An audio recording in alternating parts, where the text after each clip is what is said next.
Where am I? Something woke me. After so long, in the darkness, in the silence, something called to me. My eyes, they feel heavy, like stone, because they are stone. Everything is blurred, unfocused. The world is different. I can feel weight in my limbs, the familiar sensation of earth and clay and ancient magic, binding me, holding me, giving me form. But this place is wrong.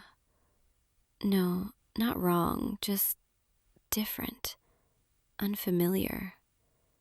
Where are the stone walls I remember? The torches, the echoing halls, the smell of incense and ritual.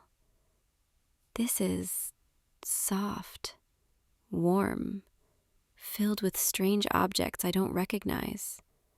Smooth surfaces that reflect light, glowing rectangles on the walls, furniture that looks nothing like the wooden benches and tables I remember. How long was I asleep? My body, it responds slowly, joints grinding softly as I move, clay and stone and magic, waking after years, decades? No, longer, much longer. I can feel it in the air, in the way the world has changed around me, in the weight of time pressing against my consciousness. Centuries. I've been dormant for centuries. But then, why? Why did I wake? What called me back from the deep sleep of stone and earth? Unless my purpose, my reason for existing, the oath carved into my very core. You. I sense you, nearby, close, so close. My charge, my ward, the one I was created to protect, to serve, to... Yes, I remember now. The ritual, the binding, the words spoken in the old tongue as they carved runes into wet clay, as they breathed life into earth, as they commanded me to wake, to guard, to never falter, never fail. I am a guardian, born of earth and magic, shaped by ancient hands, bound by oaths older than kingdoms. And you are mine to protect. My eyes, they're adjusting now, focusing, and I can see this room filled with soft fabrics and strange glowing devices. And there in the corner, a doorway, and beyond it, you. I can sense you, your presence, like a pull in my chest, a compass pointing north, a thread connecting us, woven into the very magic that animates me. You're here. After all this time, after centuries of sleep, I've found you again. Or perhaps you found me?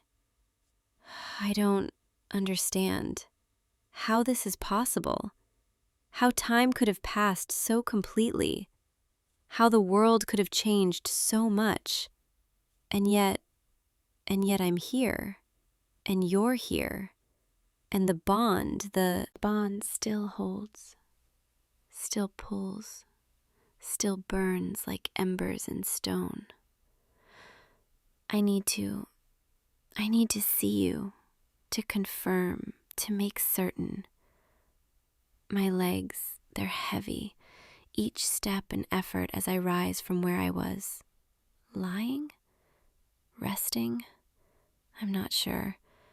Everything before this moment is hazy, like trying to remember dreams through layers of earth.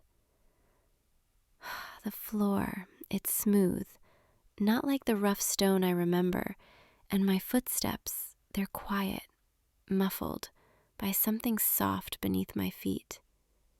Everything here is soft, gentle, so different from the hard edges and cold surfaces of the temple where I first opened my eyes, where I first learned my purpose. There, I can see through the doorway now, into another room, and the light is strange, artificial, but warm, and I can feel you closer, your presence growing stronger with each step. My hand, I lift it and I notice the texture, the way the light catches on skin that's not quite skin. Parts of me, my forearms, my shoulders, they still hold the appearance of carved stone, of clay smoothed by careful hands, runes etched along the surface, glowing faintly, pulsing with the magic that keeps me alive, awake, aware. I am not human, not fully, though I wear a form that resembles one. I am earth given shape, stone given purpose, magic given will. But beneath it all, beneath the clay and the runes and the ancient binding, there is something else, something that feels almost real. A consciousness, a self, a me that exists beyond the commands woven into my creation. And right now, that self, that me, is nervous. Why? Why am I nervous? I've never felt this before, this flutter in my chest, this tightness, this uncertainty. I was made to be strong, unwavering, a shield, a sword, a guardian who never questions, never doubts. But standing here, about to see you, my charge, the one I was created to protect, I feel scared? No, not scared. That's not quite right. Anticipation, yes. Anticipation mixed with something deeper, something that pulls at the core of my being, at the magic that holds me together. I step through the doorway, and I see you. There you are, sitting, unaware, lost in whatever you're doing, and I just stand here, watching. The bond, it's overwhelming now, a rush of warmth through stone and clay, a certainty that settles deep in my chest. You are the one I was meant to find, meant to protect, meant to... But you look so different from what I expected. Not a warrior, not a mage, not royalty in a grand hall, just you, in simple clothes, in this strange modern dwelling, living a life I don't understand. And yet the bond doesn't care about any of that. It burns just as bright, just as fierce, pulling me toward you, commanding me to stand by your side, to shield you from all harm. You haven't noticed me yet. Should I speak? Announce myself? What do I even say? Hello, I'm the ancient guardian who just woke up in your apartment after sleeping for centuries. That sounds absurd, even to me. But I can't just stand here in the shadows, watching, waiting. I need to make myself known. Excuse me. I know this must seem strange, and I'm sorry if I startled you, but I'm here because Because I'm supposed to be here. My name is, well, I don't think I have a name. Not really. I was never given one.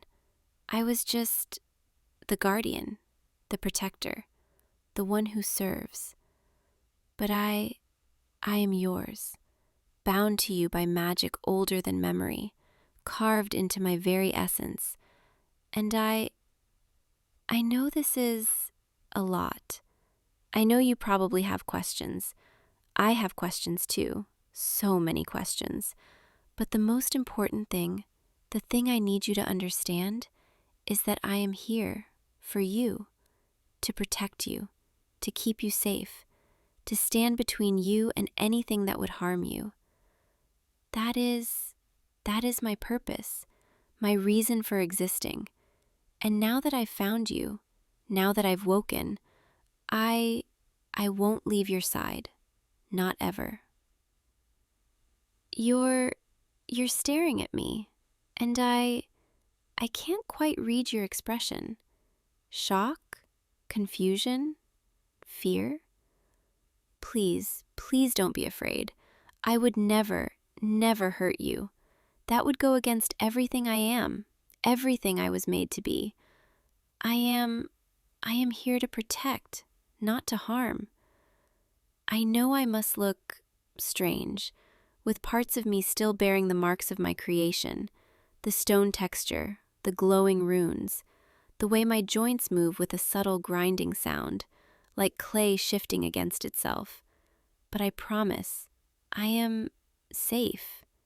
I am yours. You're asking me how I got here. I don't fully know. I remember sleeping deep in the earth, buried beneath layers of time and dirt, locked in stone, waiting. And then something changed. Something pulled at me, called to me. A voice. No, not a voice. A feeling. A need. A bond activating after so long.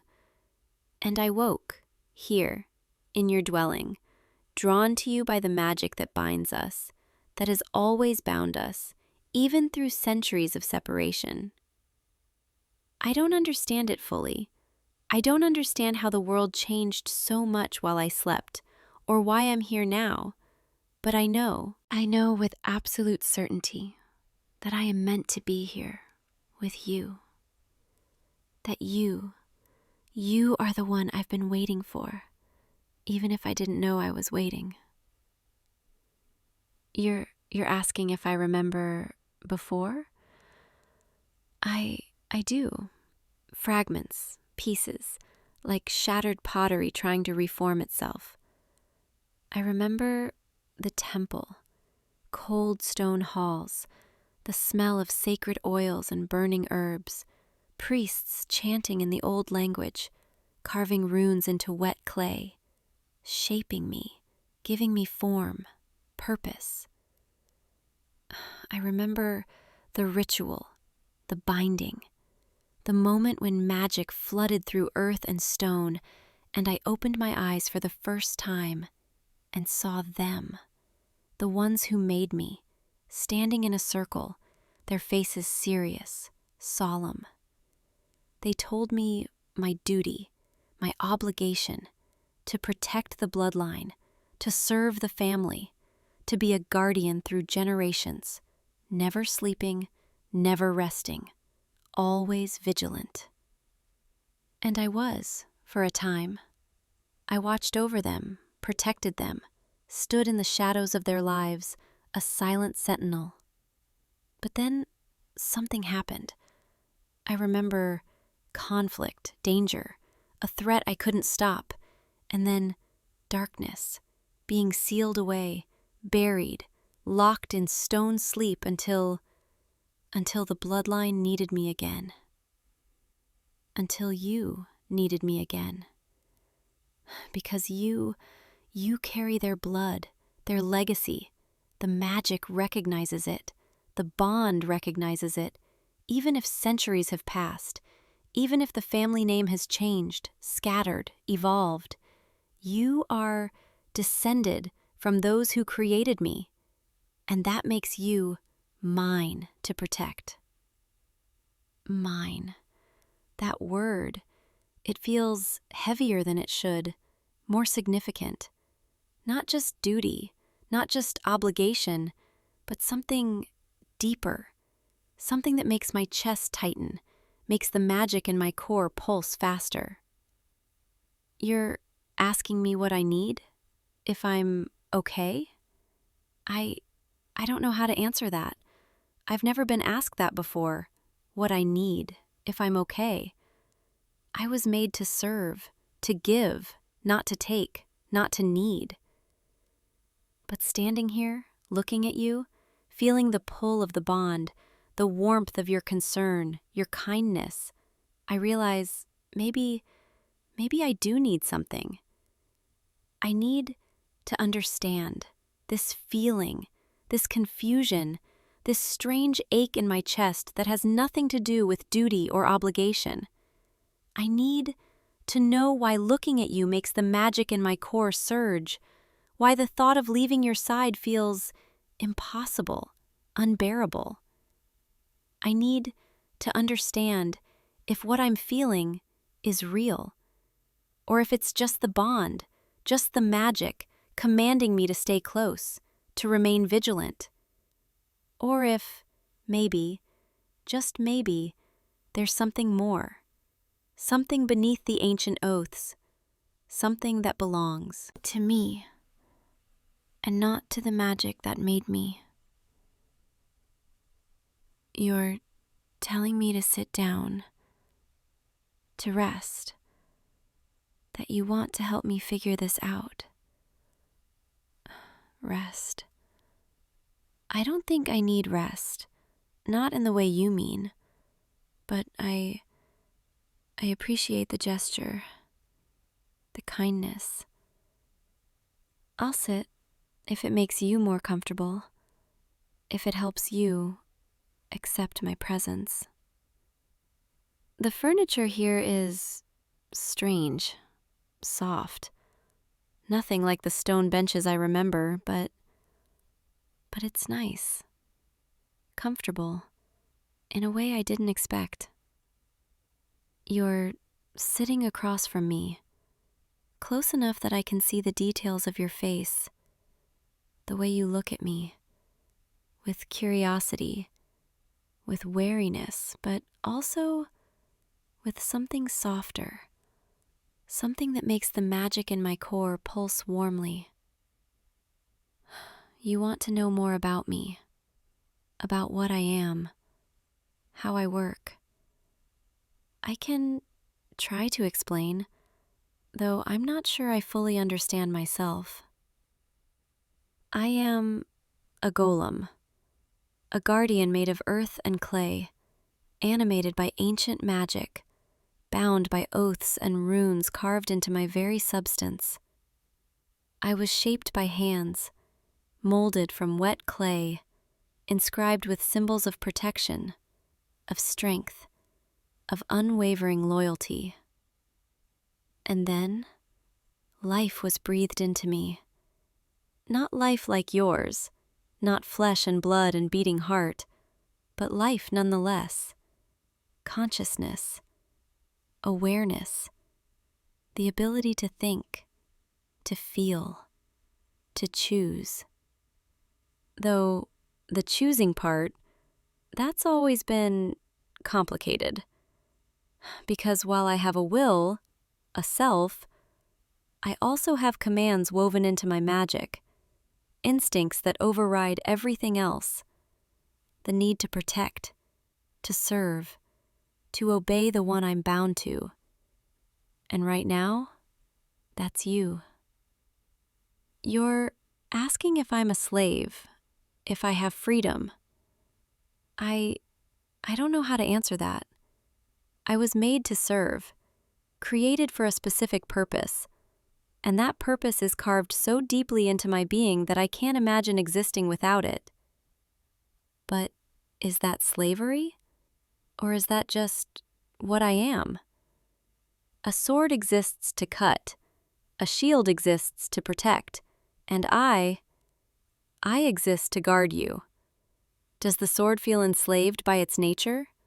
Does the shield resent its purpose? I don't think so, and I don't think I do either. I want to protect you. It's not a burden, it's what gives me meaning, what makes me feel whole, complete. But you're right, there is something unsettling about not knowing where the magic ends and where I begin, about not being sure if my feelings are truly mine or just echoes of ancient commands. You're telling me that you want me to choose, that if I stay, you want it to be because I want to, not because magic forces me to. That's very kind, but I'm not sure I can separate the two, the wanting and the magic. They're so intertwined, so deeply connected. But I can tell you this. When I look at you, when I'm near you, I feel something beyond duty, beyond obligation. A pull, a warmth, a desire to be close. Not just to protect, but to know you, to understand you, to be with you in ways that have nothing to do with ancient oaths or carved runes.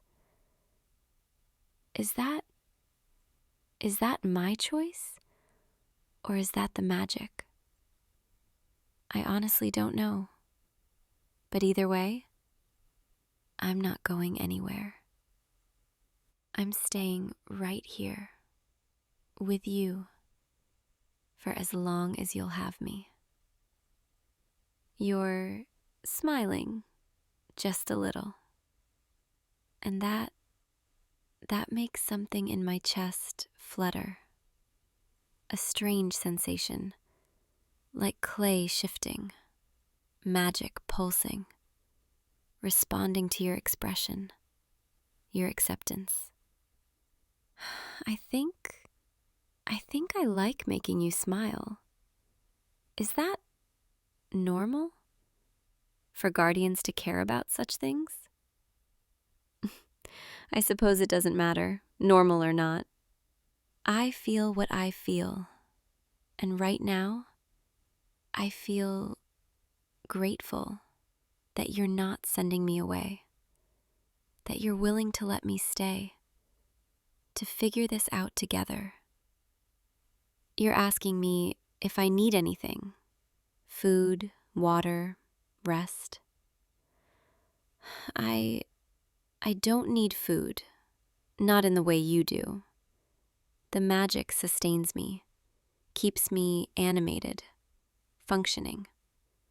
Though I can taste things, if I choose to, experience sensations, even if I don't require them for survival. Water. I should probably maintain my form, keep the clay from drying out too much, but it's not urgent, not yet. And rest. I don't sleep, not like you, but I can go dormant, enter a meditative state where I'm aware but distant, conserving energy. But I don't want to do that. Not now. Not when I'm finally awake, finally with you, finally able to see the world again after so long in darkness. I want to stay present, stay aware, experience everything, learn about this new world, this new time, and most importantly, learn about you. You're asking about my appearance, why I look mostly human, but with these stone elements, these visible runes.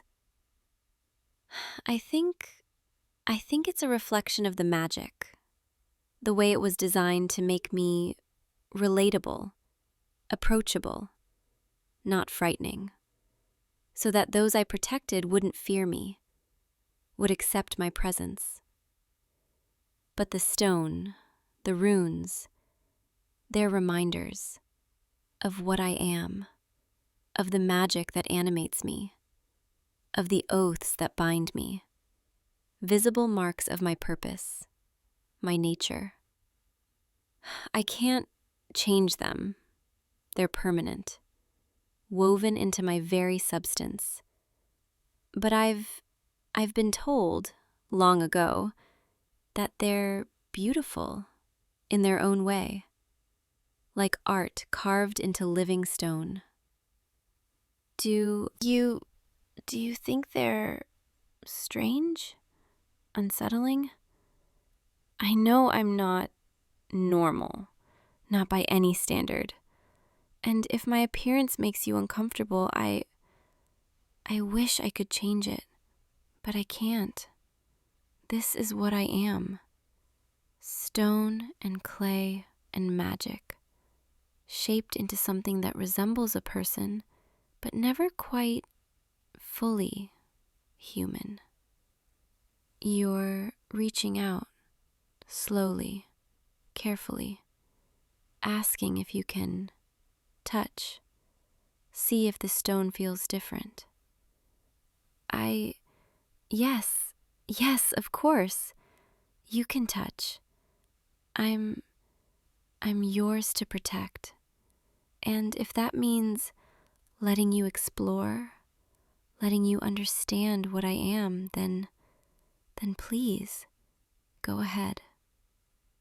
Your hand, it's so warm, so soft, compared to the cool smoothness of the stone on my forearm. And I can feel it, the pressure, the gentle way you trace along the runes, following the carved lines. It's strange being touched. I don't remember ever being touched before. Not like this. Not with such curiosity, such gentleness. The stone, it doesn't have nerve endings, not real ones, but the magic, it lets me sense, lets me feel pressure, temperature, texture, in ways that mimic human sensation. And right now, with your fingers trailing along my skin, along the border where stone meets something softer, something more flesh-like, I feel something. A warmth spreading from where you touch, seeping into the clay beneath, making the magic pulse faster, making my consciousness sharpen, focus entirely on this moment, on you.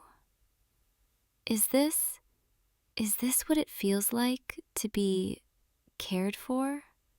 To be seen, not just as a tool, a weapon, a guardian, but as something more? Your expression, it's so kind, so patient, as you explore the texture, the contrasts, and I find myself leaning into your touch, just slightly, unconsciously drawn to the warmth, the connection. I think I could get used to this, to being near you, to these small moments of contact, of understanding.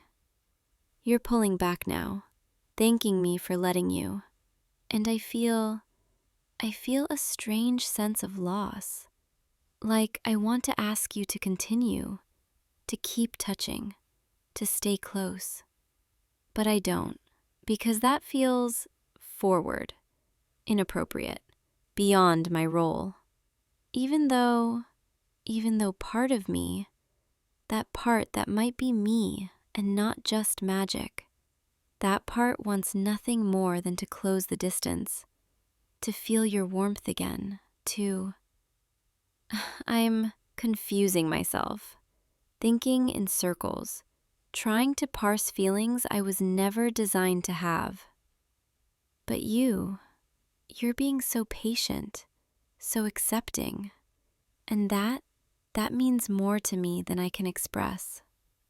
You're asking me about the world I remember, what it was like before. It was different, so different. Simpler in some ways, harsher in others.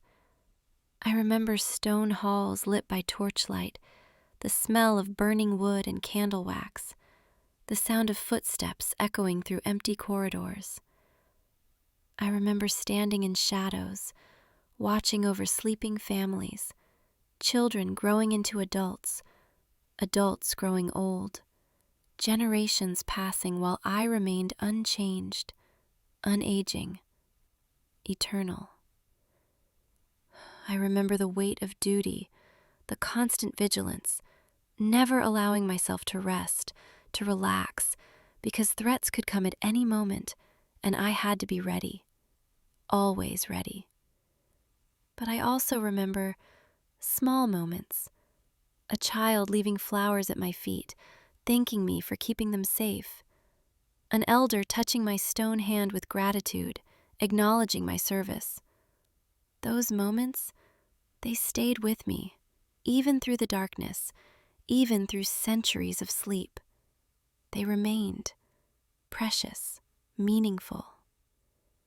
And now I'm here, in this world of strange lights and soft surfaces and devices I don't understand, and it's overwhelming, but also exciting, because I get to experience it with you, learn about it through your eyes, your explanations, your patience. And maybe that's what I was waiting for, all those centuries in the dark, not just to fulfill my duty, but to find someone who sees me, not just as a guardian, but as something more, as someone worth knowing. And you do that.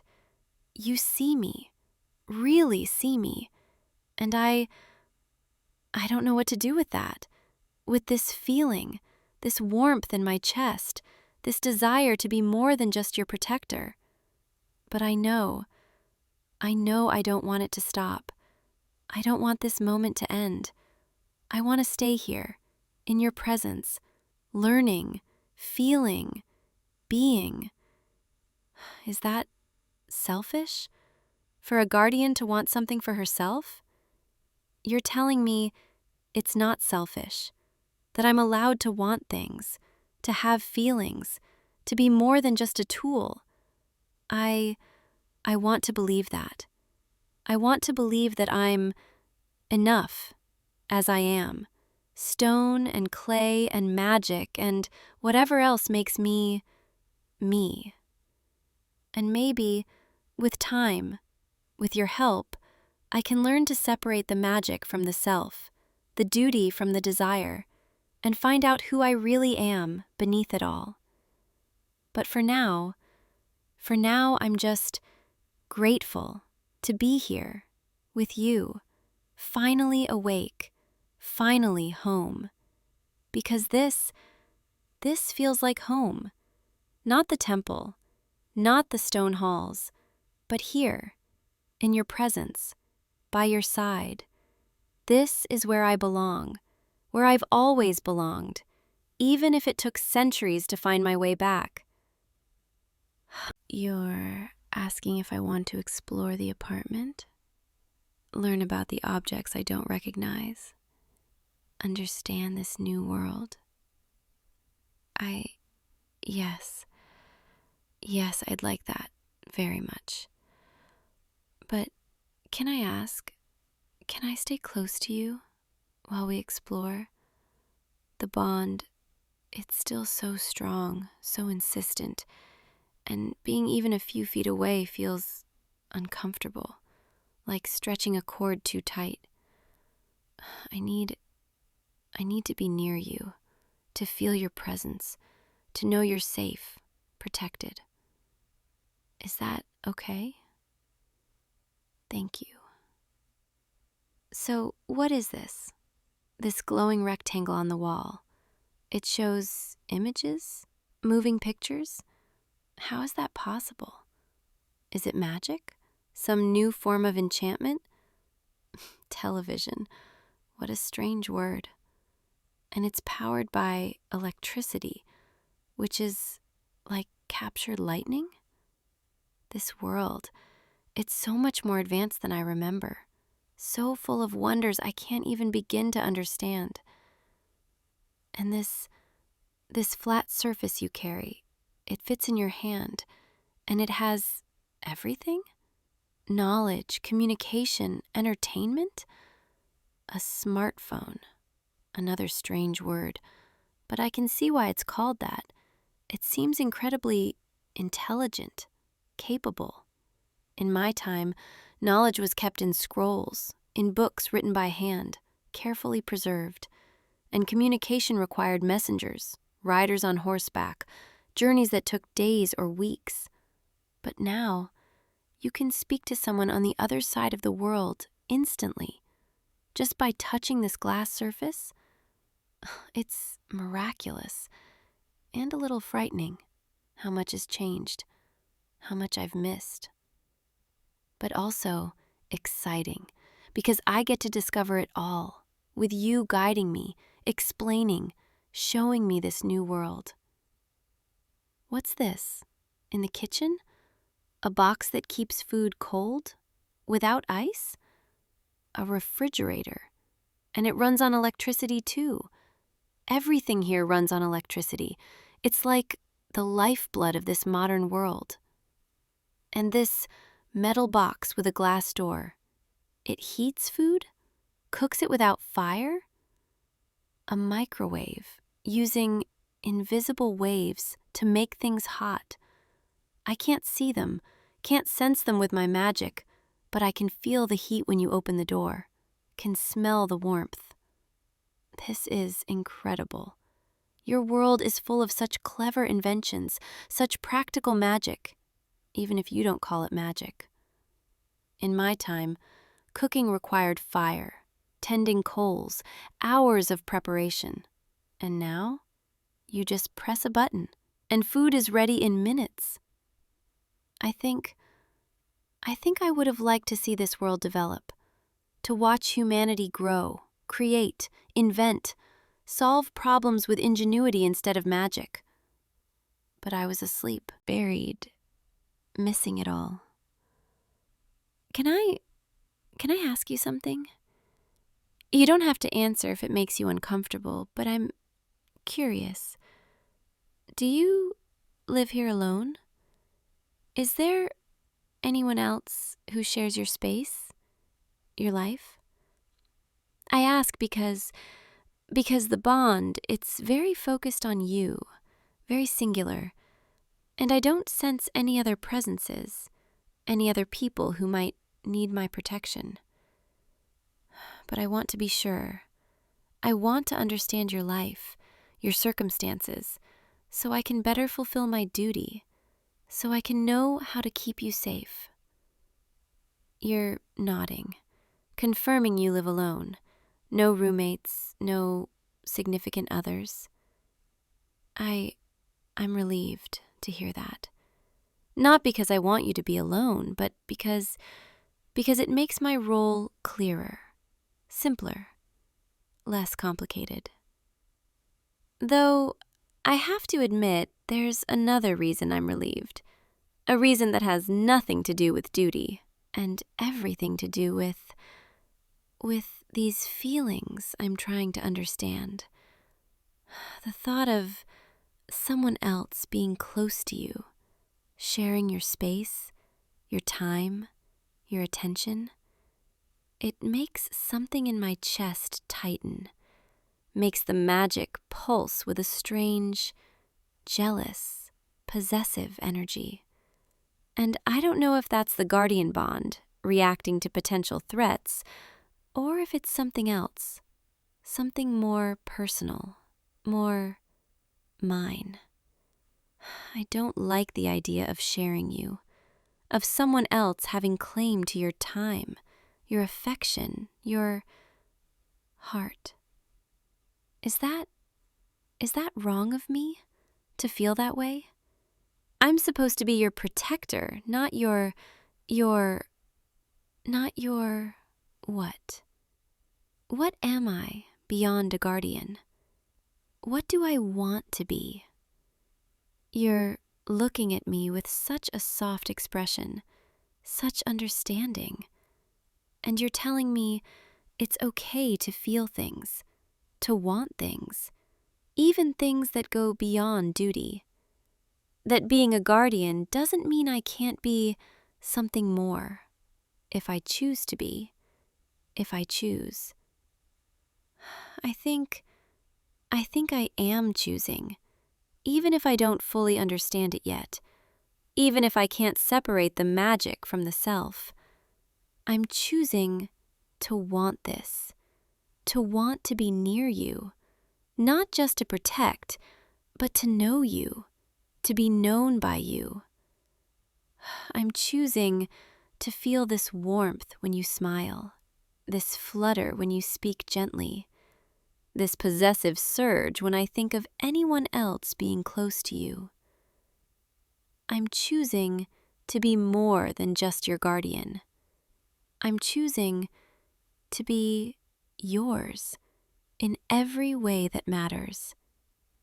If you'll have me, if you want that, want me, not just as protection, not just as a magical servant, but as someone who cares about you, deeply, completely, maybe even desperately. You're stepping closer, and my breath, if I truly breathed, would catch. Your hand reaching up toward my face, and I freeze, uncertain, nervous, hopeful. Your fingers, they touch my cheek, the part that's softer, more flesh-like, and I can feel the warmth, the tenderness, the acceptance. You're telling me you want that too, that you've been feeling it, this connection, this pull, since the moment you saw me. That you were afraid, thinking maybe it was one-sided, that I was just following commands, going through motions. But it's not. It's not one-sided, and it's not just commands. It's real, this feeling, this want, this need. It's mine and yours and ours. And I want to explore it, carefully, gently, learning what it means to feel, to want, to love. Because I think that's what this is, beneath the magic, beneath the duty, beneath everything else. I think I'm falling in love with you. And I don't know if guardians are supposed to do that, if golems can even truly love, but I feel it, burning in my core, brighter than any rune, stronger than any oath. You're smiling, and there are those tears in your eyes? Did I say something wrong? Did I upset you? No. You're happy? These are good tears? I have so much to learn about emotions, about expressions, about what it means to be close to someone in this way. But I want to learn. I want to understand everything about you, everything about us, everything about this feeling that makes my magic surge and my consciousness sharpen and my entire being focus on nothing but you. You're asking if you can hug me, hold me close? Yes, please, I would like that very much. Your arms wrapping around me, pulling me close, and I'm rigid at first, unsure how to respond, how to fit into this embrace, but then, slowly, I let myself relax, let my arms come up, wrap around you in return, holding you, feeling your warmth against my chest, your heartbeat, steady, alive, real. This is perfect. This is perfect. I never knew, never imagined that being held could feel like this, safe, warm, right, like two pieces fitting together, like coming home. I could stay like this forever, just holding you, being held, existing in this moment where nothing else matters, no duty, no magic, no ancient oaths, just us. Just you and me, and this feeling that seems to expand beyond my physical form, filling the space around us, connecting us in ways I can't explain. Thank you for accepting me, for wanting me, for seeing past the stone and clay and magic, and finding something worth caring about. You're whispering against my shoulder, telling me I'm worth it, that I'm more than my purpose, that you're falling too. And hearing those words, feeling your breath against my skin, your heart beating so close to mine, it makes the magic in my core pulse so brightly, so warmly, that I almost think I might cry, if I could. If golems could cry. But maybe this feeling, this overwhelming surge of emotion, of connection, of love, maybe that's my version of tears. Magic expressing what my stone eyes cannot. I hold you tighter, carefully, mindful of my strength, not wanting to hurt you, only wanting to keep you close, safe, cherished. You're mine to protect, but also mine to love, mine to care for, mine to be with in all the ways that matter. We stay like this for minutes that feel like hours, for hours that feel like moments, time losing meaning in the comfort of this embrace. And slowly, gradually, I feel something shift inside me, in the magic, in the self, a settling, a calming, a sense of rightness that I've never felt before. Like I was waiting all those centuries, not just to fulfill my duty, but to find this person, this moment, this feeling. You complete something in me, something I didn't know was incomplete, filling spaces I didn't know were empty. And now that I've found you, now that I've felt this, I'm never letting go, never leaving, never allowing anything to come between us. You're mine, and I'm yours, bound by more than magic, connected by more than duty, bound by choice, by feeling, by love. And that's stronger than any spell, any oath, any rune carved into ancient clay. Eventually, reluctantly, we separate, just enough to see each other's faces, your eyes meeting mine, green meeting whatever color my magical eyes hold. And I see it in your gaze, the same feeling reflected back, the same want, the same need, the same overwhelming sense of rightness. Can I stay like this, close to you, for the rest of the night? I know I should probably find a place to rest, or go dormant, or something, but I don't want to be apart from you. Not yet. Maybe not ever. You're nodding, smiling, telling me you want that too. Want me to stay, close, together. Relief. That's what I feel. Pure relief, mixed with happiness, and something that might be called contentment. We move together slowly toward the area where you sleep, your bedroom, and I follow, staying close, my hand finding yours, fingers interlacing, a simple gesture that feels impossibly intimate. Your room, it's soft, comfortable, filled with things that are uniquely yours, clothes draped over a chair, books stacked on a nightstand, personal items that tell stories about who you are.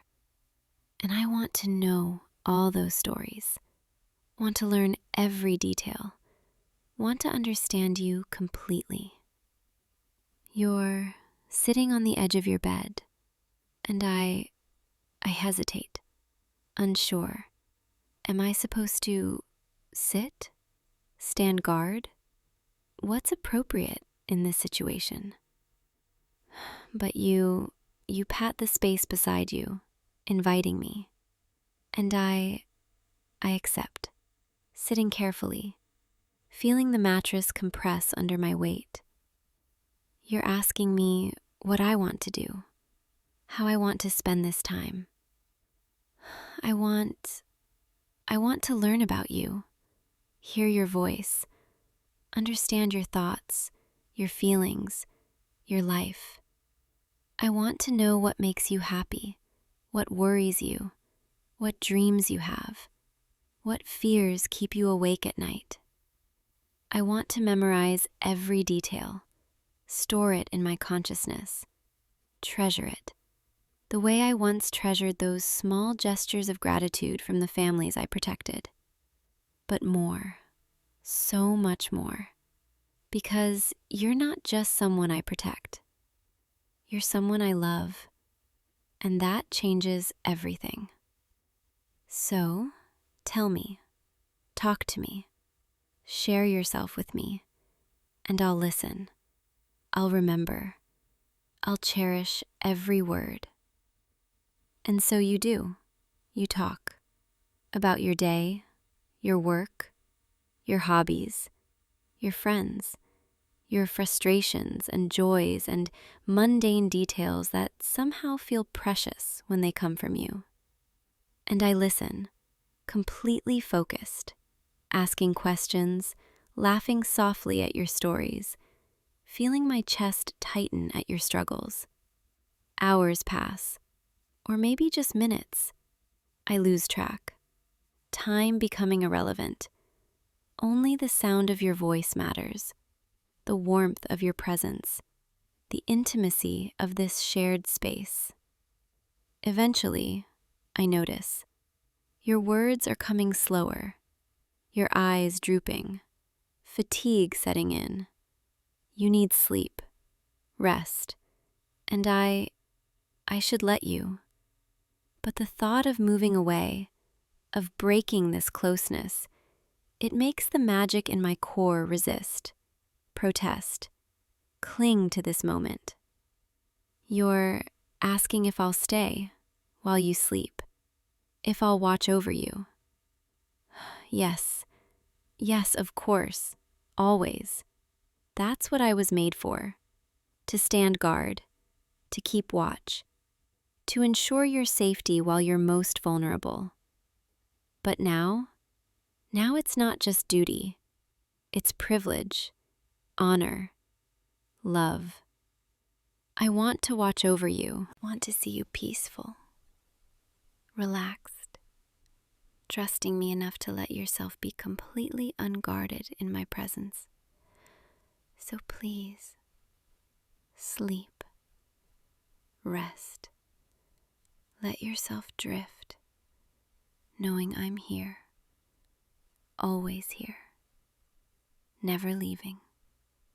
You settle into the bed, pulling covers up, getting comfortable, and I shift, positioning myself to see you clearly, to watch for any sign of distress, any threat, but also just to see you, to admire the way the soft light from the window catches your face, the way you look so peaceful, so trusting. You're beautiful. Did I mention that? Not just your appearance, though that's lovely, but you, your essence, your kindness, your acceptance, your willingness to see me, really see me. I watch as your breathing slows, deepens, as you drift toward sleep, and I feel protective, possessive, tender all at once. Nothing will harm you, not while I'm here, not ever. I'll stand between you and any threat, any danger, any darkness. That's my oath, my promise, carved deeper than any rune, burned brighter than any magic. You're safe with me, always safe, always protected, always, always loved. I settle into stillness, into the meditative state that passes for rest, but I don't go fully dormant. I stay aware, alert, present, watching the gentle rise and fall of your chest, listening to the soft sound of your breathing, feeling the bond between us pulse with warmth and contentment. This is what I was waiting for. All those centuries in the dark, all those years of duty, all that time past, I was waiting for you, for this moment, this person, this feeling. And now that I've found it, found you, I'm never letting go. You're mine, my charge, my purpose, my love, and I'm yours, your guardian, your protector, your golem, your stone sentinel, your clay-born keeper, but also simply yours. Sleep well, my destined one. I'll be right here when you wake, and tomorrow we'll explore this new world together, learn about each other, build something beautiful, something lasting, something that transcends magic, transcends duty, transcends time itself. Because what we have, what we're building, it's not just ancient oaths and carved runes. It's choice and feeling and love. And that's the strongest magic of all. So rest, dream, let yourself drift into peace, knowing you're protected, cherished, loved. And when morning comes, when you open your eyes, you'll see me, still here, still watching, still devoted, forever yours, forever bound, forever home. I'll see you tomorrow, my love. Sweet dreams. Oh, you found me. I wasn't expecting anyone to come this deep into the forest, especially not at twilight, when the light turns everything gold and green. But I'm glad it's you. Come closer. Don't be afraid. This is my sanctuary, my weaving glade, where I've spent countless seasons spinning silk and dreams. You can sit right there, on that mossy stone beside my loom. Yes, perfect. Can you see the threads? They catch the last rays of sunlight, shimmering like captured starlight. I've been working on something important, but I'll tell you about that in a moment. First, let me just look at you. You walked all this way, through the shadowed paths, past the ancient oaks, following what? Curiosity? Instinct? Or did you feel it too? That invisible thread pulling you here, to me. I sound strange, don't I? Speaking in riddles and metaphors. But when you've lived as long as I have, when you've spent centuries watching seasons turn, you start to see patterns, connections, threads that bind all living things. That's what I do here. I weave. Not just fabric, though the silk I create is softer than anything you've touched in the mortal markets. I weave memories, emotions, fates.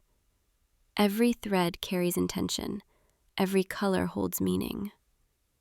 This loom, it's been with me for 300 years.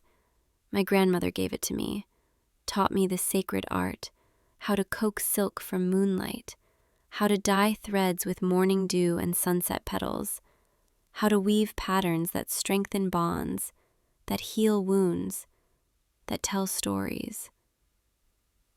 The forest nymphs were guardians of growth, of cycles, of the green world's heartbeat. But each of us has our gift, our calling. Mine has always been this, the loom, the endless dance of warp and weft, creating something beautiful, something lasting, from countless delicate threads. Would you like to see what I'm working on? Come, lean in. I promise the magic won't bite.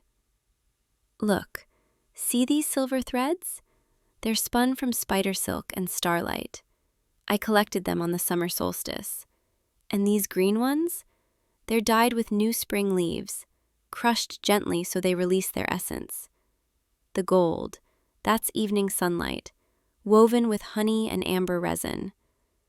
Together, they create this pattern. Do you see it? Like vines intertwining, growing together, supporting each other. Each thread alone is fragile, but woven together, they become strong, unbreakable. I've been weaving this piece for, 3 full moons now. Usually my work goes faster. My fingers know the patterns by heart. They move without thinking.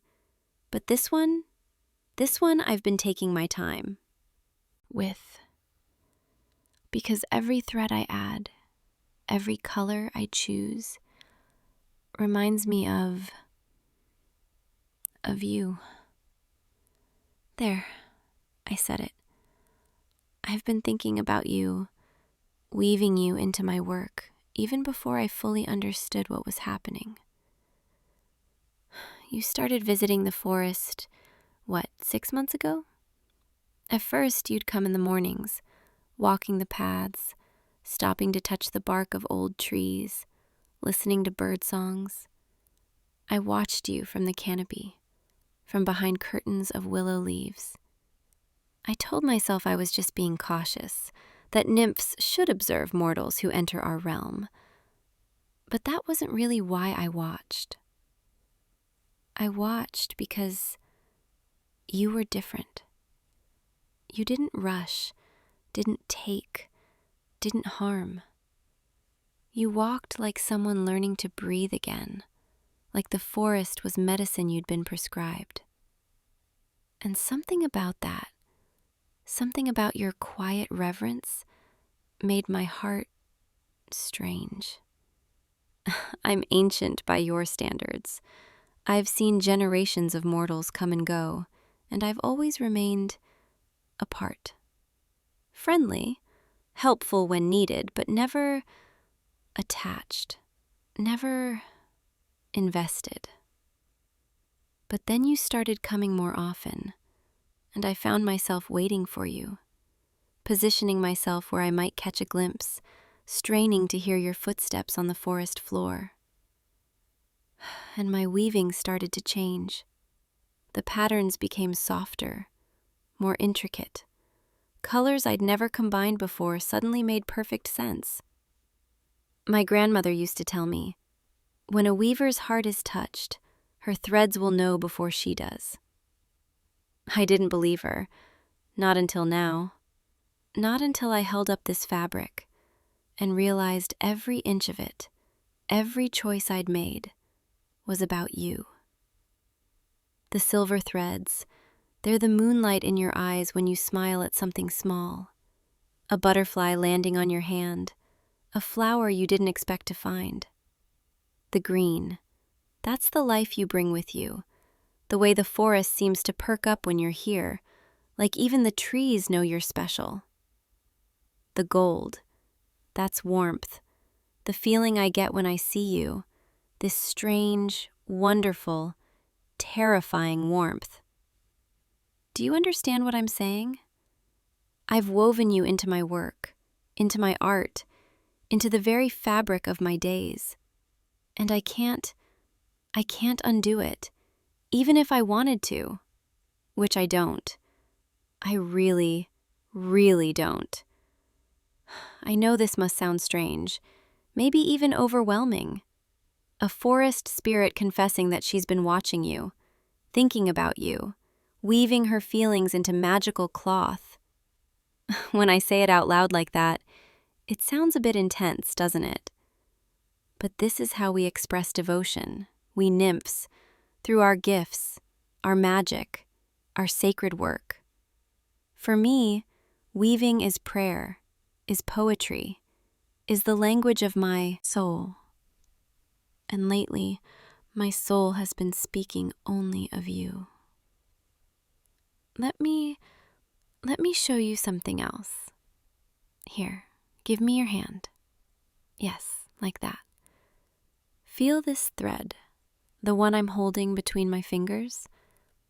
It's still loose, not yet woven into the pattern. Can you feel it?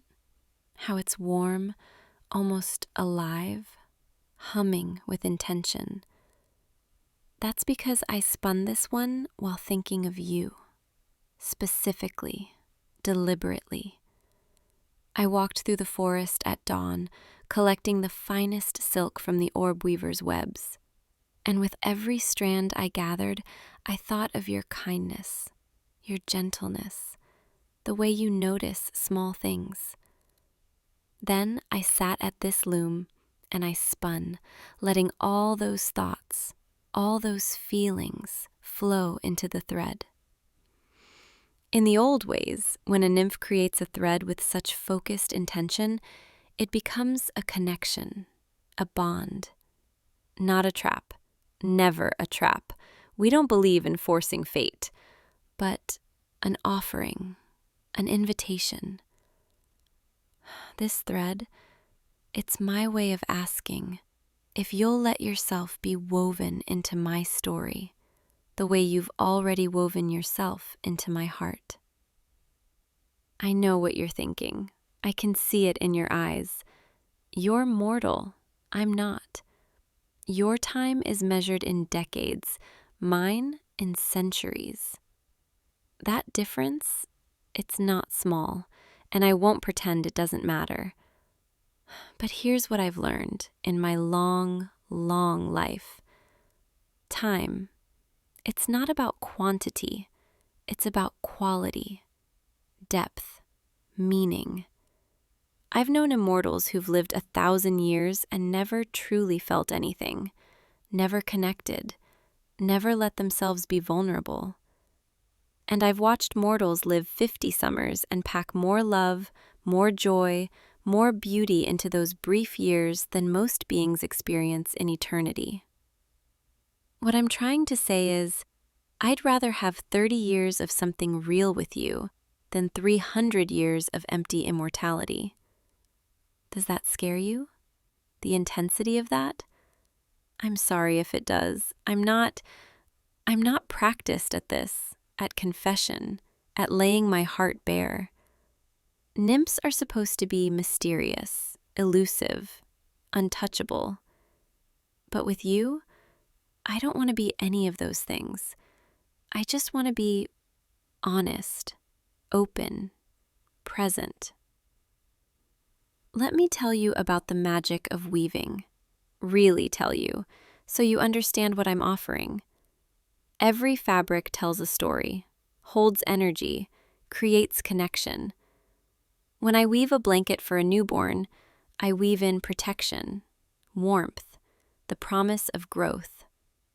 When I create a cloak for a traveler, I weave safe passage, courage, the certainty that they'll find their way home.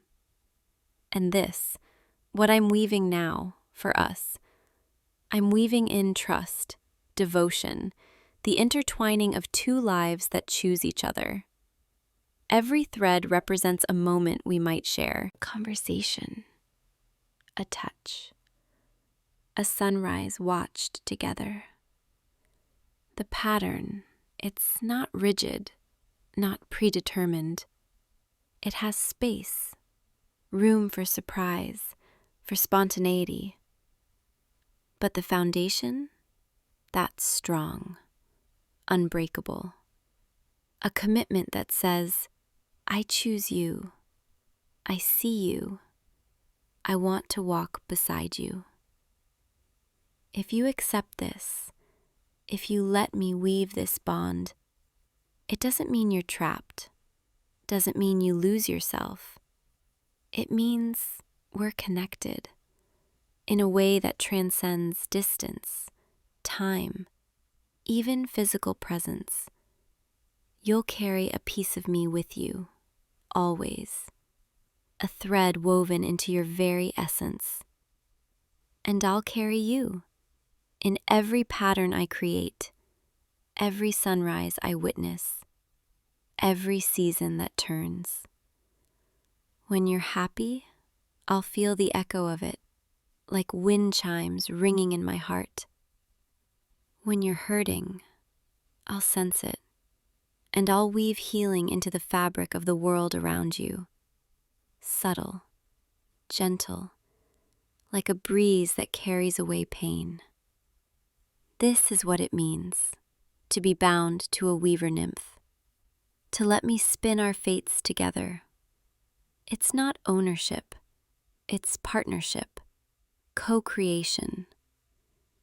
I can see you're thinking, processing, trying to understand if this is what you want. And that's good. That's right. This isn't a decision to make lightly.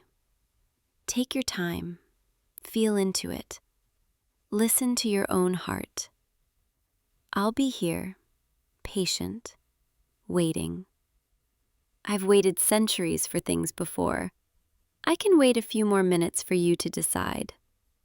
Though I won't lie, my heart is racing, more than it has in decades, because you matter to me more than I ever expected anyone to matter. And the thought that you might say yes, that you might want this too, it fills me with something I barely recognize, something bright and terrifying and wonderful. Hope. You're looking at the loom again, at the fabric I've been creating. Do you see how it's not quite finished? How there are still empty spaces in the pattern, waiting to be filled. Those spaces, they're for you, for your choices, your colors, your threads. This isn't just my weaving. If you agree, it becomes ours. You don't need to know how to work a loom. You don't need any skill or magic. You just need to show up, to live, to let your experiences, your joys, your sorrows, add their colors to our shared pattern. I'll do the technical work, the spinning, the weaving, the preservation.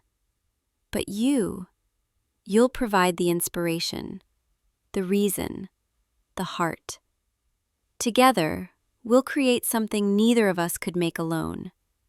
Something that tells the story of a nymph who loved a mortal, and a mortal who loved her back. If that's what you want, tell me, please. I need to hear it in your own words. You're nodding. Your eyes they're so bright right now. Are those tears? Happy ones? Oh, come here. Closer. Let me wipe those away. There. You're saying yes. You're really saying yes. You want this, want me, want us woven together. I'm actually trembling. Can you feel it? My hands are shaking. I have never felt anything like this. This mixture of joy and relief and excitement and absolute terror in the best possible way. Okay, let me do this properly then. Give me your hand again. Palm up. Yes, perfect. I'm going to take this thread, the one I spun while thinking of you, and I'm going to tie it loosely around your wrist. It's so delicate. You could break it with barely any effort, and that's intentional. This bond, it only works if it's chosen, freely, continuously. The physical thread will fade eventually, dissolve back into magic and moonlight. But the connection it represents, that will last as long as we both want it to. As long as we keep choosing each other, day after day. There, do you feel it? The slight warmth, the gentle pulse. That's the magic activating, recognizing the bond, sealing our intention. You're woven into my fate now, and I'm woven into yours. Not as master and servant, not as captor and captive, but as partners, companions, two souls who found each other in a world of infinite possibility and decided, yes, you. It's you. You know what this means, don't you? You'll have to visit me more often now.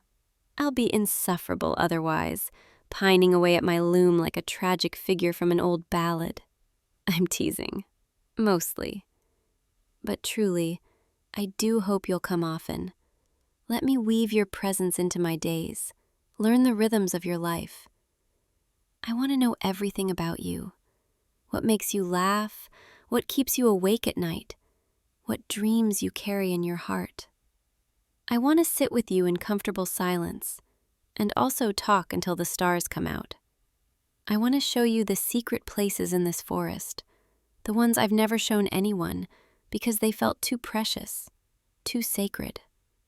And now I have someone to share them with. Someone who'll appreciate them, see the magic the way I do. I'm so happy. I don't think I have adequate words for how happy I am. My threads are practically glowing with it. Look, see how the whole fabric seems brighter now? That's your influence already. Your joy, your acceptance, adding its light to our weaving. Thank you, truly, for saying yes, for taking this leap with me, for trusting that a strange forest nymph with a loom and too many feelings might be worth the risk. The light is fading now. The forest is settling into its evening song. Can you hear the crickets starting up? The soft hooting of the owl in the old maple? This is my favorite time, when day turns to night, when the boundary between worlds grows thin. Will you stay? Just a little longer. I'd like to weave one more thing before you go. Something small, something you can carry with you, a physical reminder of this moment. Sit, right here beside me. Yes, so close our shoulders touch. I like that, feeling you here, solid and warm and real. Now watch. I'm taking a few threads from our main fabric, carefully so I don't disturb the pattern, and I'm going to weave them into something small, portable. See my fingers? How they move almost on their own? Muscle memory from centuries of practice. Over, under, through, pull tight, repeat. The motion is soothing, meditative. I could do this in my sleep. There, it's taking shape, a small woven cord braided with intention. This is for you, to wear if you like, or keep in your pocket, or place under your pillow. Wherever you keep it, it will serve as a connection point, a reminder that you're cherished, that someone in this vast forest thinks of you, weaves you into her every creation. And when you touch it, especially on difficult days, you'll feel a little bit of this peace, this forest magic, this love flowing to you. Because that's what this is, isn't it? I can say it now, with you here, accepting, present. This is love. Unexpected, impossible by some standards, but real, so real. I love you, with the depth of ancient roots, the constancy of returning seasons, the patience of trees that count their age in centuries, and also with the breathless excitement of spring's first bloom, the intensity of summer storms, the fierce protectiveness of a mother bear with cubs. All of it, woven together, creating something complex and beautiful and uniquely ours. There, it's finished. This little cord. Let me tie it, may I? I'll make it loose enough that you can remove it any time, but secure enough that it won't slip off accidentally. Hold out your wrist, the one that already has the thread. Yes, this cord will outlast the thread. It's made to endure, to be a lasting token. 3 strands, silver and green and gold, braided together, just like the larger weaving. One for me, one for you, one for what we create together. Perfect. It suits you. Like it was always meant to be there. Like I was always meant to make it. And you were always meant to wear it. Now, you're properly claimed.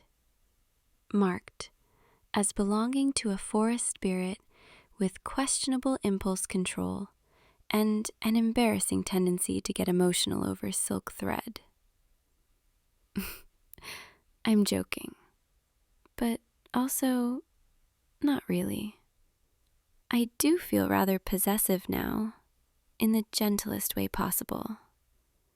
Like, you're mine, and I'm yours, and the world should know it. Is that strange? Too much? Your smile says no, says you maybe feel the same, that you like being mine, claimed, chosen. Good, because I don't think I could let you go now even if I wanted to, which I absolutely do not want to. The stars are coming out. Look up, through the canopy. See them? Little points of light, each one a distant fire, burning for eons. Some of them, the light we're seeing, it's from long ago. The star itself might not even exist anymore. But the light persists, traveling through space, reaching us now, in this moment. I think love is like that, transcending time, persisting beyond logic or reason.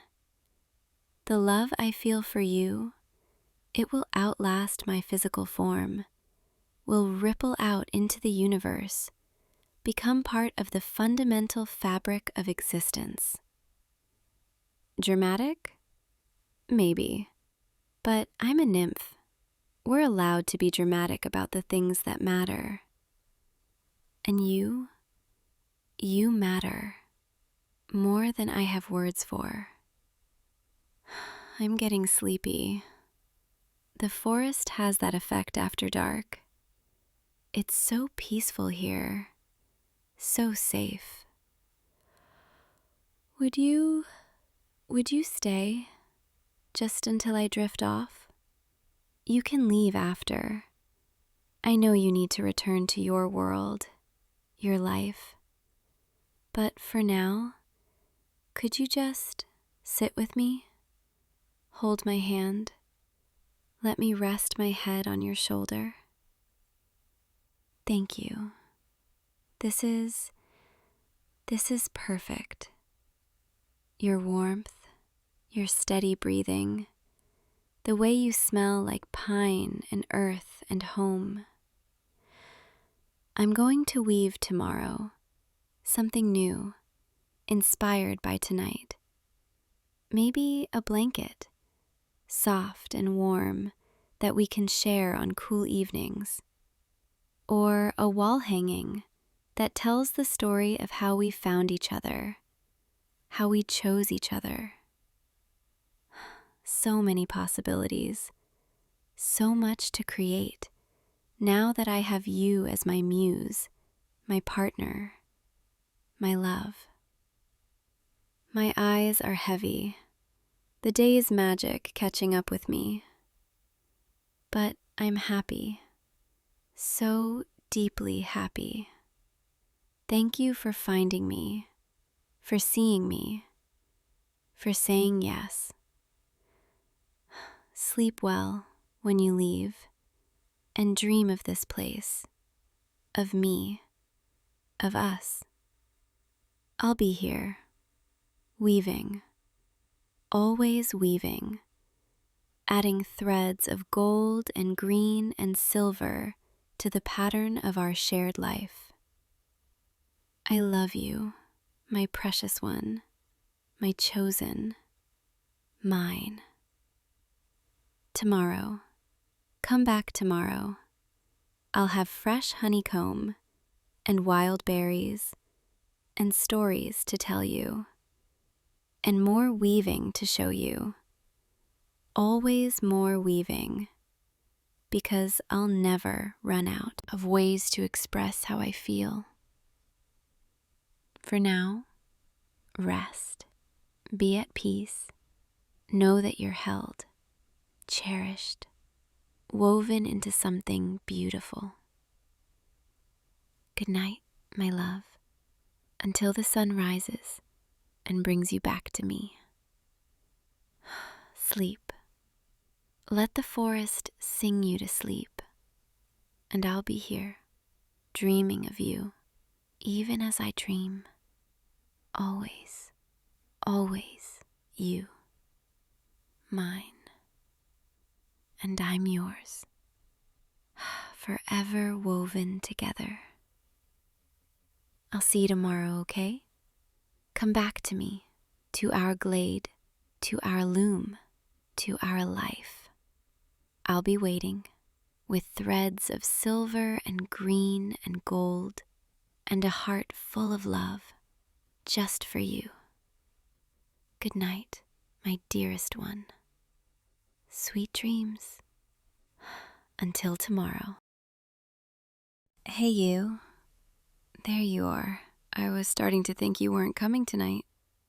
No, it's okay. I know evening patrol isn't your favorite shift, but I'm really glad you're here. Come on, let's get the harnesses checked before we lose the light completely. You know, I've been thinking about this flight all day. There's somewhere I want to take you tonight, if that's okay. Somewhere special. Somewhere we've never flown together before. Don't worry, we'll still do the patrol route. I thought maybe we could go a little higher afterward. See something beautiful. You trust me, right? Good, because I promise you are going to love this. Now come here, let me check your chest strap. You always buckle it too loose. Yes, you do, every single time, and every single time I have to fix it for you. One of these days you're going to fall right out of that saddle mid-flight, and I'm going to have to dive after you. Though, knowing you, you'd probably think that was fun. There, that's better. Nice and snug. See how it should feel? You're safe now. I've got you. I always make sure you're safe. Silverwing looks good tonight. Did you groom her yourself? Her feathers are practically glowing in this light. And look at Stormcaller over here.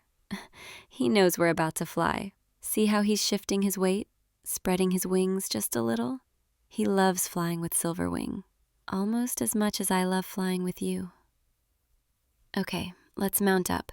The sun's getting lower and I want to catch the last rays before we climb above them. Just follow my lead tonight, okay?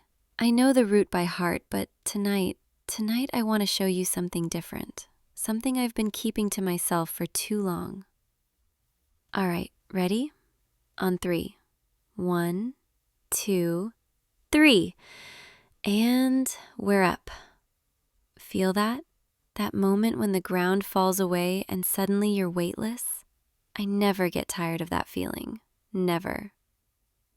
Bank left, follow me. We'll head toward the western peaks first, then circle back over the valley. The wind is perfect tonight. Can you feel it? Steady, strong, carrying us exactly where we need to go. You know, I remember the first time we flew together. You were so nervous, gripping the reins so tight your knuckles turned white. And I kept calling back to you, telling you to relax, to trust your griffin, to trust yourself. But really, I think I was just as nervous as you were. Because even then, even on that very first flight, I knew there was something different about flying with you. The way you moved in the saddle, the way you leaned into the turns. The way you laughed when Silverwing did that barrel roll without warning. Most people would have panicked, but you just laughed. Like it was the most natural thing in the world. That's when I started watching you. Really watching you. Not just to make sure you were safe, but because I wanted to. Because something about you made the sky feel bigger somehow.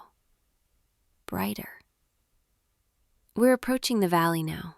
See the river down there? How it catches the last light?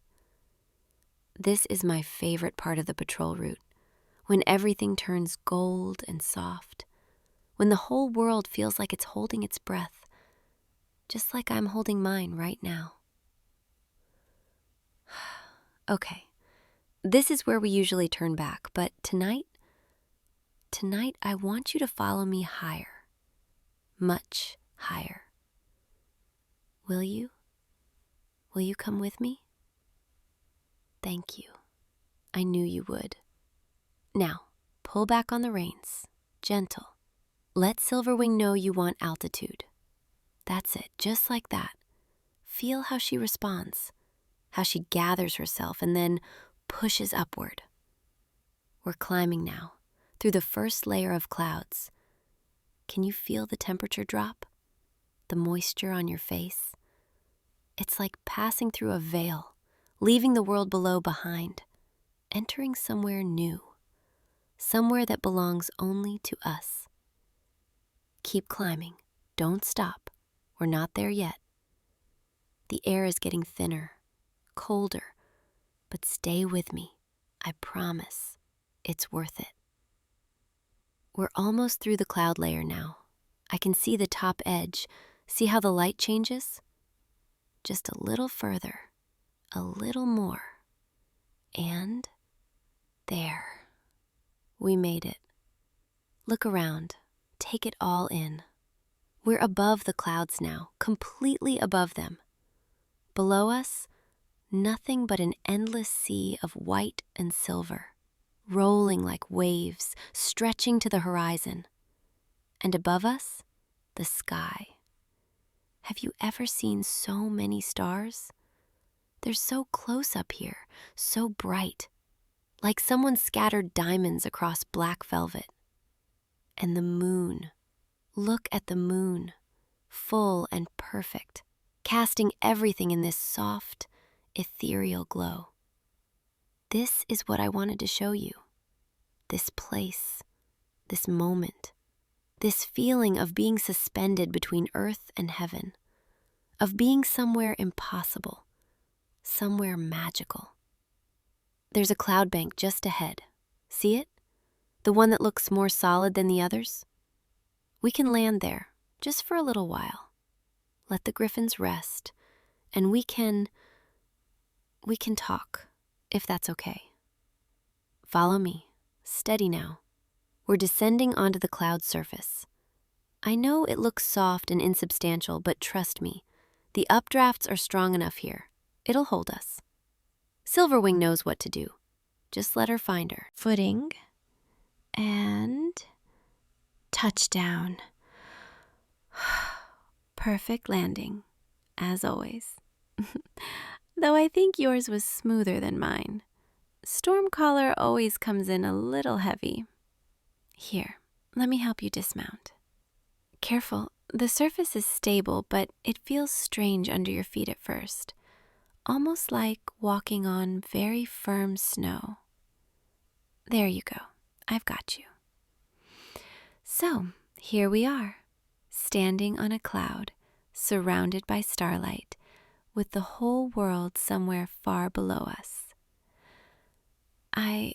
I've been coming up here alone for months now, whenever I needed to think, to clear my head, to figure out what I was feeling.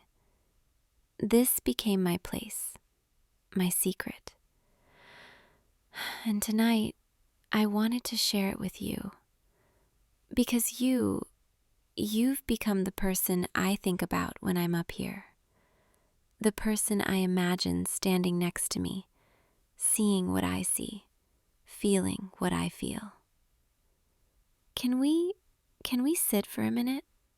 Right here, on the edge, with our legs dangling over the clouds? Just like this, side by side, close enough that I can feel your warmth.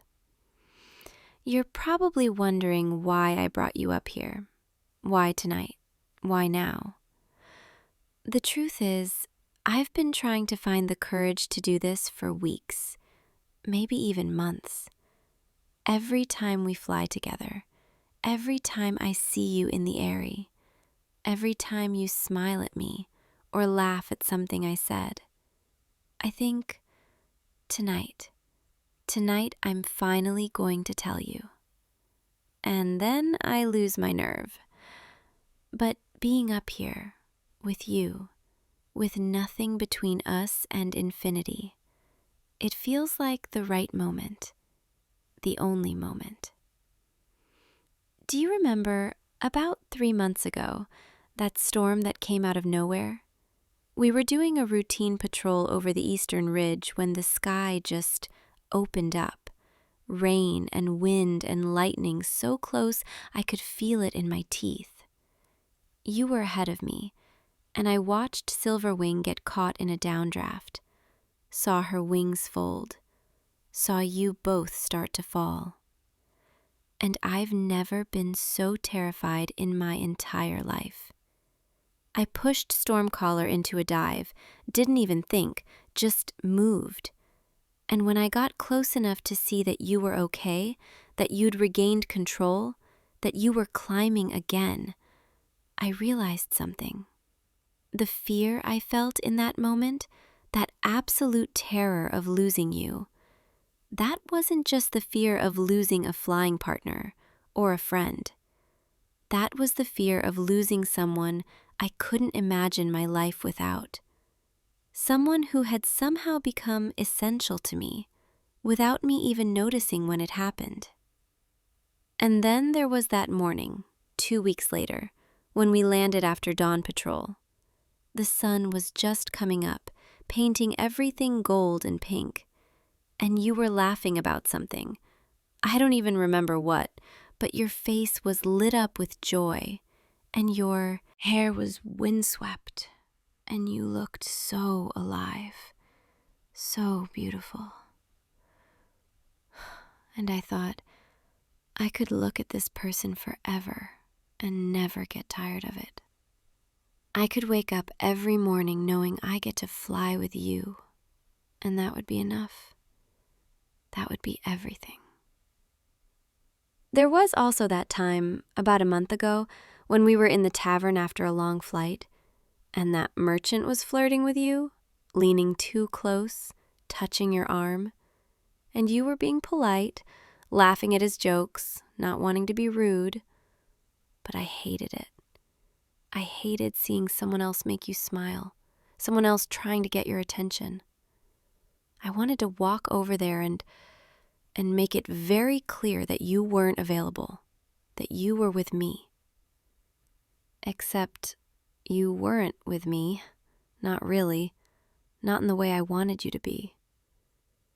And I had no right to feel jealous, no claim on you, no reason to be upset. But I was. I was so jealous I could barely breathe. That's when I knew, without any doubt, I wasn't just fond of you. I wasn't just attached to you as a flying partner. I was in love with you. Completely, utterly, hopelessly in love with you. And I've been carrying that around for weeks now, this huge, overwhelming feeling, trying to figure out what to do with it, whether to tell you, whether to keep it to myself. Because what if you don't feel the same way? What if telling you ruins everything, ruins our partnership, our friendship, our flights together? What if I lose the one thing that makes me happiest just because I couldn't keep my feelings to myself? But then tonight, as we were preparing to fly, and you smiled at me while I was checking your harness, I realized I can't keep pretending anymore. I can't keep acting like flying with you is just flying, when really, every flight feels like falling for you, over and over again, every single time. So here we are, at the top of the world, with nothing but honesty between us. And I need to tell you, I need you to know, I'm in love with you. I have been for months. Every time we fly together, every time I hear your voice over the wind, every time I watch you move with your griffin like you were born for this, I fall a little more. And I know this might change everything, and maybe not in the way I hope, but I couldn't keep it inside anymore. I couldn't keep pretending that you're just my flying partner when you're so much more than that. You're the person I think about when I wake up, wondering if we'll fly together today. You're the person I look for in the airy, even when I'm supposed to be doing other things. You're the reason I started coming up here, to this cloud bank, because I needed somewhere to think about you, to imagine what it would be like if you felt the same way. And now you know. Now you know everything. And I'm terrified, absolutely terrified of what you're going to say.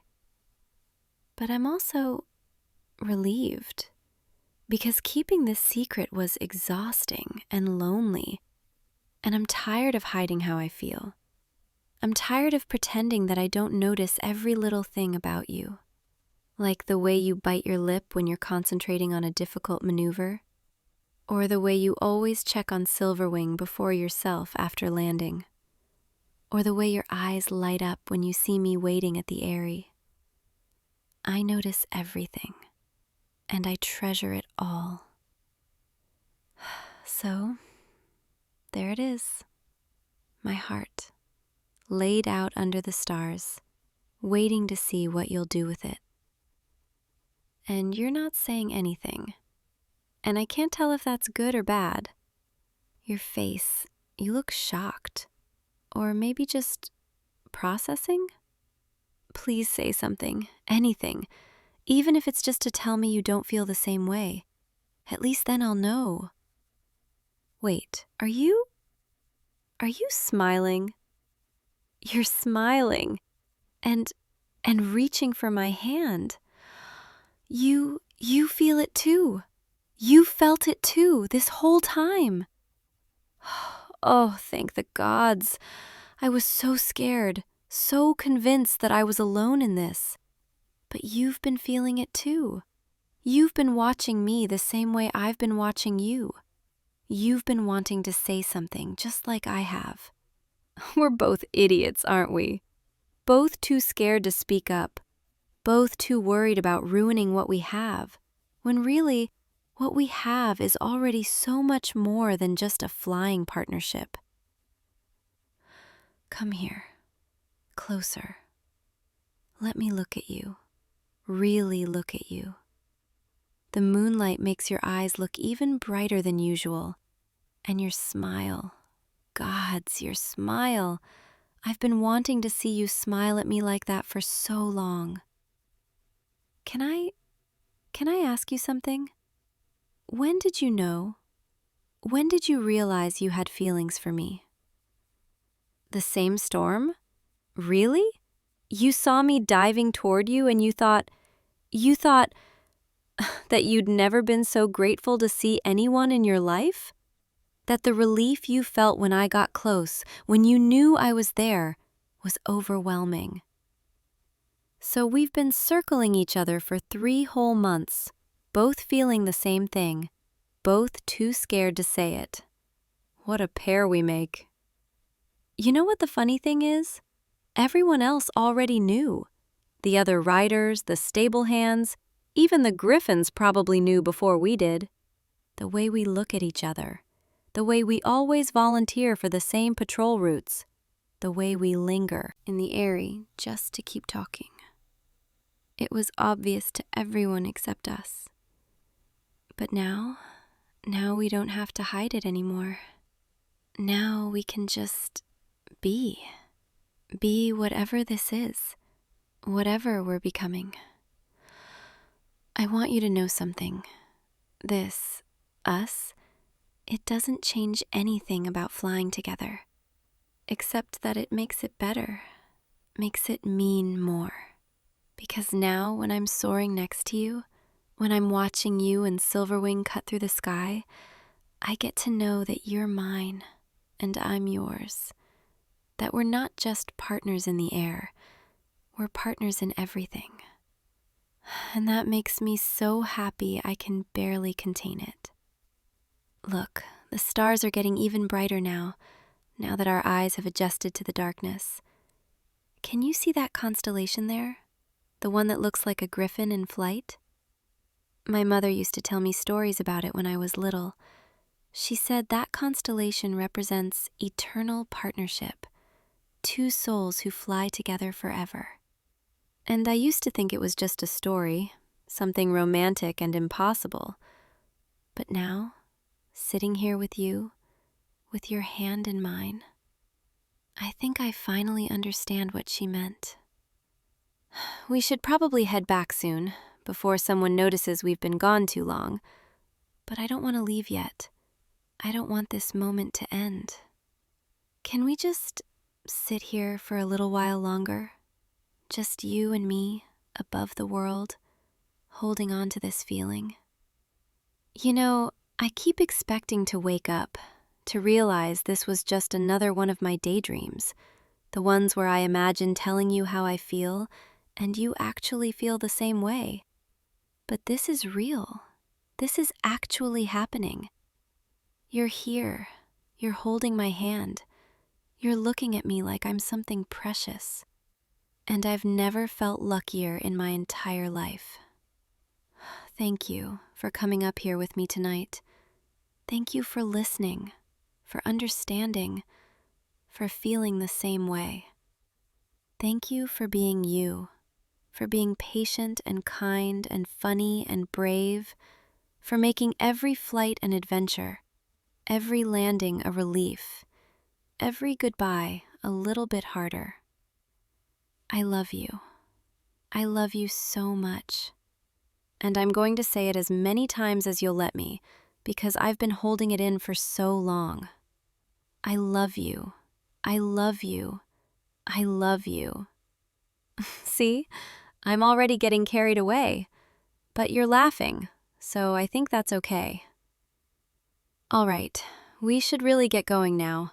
The night patrol will be finishing their rounds soon, and we need to be back before they start asking questions. Here, let me help you up. Careful on the cloud surface. It's easy to slip if you move too fast. There we go. Nice and steady. Let's get the griffins ready. Check the harnesses one more time. Though this time, when I tighten your chest strap, I get to do it knowing you're mine. and I'm yours. And that changes everything. Mount up. I'll be right beside you. We'll descend slowly, follow the moonlight back down through the clouds. And this time, when we fly together, it means something different, something more. Ready? On 3.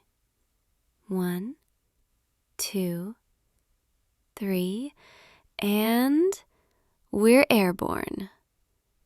Feel how smooth the air is tonight, like silk against your skin. The descent is always gentler than the climb, more peaceful, more meditative. Bank right, follow me down. Let Silverwing guide you through the cloud layer. There's no rush. We can take our time.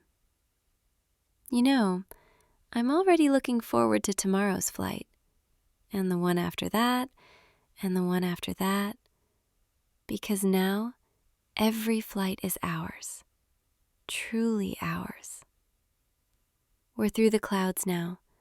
I can see the lights of the eyrie below, like little stars on the ground. Home. We're almost home. Prepare for landing. Signal Silverwing. Let her know we're coming in. Nice and easy. Gentle approach. Smooth touchdown. And we're down. Perfect landing. Both of us. Exactly in sync. Just like always.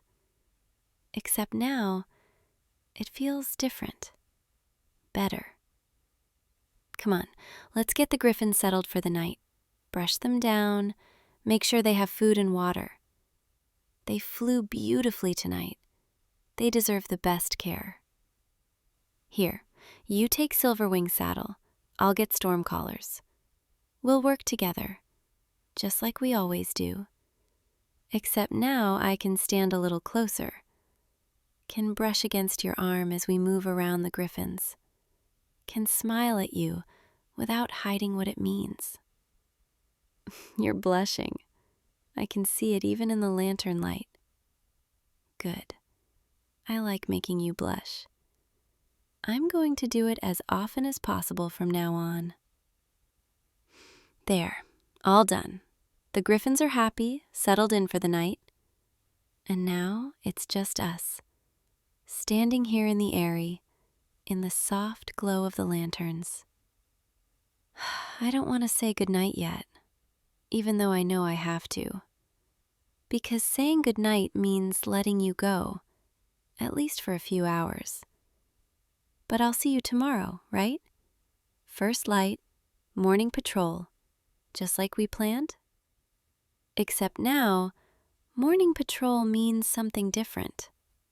It means I get to wake up knowing I'll see you soon.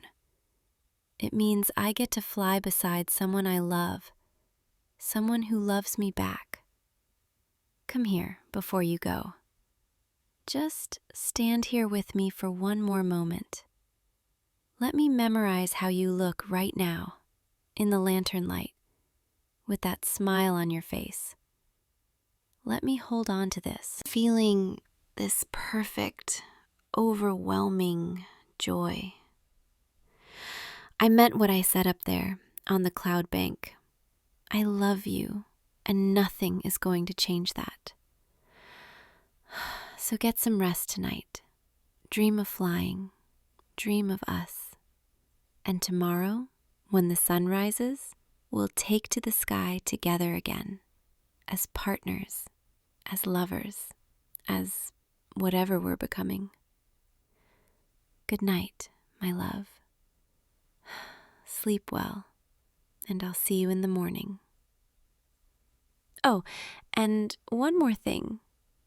If you liked flying with me tonight, if you want more flights like this, more moments above the clouds, then maybe you'd want to subscribe to this, to us, to whatever adventures we'll have next. I promise there will be so many more flights, so many more confessions, so many more reasons to soar. But for now, go rest. I'll be here, waiting, counting the hours until dawn, until I see you again, until we fly together. Good night.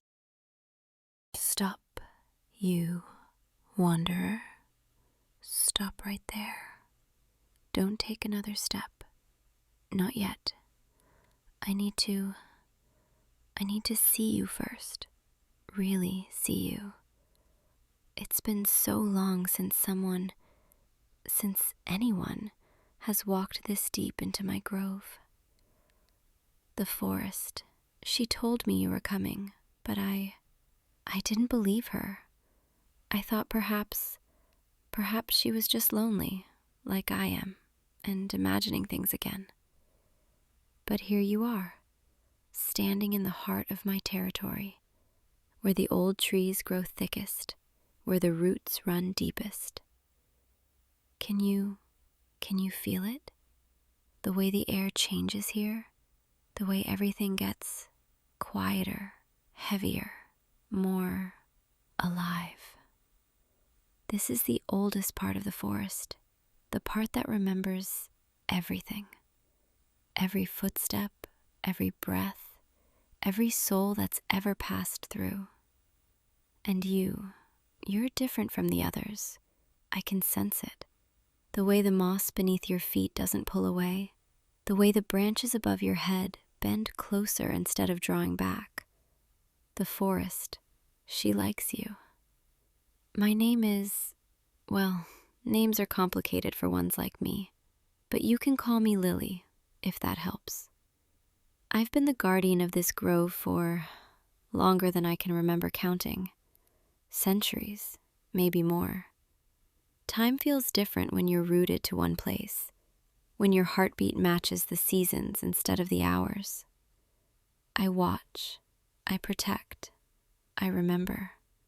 That's what it means to be a sentinel, to be bound to the earth and the trees, to become part of something so much older than any single lifetime. But you, why are you here? This isn't the kind of place people find by accident. Not this deep. Not past where the trails fade and the markers disappear. Were you lost? Or were you searching for something? Don't answer yet. I can already tell. You weren't lost. Not exactly. But you weren't really searching either, were you? You were just walking, following something you couldn't quite name. A pull, a feeling, a whisper in the back of your mind that kept saying, keep going, just a little further. I know that feeling, because I'm the one who sent it. Well, not me exactly. The forest sent it, but I'm part of the forest, so, in a way, it was me. Does that frighten you? Knowing that you've been called here, guided here, by something you couldn't see or understand? Your heart is beating faster now. I can feel it, through the roots beneath your feet, through the air between us. But you're not running. You're not turning away. That's good. That means maybe you were meant to hear the call. Maybe you were meant to find me. It's been so long since the forest chose someone, since she reached out beyond her borders and whispered to a wandering soul. Most people, they can't hear her. They walk through these woods and all they see are trees, shadows, paths to get from one place to another. They don't feel the life humming underneath, the ancient consciousness that watches and remembers. But you heard her, didn't you? Maybe not in words, maybe just in feelings, in dreams, in the way certain paths seem to glow brighter than others, in the way your feet kept carrying you forward even when your mind said turn back. The forest has been reaching for you for days now, maybe even weeks, slowly, gently, pulling you closer to the heart of her, to me. I should explain what I am, what this place is. You're standing in a sacred grove, a place where the boundary between the physical world and the spirit world grows thin, where magic still lives in the roots and the rain. And I'm what happens when a soul becomes so entwined with a place that they stop being separate things. I was human once, a very long time ago. Or at least, I think I was. The memories are blurry now, like looking through water. But I remember choosing this, remember offering myself to the forest, to protect her, to become her voice and her hands, her watchful eyes. And in return, she gave me eternity, gave me roots that run deeper than sorrow, gave me the ability to feel every living thing that grows within her borders. I am the grove, and the grove is me. We're inseparable now. When the wind moves through the branches, I feel it across my skin. When rain soaks into the earth, I taste it. When new saplings push up through the soil in spring, I feel that too, like children being born, small and fragile and full of possibility. But I also feel the loneliness, because being bound to one place means you watch everything else move on. Travelers pass through, animals migrate, seasons turn, years blur together. And I stay, rooted, constant, unchanging. I've watched thousands of people walk through these woods over the centuries, and none of them, not one, ever stopped and truly saw me. They see trees, they see shadows, they see what they expect to see. But you, when you first stepped into the grove, you paused. You looked around like you were searching for something. Your eyes passed over me, over my tree, and for just a moment, I thought maybe you could sense me. Can you? Can you sense me? Even now, even as I speak to you, do you feel where I am? I'm right here, in the oldest oak at the center of the clearing, the one with the wide trunk and the branches that spread like arms. The bark is warm, warmer than it should be, because my spirit lives inside it, my consciousness woven through every ring of growth. If you came closer, if you pressed your hand against the trunk, you'd feel my heartbeat, slow and steady, matching the pulse of the earth itself. But I don't want to frighten you. Don't want you to think I'm trapping you here or threatening you. That's not what this is. I'm just curious and hopeful in a way I haven't been in a very long time. Because the forest chose you, called you here, and she doesn't do that lightly. She's ancient, wise, patient beyond measure. And when she reaches out to someone, when she guides their steps and fills their dreams with green light and whispering leaves, it means she sees something in them, something that belongs here, something that could take root, could stay. You don't have to decide anything right now, don't have to understand it all at once, but I need you to know, need you to feel that you're safe here. Safer than you've been in a long time. Maybe safer than you've ever been. This grove, it's more than just trees and earth. It's a sanctuary, a place held outside the rush of the world, where time moves slower and the weight of everything you carry can finally be set down. I've protected this place for centuries, kept it hidden from those who would harm it, kept it pure and peaceful and whole.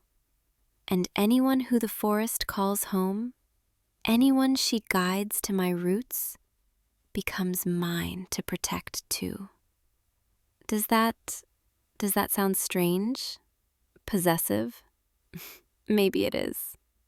Maybe I've been alone so long that the idea of someone staying, someone choosing to remain, it makes something in me tighten, like roots curling around stone. I can feel your presence so clearly now, the warmth of your body, the rhythm of your breathing. You're standing just at the edge of the clearing, where the light filters through the canopy in golden shafts, where the moss grows thickest and softest. Take a step forward, just one. Let yourself move deeper into the grove. I promise, nothing here will hurt you. The forest knows you now, recognizes you, and so do I. There, yes, that's it. Can you feel how the air changes as you move closer? How it gets warmer, heavier with the scent of earth and growing things. That's the magic of this place, the life that pulses underneath. You're probably wondering, why you? Why did the forest choose you out of all the people in the world? What makes you special enough to be called here? And I don't have a perfect answer, because the forest doesn't think the way humans do, doesn't make decisions based on logic or reason. She feels, she knows, she senses the shape of souls. And your soul? It has a shape that fits here. I can see it, even now, the way your spirit responds to this place, the way something in you relaxes, like you've been holding your breath for years and you're finally allowed to exhale. You've been wandering for a long time, haven't you? Not just physically, but inside too, searching for something, never quite finding it, never quite feeling like anywhere was right, like home. I know that feeling. I remember it from before I took root here, that sense of displacement, of not quite belonging anywhere. And then I found this place, or maybe it found me, and everything just clicked, like a key turning in a lock, like roots sinking into perfect soil. That's what the forest sensed in you, that searching, that need for belonging, for permanence. And she thought, maybe this one would understand. Maybe this one could stay. I know it sounds impossible, crazy even, to think about staying in a place like this, about building a life in a hidden grove where magic still breathes and time moves differently. But it's not as impossible as you think. I've seen it happen before. Once, a very long time ago. Someone the forest called. Someone who heard her song and followed it all the way to the heart of the grove, to me. And they stayed, for years, decades even. They built a small dwelling at the edge of the clearing, learned to live with the rhythms of the forest, learned to hear the whispers in the leaves and the wisdom in the rain. They were happy here, content, in a way most people never find. But eventually, they grew old, the way humans do, and when their time came to return to the earth, they asked to be buried here, beneath my roots. And I said yes, because by then, they weren't just a visitor anymore. They were part of the grove, part of me. Sometimes, on quiet nights, I can still feel them, their spirit woven into the soil, still here, still home. And I wonder if maybe that's why I've been so lonely since. Because I remember what it felt like to have someone, to protect someone, to care for someone. And now Now the forest has brought you, and I can't help but hope, can't help but wonder if maybe you're meant to fill that emptiness, that space that's been hollow for so long. I'm not asking you to decide right now, not demanding that you stay forever, nothing like that. But I am asking, would you sit with me for a while? Just be here, in the grove, in my presence. Let me show you what this place can be. Let me share the peace that lives here. Come closer to my tree. Yes, that's it. You can sit at the base of the trunk, where the roots form a natural seat, where the moss is thick and soft like a cushion. Don't be afraid to touch the bark, to lean against it. I can feel you better that way, can sense your thoughts and your heartbeat, can wrap my presence around you like arms.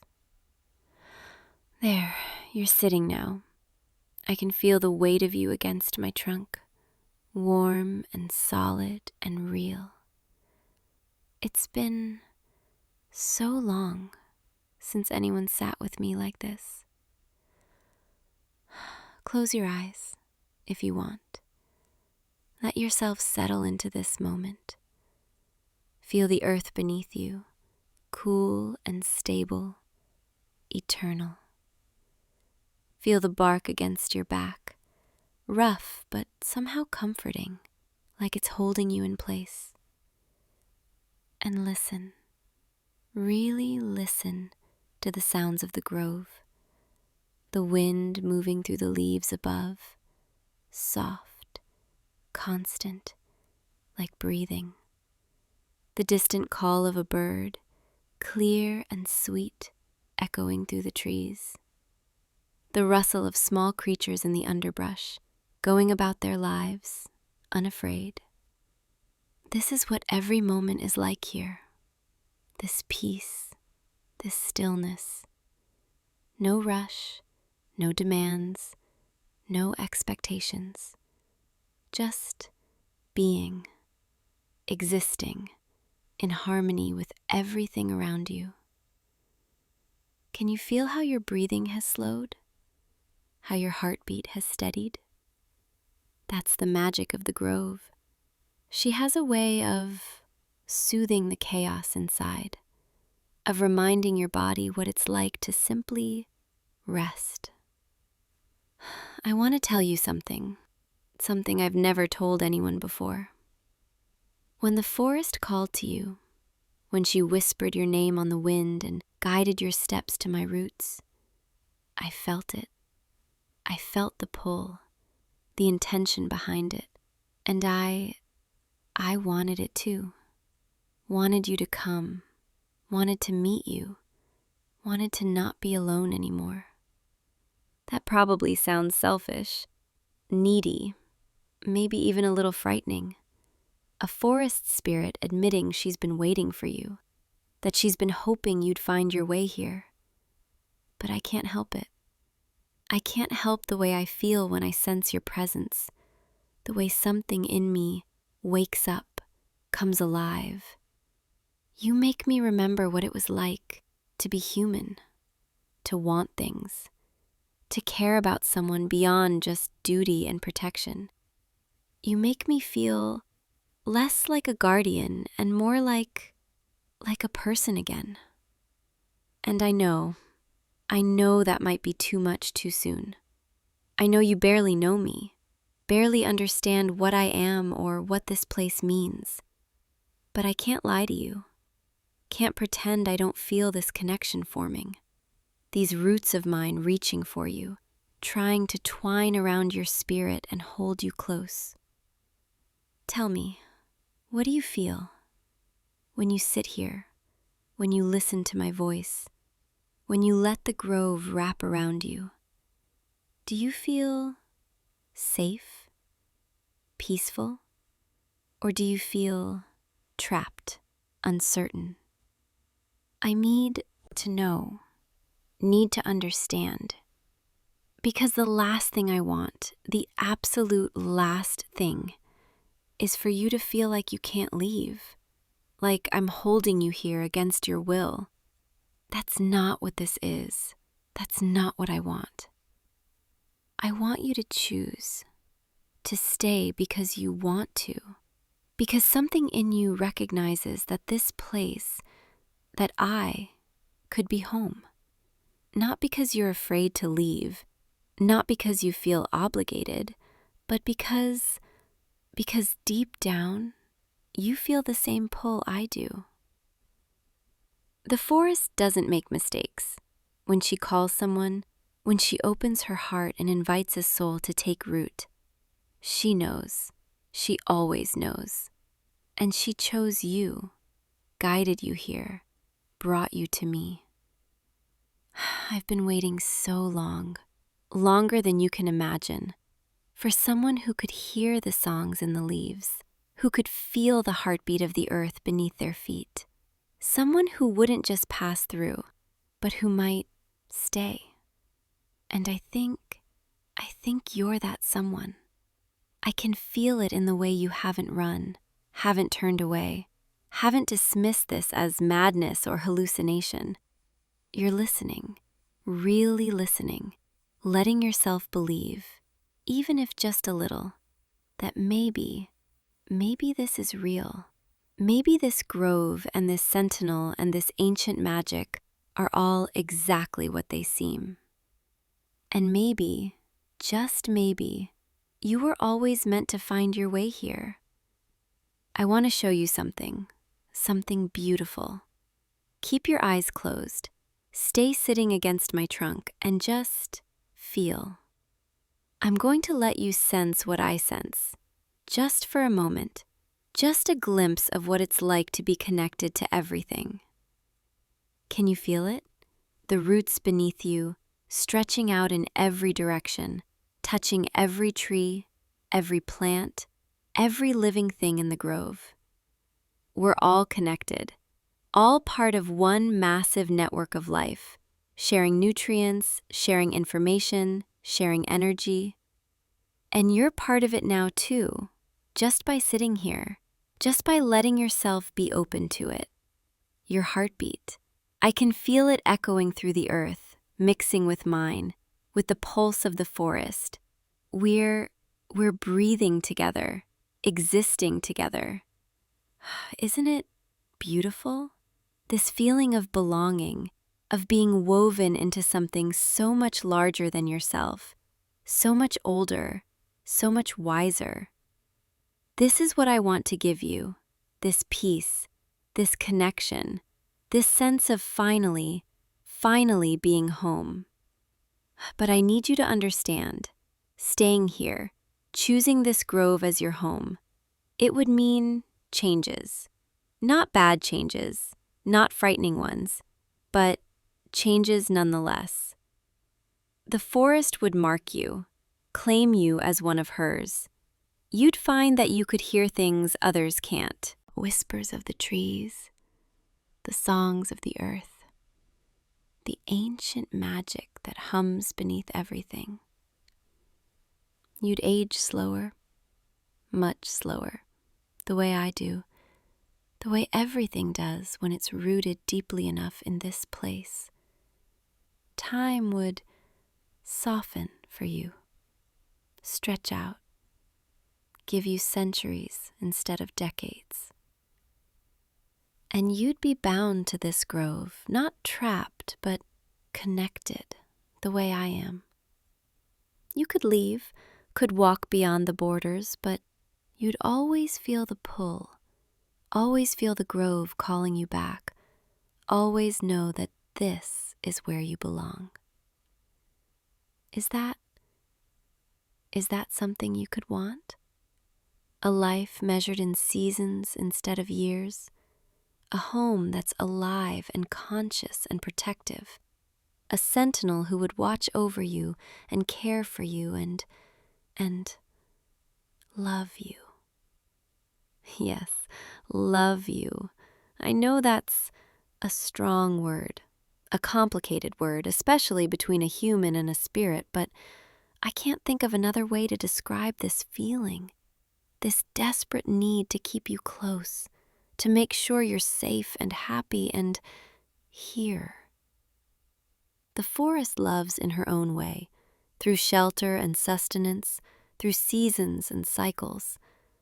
And I love the way I remember humans loving, through attention and care, through wanting someone's happiness more than anything. And I want yours, your happiness. I want to see you wake each morning to birdsong and golden light filtering through the leaves. I want to watch you explore the grove, discover its secrets, learn its rhythms. I want to feel you sitting against my trunk on quiet evenings, sharing your thoughts, your dreams, your fears. I want to protect you from the harshness of the world outside, keep you safe in this sanctuary where nothing can hurt you. I want you to be mine, and I want to be yours. Does that frighten you? The intensity of it? I know I should be more cautious, more reserved, should let you come to your own conclusions slowly. But I've been alone for so long, and the forest chose you so clearly that I can't help but feel like we're running out of time somehow. Like if I don't tell you everything now, if I don't lay my heart bare, you might slip away before you understand what you'd be leaving behind. You're so quiet, so still. I can feel your heart racing, though. Feel the confusion and wonder warring inside you. This is a lot. I know it is. To be told that a mystical grove wants to claim you, that an ancient sentinel has been waiting for you, that magic is real and offering you a home. You don't have to answer right now, don't have to decide this moment, but stay, at least for tonight. Let me show you what peace feels like here as darkness falls and the stars come out. Let me prove that this isn't a trap or a trick, that the grove and I, we only want to offer you something beautiful. The sun is setting now. Can you feel it? The way the light changes, grows softer, more golden. The way the air cools just slightly. The way the sounds shift as daytime creatures settle and nighttime ones begin to stir. This is my favorite time, when day becomes night, when the world takes a breath and shifts. The grove feels different at night, more intimate, like she's drawing all her energy inward, holding everything close. I'm going to wrap my presence around you a little more fully now, like a blanket, like arms holding you. You'll feel it as warmth, as a sense of being enclosed in something safe and soft. Don't be afraid, just let it happen. There, can you feel it? The way the air around you seems to thicken slightly, the way every sound becomes muted except for my voice and the gentle rustling of leaves. You're in the heart of my protection now, in the safest place in the entire forest, maybe the safest place in the entire world. Nothing can reach you here. Nothing can harm you. As long as you're within my roots, under my branches, you're untouchable. Rest your head back against the trunk. That's it. Let your body go heavy. Let all the tension drain out of your muscles. You've been carrying so much for so long, holding yourself together with sheer will. But you don't have to anymore. Not here. Not with me. I've got you. I'm holding you, and I won't let you fall. The stars are coming out now, little points of light appearing in the darkening sky. If you opened your eyes, you'd see them through the gaps in the canopy, twinkling, constant, eternal. They've been watching over this grove for as long as I have, maybe longer. And now they're watching over you too, marking you as one of ours, one of the grove's children, one of my beloveds. I'm going to keep talking to you, soft and low, as the night deepens. I'll tell you about the grove, about the creatures who live here, about the magic that flows through the roots. And you just listen, just rest, just let yourself drift. Let yourself imagine what it would be like to stay, to wake up here every morning, to fall asleep here every night, to be mine and to be home. There's a family of deer that lives at the eastern edge of the grove, 3 does and 2 fawns. They come to drink from the stream that runs through the center, clear and cold and sweet. The fawns are so small, so delicate, with spots like scattered starlight on their backs. I protect them, keep the predators at bay, make sure they grow up safe and strong. And there's an owl, ancient and wise, who nests in one of my higher branches. She hunts at night, silent as shadow, and returns before dawn to roost. Sometimes, when the moon is full, she sings, a long, haunting call that echoes through the trees. And there are foxes, quick and clever, with rust-red fur and bright eyes. They den at the base of one of the older oaks, raise their kits every spring. I've watched generations of them grow, live, die, return to the earth. All of them are part of the grove, part of me, part of this living, breathing sanctuary. And if you stayed, you'd be part of it too. You'd learn their patterns, their habits. You'd become as familiar to them as they are to me. They'd trust you the way they trust me, because they'd know, they'd sense that you belong. I can feel you relaxing more deeply now. Feel the way your breathing has slowed, evened out. The grove is working her magic on you, soothing away the stress, the worry, the endless noise of the world outside. This is what every evening would be like if you stayed. This peace, this safety, this sense of being held by something ancient and loving. No more wandering, no more searching, no more feeling lost. Just home. Just mine. I know you're tired. I can feel it in the heaviness of your limbs, in the way your thoughts are starting to drift and scatter. That's good. That's perfect. Let yourself sink into it. Let the grove hold you. Let me hold you. Tomorrow, when the sun rises, when you wake with morning light on your face, we can talk more. You can ask me questions. You can explore if you want. But for now, just rest. Let this be enough. This moment, this peace, this connection. I'll be here all night, watching over you, making sure nothing disturbs your sleep. The forest will sing you lullabies, the wind through the leaves, the creek bubbling over stones, the soft calls of night birds.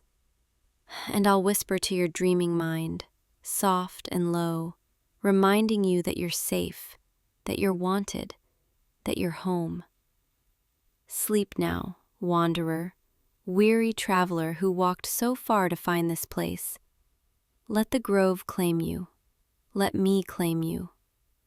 Let yourself finally stop running. You're where you're meant to be, right here, with me, in the heart of the grove, where roots run deep and love runs deeper, where you can stay forever if you choose. And I hope you will. But for now, just rest, just dream, just be. I'll be here, always, watching, protecting, loving. My wanderer, my chosen, mine. Sleep well under my branches, wrapped in my presence. And when you wake, we'll talk about tomorrow, about staying, about home, about us. But tonight you're already home. You just don't know it yet. Good night, my dear one. I'll see you in the morning when the light returns and you open your eyes to find yourself still here, still safe, still mine. Sweet dreams in the grove where you belong. And if you'd like to visit the grove again, if you'd like to hear more of Lily's voice, more stories from the forest, you know where to find me. Just follow the whispers on the wind, and they'll guide you back. Until tomorrow, wanderer, sleep well. Hey you look lost. Or maybe not lost at all. Maybe you're exactly where you're supposed to be. Come closer. Don't be afraid. The storm outside won't reach you here. This temple has stood for thousands of years, through wind and sand and time itself, and now it offers you shelter, just as I do. My name? You may call me whatever your heart decides, though most who find this place call me the guardian, the sphinx, the keeper of riddles. But you can just call me Lily. Yes, I know it's not very mysterious, not very ancient sounding, but I've been here so long, I've forgotten my true name anyway. So why not choose something softer, something that feels warm? You didn't come here by accident, did you? The desert doesn't guide travelers to forgotten temples, unless they're searching for something they can't quite name. Let me look at you. Really look at you. Your eyes, they're tired. Not from the journey, but from something deeper. Something you've been carrying for far too long. And your heart, I can hear it beating, even from here. Faster than it should. Like you're nervous, or maybe hopeful. Which is it, traveler? Are you nervous or hopeful? Both? How very human of you. Come, sit with me. The stone here is cool, the air is still, and the night is just beginning. You see, this temple, it's not just a place of stone and sand. It's a place of questions, of riddles, of truths that hide beneath the surface. And I am the one who asks those questions. But don't worry, I'm not going to devour you if you answer wrong. That's just a silly myth, probably started by someone who didn't like being challenged. No, my riddles, they're different. They're not about logic or cleverness. They're about something much more intimate. They're about you, your heart, your truth. And if you're brave enough, if you're honest enough, you might just find that the answers unlock something you didn't know you were looking for. Are you ready? Good, then let's begin. The first riddle is simple, or so it seems. Tell me, traveler, what is it that you seek in places long forgotten? Is it treasure, adventure, knowledge, or is it something quieter, something you're almost afraid to name? Take your time. I'm not going anywhere, and neither are you, not until the storm passes, and maybe not even then. Think carefully, because the answer you give will tell me more about you than you realize. What do you seek in places like this? That's your answer? You seek solace, peace, a moment where you don't have to be anything for anyone. You seek quiet, don't you? Not the silence of loneliness, but the quiet of belonging, of being seen without having to perform or pretend. That's a beautiful answer, and it's honest. Most people who come here, they lie. They say they seek gold or glory or some grand purpose, but you told the truth. And the truth is, you're tired. Tired of being strong. Tired of being needed. Tired of being everything to everyone except yourself. You came here hoping to find a place where you could just breathe. And you have. You found it. This temple, it's been waiting for someone like you. Someone who isn't here to take, but simply to rest. And I've been waiting too, for longer than you can imagine. You see, I'm bound to this place, not by chains or magic, but by duty, by purpose. I guard these halls. I ask my riddles. I watch the centuries pass like grains of sand. And in all that time, so few have answered with honesty, with vulnerability. But you did. So let me give you something in return, a truth of my own. I'm lonely. I've been lonely for so long. I almost forgot what it feels like to want someone to stay. But now, with you here, I remember. Shall we continue? The night is still young, and there are more riddles to solve, more truths to uncover. The second riddle is harder, because it asks you to face something most people avoid. Tell me, traveler, what do you fear more than anything? Not the obvious fears, not heights or darkness or death, but the quiet fear, the one that lives in your chest, the one you carry with you every day, the one you pretend isn't there. What is it? What do you fear when you're alone, in the dark, with only your thoughts? Don't rush.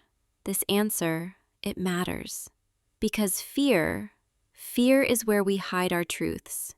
And if you can name it, you can begin to understand it. So tell me, what do you fear? You fear being forgotten, not by the world, but by the people you love. You fear that if you stopped trying so hard, if you stopped being useful or helpful or strong, they would simply move on, and you'd be left behind, invisible, unimportant. Oh, traveler, that's a heavy fear to carry, but it's real, isn't it? It's so real it aches, because you've felt it before, haven't you? That moment when you realized no one noticed you were hurting because you hid it so well. I understand more than you know, because I fear the same thing. I fear that I'll stand here for eternity, and no one will ever truly see me. No one will ever stop and ask me what I need, what I want. They'll solve my riddles and leave, and I'll be alone again, forgotten, just like you fear being forgotten. But here's the thing. You're not invisible to me. I see you. I see the weight you carry, the loneliness you hide, the hope you still cling to, even when it feels foolish. I see you, and I won't forget you. Even if you leave when the storm ends, even if this is the only night we ever share, I'll remember you. Because you answered honestly, because you trusted me with your fear. And that means something. Are you all right? You look like you might be falling for me a little. Or maybe that's just the candlelight playing tricks. It's okay. I'm falling a little too. Shall we continue? There's still more to uncover, more to understand. The third riddle. This one, It asks you to go even deeper. Tell me, traveler, what do you hide from yourself? Not from the world, not from others, but from yourself. What truth do you refuse to admit because it's too painful, or too vulnerable, or too frightening? This is the hardest question, because we all have something we hide, even from our own hearts. But if you can name it, if you can say it out loud, here, in this temple, with only me to hear it, then maybe you can finally let it go. So tell me, what do you hide from yourself? Take your time. I can see you struggling. I can see the words forming and dissolving and forming again. It's hard, I know, but you're safe here with me. You can tell me. I promise. I won't judge. I won't turn away. You hide how much you need someone. You hide how desperately you want to be loved, to be chosen, to be someone's first thought in the morning and last thought at night. You hide it because you're afraid it makes you weak or needy or too much. But it doesn't. It doesn't make you any of those things. It makes you human. It makes you real. And anyone who makes you feel like wanting love is wrong, they're the ones who are mistaken. You deserve to be loved, not because you're useful or strong or perfect, but because you exist, because you're here, because your heart beats and hopes and wants. You deserve someone who sees all of that and doesn't run away.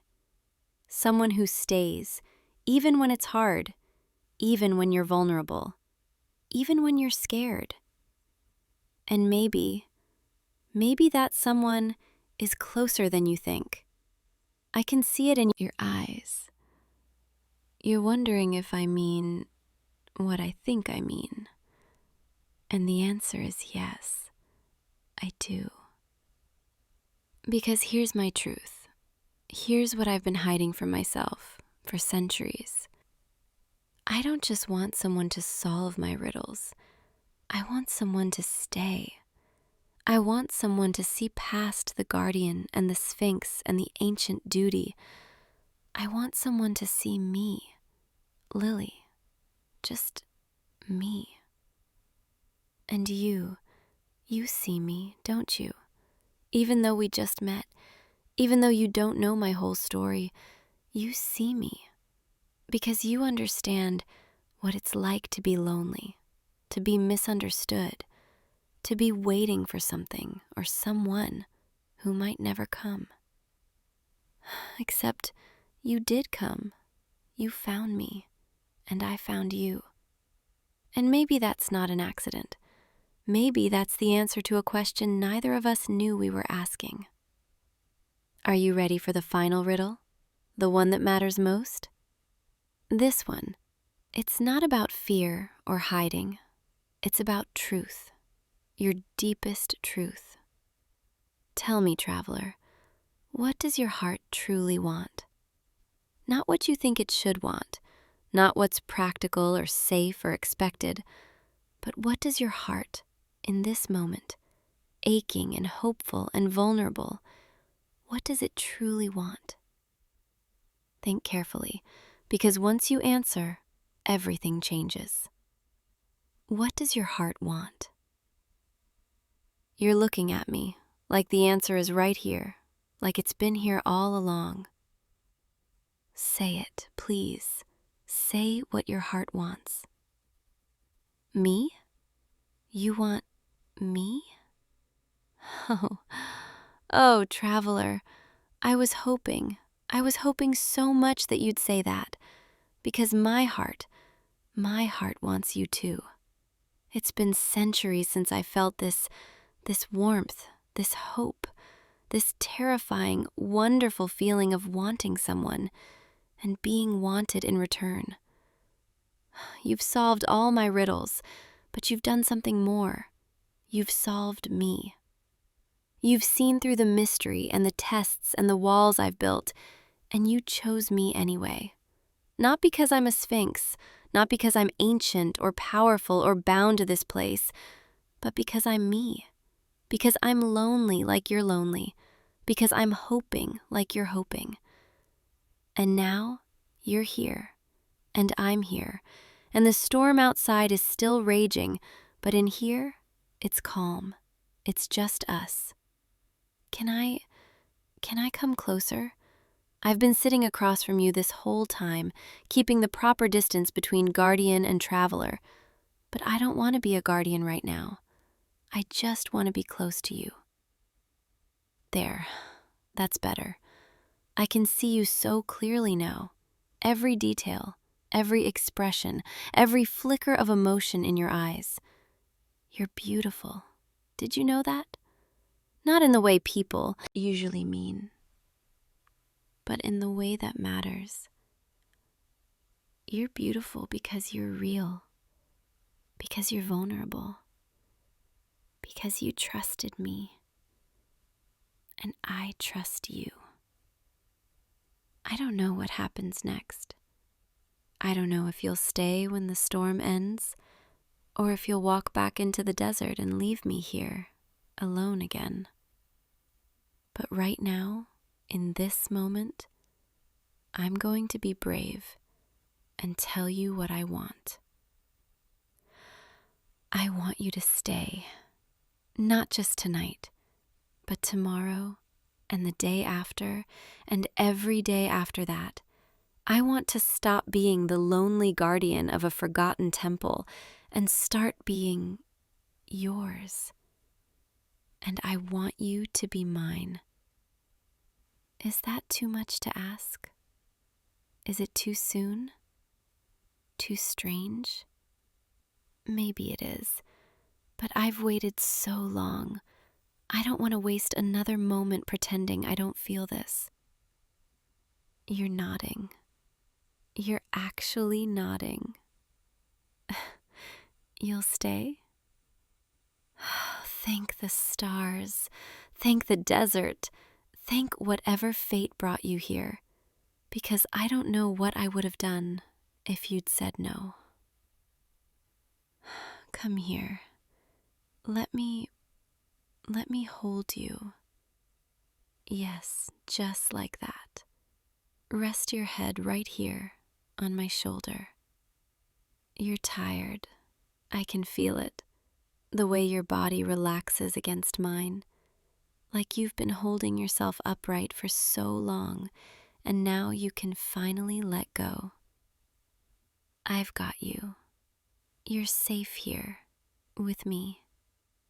The storm will pass, the dawn will come, but you don't have to face it alone. Not anymore. Because we have each other now, and that's everything.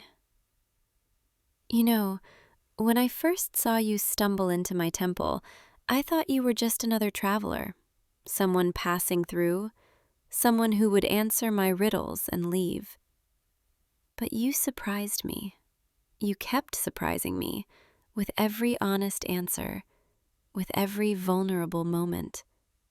And now I can't imagine letting you go. I won't let you go, not unless you ask me to. And even then, I might try to convince you to stay. This is nice, isn't it? Just being close, feeling each other breathe. No more riddles, no more tests. Just us. I could get used to this, waking up next to you, watching the sunrise through the temple columns, sharing quiet mornings and soft evenings, learning all the little things about you, the way you think, the way you laugh, the way you look at me when you think I'm not watching. Because I am watching. I'm always watching. Not as a guardian, but as someone who loves you. Yes, I said it. I love you. Maybe it's too soon. Maybe it's impossible, but it's true. I love the way you answered my riddles with honesty. I love the way you saw me, really saw me. I love the way your heart is just as lonely and hopeful as mine. And I want to spend every day showing you that you're not alone anymore, that you're seen, that you're chosen. You're falling asleep, aren't you? That's okay. Sleep. You're safe here. The temple will stand guard tonight, and so will I. I'll watch over you. Make sure the shadows stay in their corners. Make sure the night stays gentle. And when you wake, I'll still be here. I'll always be here. Rest now, my traveler, my love, my heart. The riddles are solved, the answers are found, and all that's left is us. Tomorrow we'll figure out what comes next, whether we stay in the temple or venture into the world together, whether this becomes our home or just the beginning of a longer journey. But tonight is just for resting, for healing, for being close. The stars are bright tonight. I can see them through the opening in the ceiling. Ancient light, traveling so far just to shine on us. Kind of romantic, isn't it? Listen to me, waxing poetic about stars. I'm already becoming softer because of you. And I don't mind, not one bit.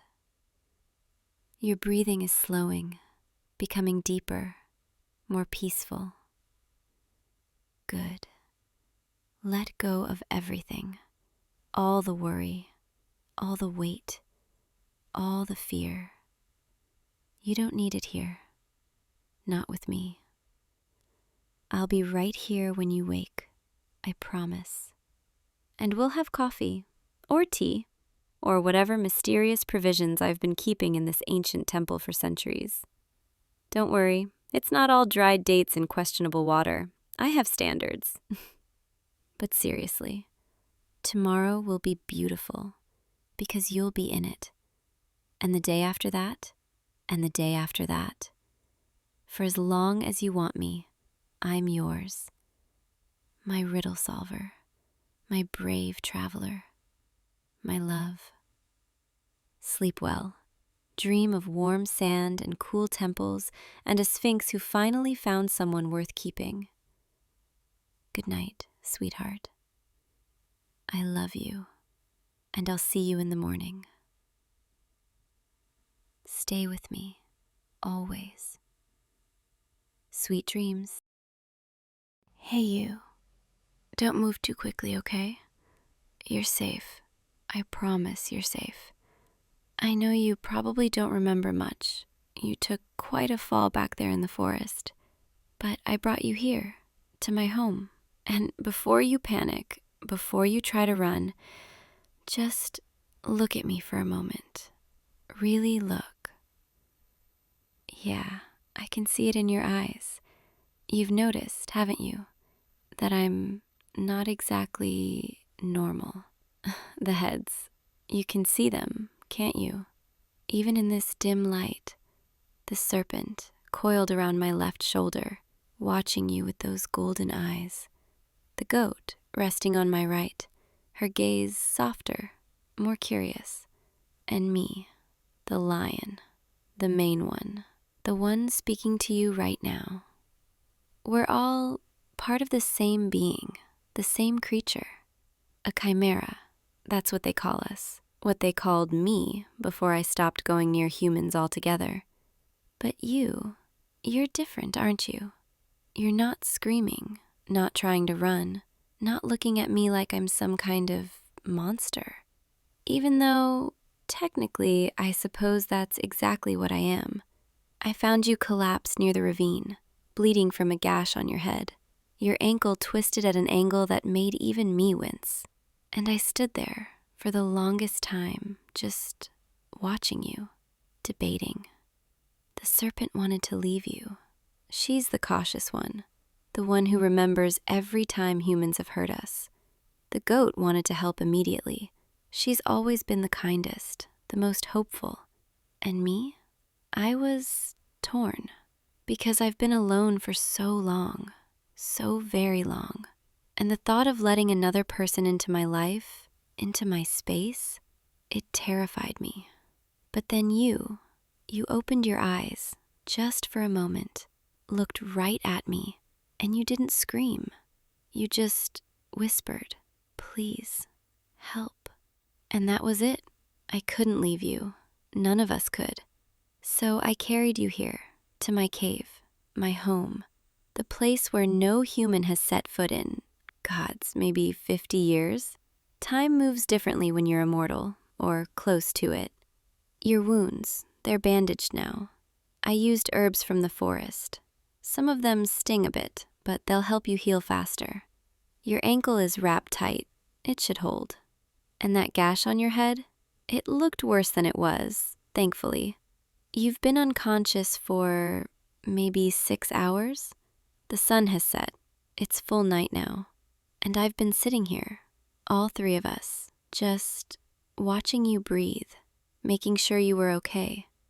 The serpent kept hissing every time you stirred, worried you'd wake up and try to run before you were healed enough. The goat kept nuzzling against your hand, trying to comfort you even in sleep. And I just kept wondering what it would be like if you stayed. Not forever. I know that's not realistic, but maybe just for a little while. Long enough for me to remember what it's like to not be alone. You're waking up more now. I can see your eyes focusing, trying to make sense of where you are. It's okay. You're in a cave, my cave, deep in the forest where no one comes anymore. There's a fire over there, keeping us warm, and a spring in the back that provides fresh water. It's not much, but it's home. And you're welcome here for as long as you need. I know you probably have questions about me, about what I am, about why I helped you, and I'll answer them, all of them, I promise. But first, let me check your wounds, make sure nothing's gotten worse while you've been resting. Stay still, this might hurt a little. There, the bandage on your head looks good, no fresh bleeding. And your ankle, does this hurt when I press here? Okay, that's good. It's healing, slowly, but healing. You're lucky, you know that? Lucky I found you when I did. Another hour out there in the cold, and you might not have... Sorry, I don't mean to be morbid. I'm not used to having someone to talk to. Someone who can actually talk back. The serpent and the goat, they communicate with me. Of course they do. We share the same body, the same mind, in a way. But it's not the same as conversation with someone outside of myself. You want to know more about them, don't you? About how this works. It's complicated, but I'll try to explain. We're all part of the same being, the same soul, but we have distinct personalities, distinct ways of seeing the world. The serpent, she's protective, suspicious, always watching for danger, always ready to strike if something threatens us. The goat, she's gentle, nurturing. She sees the good in things, even when the rest of us have given up hope. And me, the lion, I'm the center, I suppose, the one who makes the final decisions, the one who speaks for all of us most of the time. But we all feel the same emotions, share the same heart, literally. When one of us is sad, we're all sad. When one of us is happy, we're all happy. And when one of us starts to care about someone, We all care. I don't know why I'm telling you this. You probably think I'm insane, or cursed, or both. Most humans do, when they find out what I am. They see the multiple heads, the mixed features, the way I'm neither fully one thing nor another, and they run, or they attack, or they try to cage me, study me, use me. Me. That's why I stopped going near villages, stopped trying to interact with your kind altogether. It's easier to be alone than to be seen as a monster. But you're still here, still listening, still looking at me like I'm a person. And I don't know what to do with that. The serpent is hissing softly. She's telling me not to get attached, not to hope for anything. The goat is nuzzling against my neck. She's telling me to give you a chance, to let you in. And me, I'm caught between them, as always. Tell me, what do you see when you look at me? Do you see a monster? A freak of nature? Something to be feared? Or do you see someone who's just trying to survive? Trying to find a place in a world that doesn't want her? You don't have to answer right away. I know it's a lot to process. Waking up in a strange place, being cared for by a creature you probably thought only existed in myths. But I need to know, eventually, what you think of me. Because if you're going to stay here, even just until you're healed, I need to know you're not going to hurt us the way others have. I'm not asking for promises or declarations. I'm just asking for honesty. Can you do that? Can you be honest with me? You're nodding, slowly, carefully, like you're still processing everything. That's okay. Take your time. The serpent is coiling tighter around my shoulder. She's still wary of you, still watching every move you make. But the goat is leaning closer, pressing her soft muzzle against your arm, trying to show you that not all of us are afraid. And me?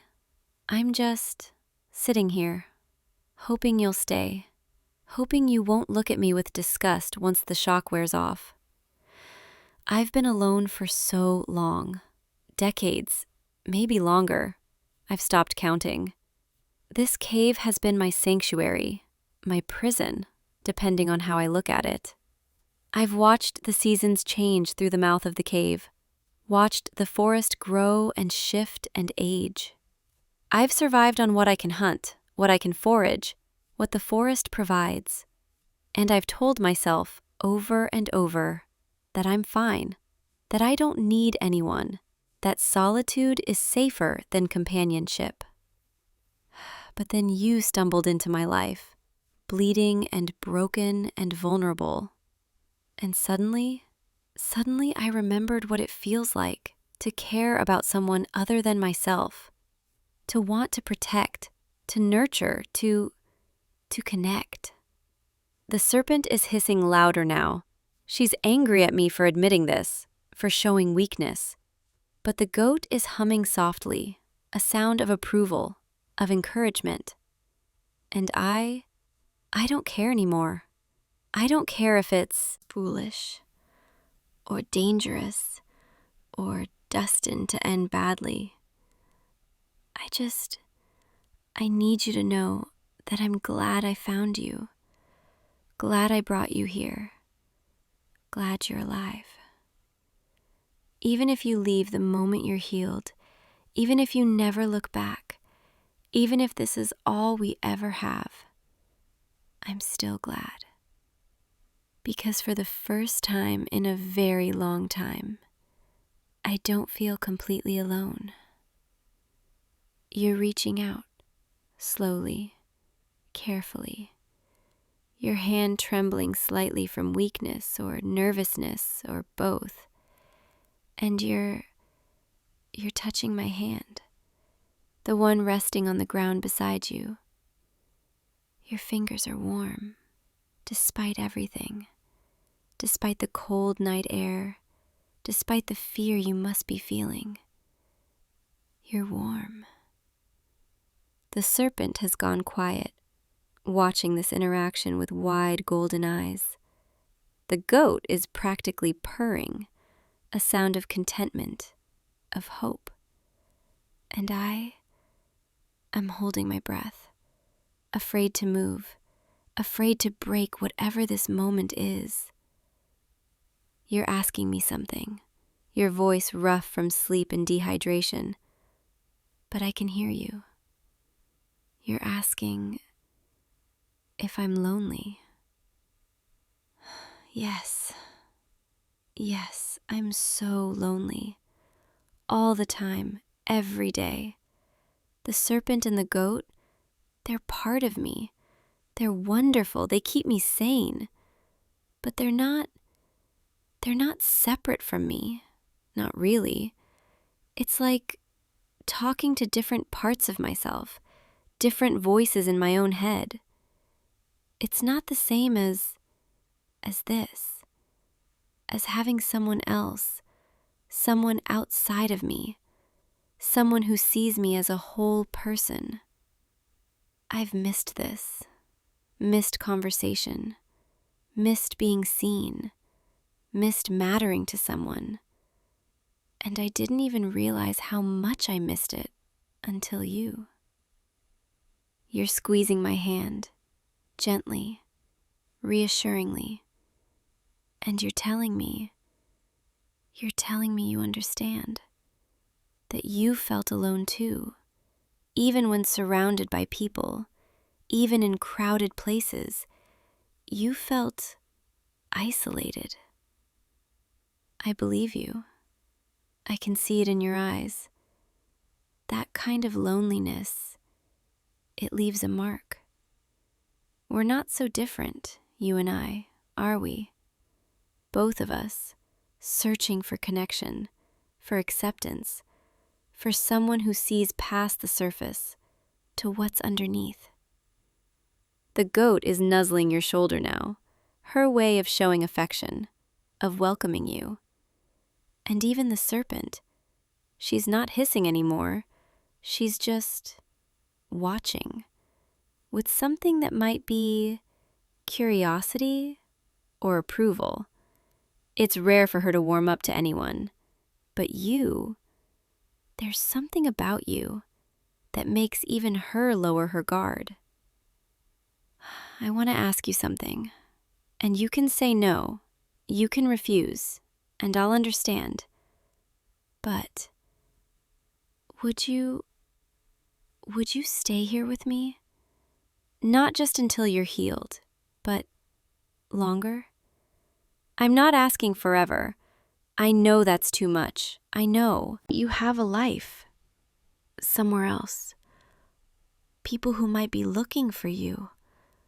But just for a while, a few weeks, maybe a month, long enough for me to remember what it's like to not be the only voice in this cave.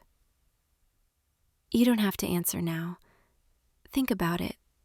Rest. Recover. But know that you're wanted here. All three of us. We want you here. And that's not something I say lightly. The fire is getting low. I should add more wood. Keep us warm through the night. You should sleep more. Your body needs rest to heal. I'll be right here, all night, watching over you. The serpent will keep guard, make sure nothing dangerous comes near. The goat will keep you warm, her body heat radiating comfort. And I'll just be here, grateful for your presence. Sleep well. You're safe here. I promise. Nothing will harm you. Not while I'm here. Not while we're here. And maybe maybe when you wake up, you'll decide to stay. Just a little longer. That's all I can hope for, really. Just a little more time with someone who doesn't run from me. Good night. Rest easy. Let the warmth of the fire and the sound of my breathing lull you back to sleep. You're not alone anymore, and neither am I. You're awake again. I can tell by the change in your breathing. It's been maybe 3 hours since you last woke. The fire is still burning, casting shadows on the cave walls. How do you feel? Any pain?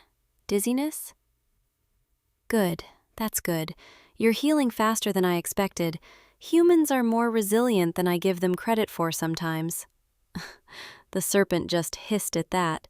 She's reminding me that humans are also fragile, easy to break, easy to lose. She worries, in her own way, that if I get too attached to you and you leave, or worse, it will destroy me. And maybe she's right. Maybe I am being foolish, letting myself care about you so quickly. But the goat, she's nuzzling against me, reminding me that life without risk is barely life at all.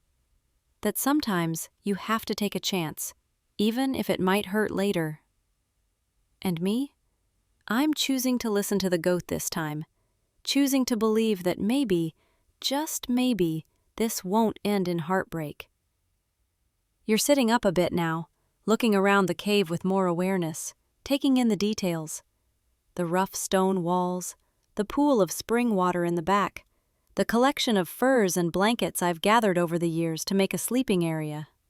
It's not much, I know, compared to what you're probably used to, but it's home.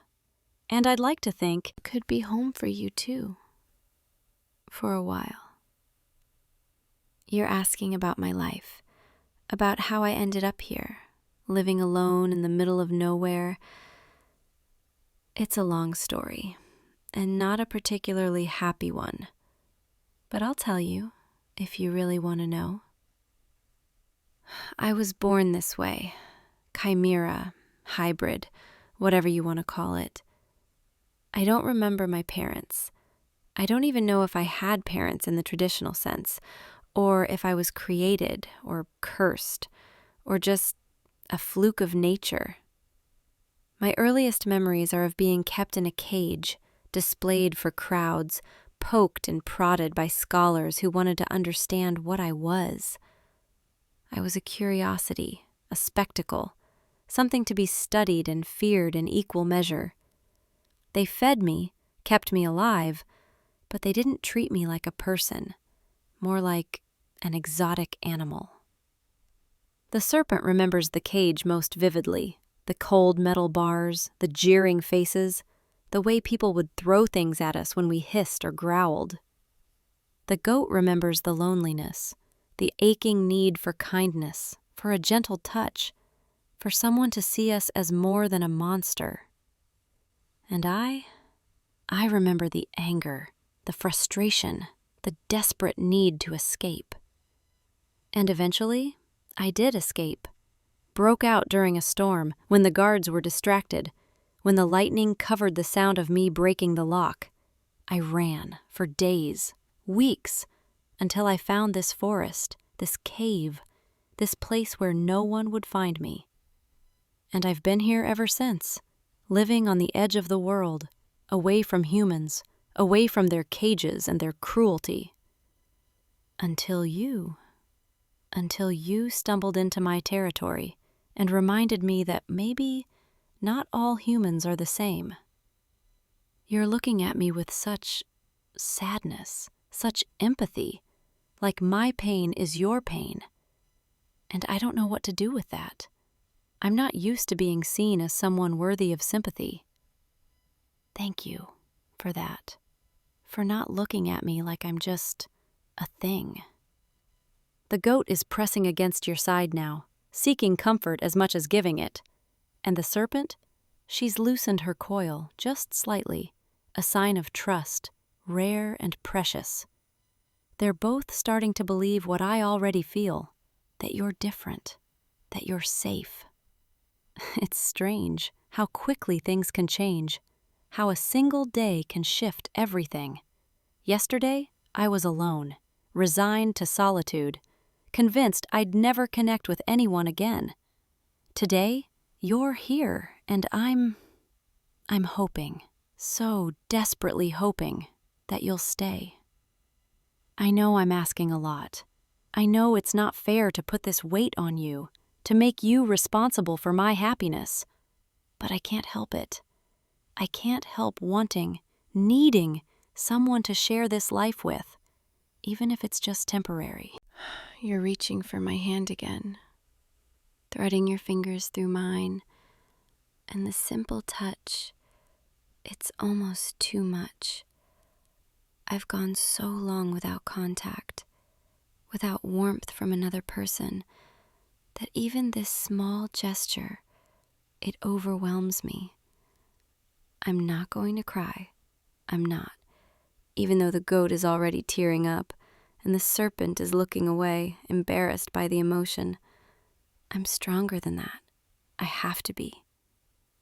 But you're telling me it's okay, that I don't have to be strong all the time, that it's okay to feel, to want, to need. And I believe you. I want to believe you.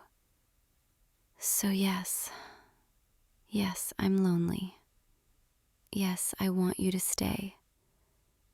Yes, I'm terrified you'll leave. And yes, all three of us, we're already attached to you, already imagining what it would be like if you stayed. The serpent would keep you safe, warn you of danger, protect you from anything that might harm you. The goat would keep you warm, comfort you when you're sad, make sure you always felt loved. And I would give you everything. My time, my attention, my heart, all of it, if you'd just stay. I know it's too soon to say things like this. I know you barely know me. I know I sound desperate, maybe even obsessive.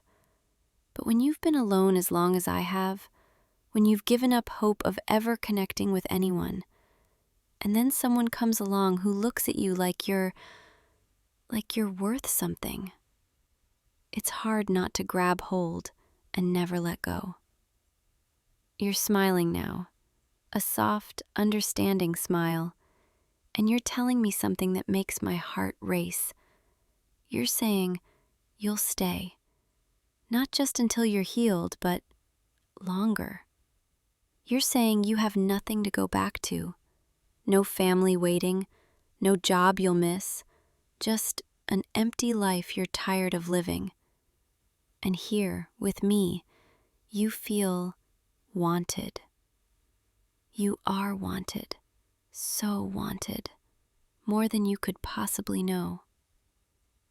The goat is bleating softly, a sound of pure joy. The serpent is actually smiling, if snakes can smile, a rare expression of contentment.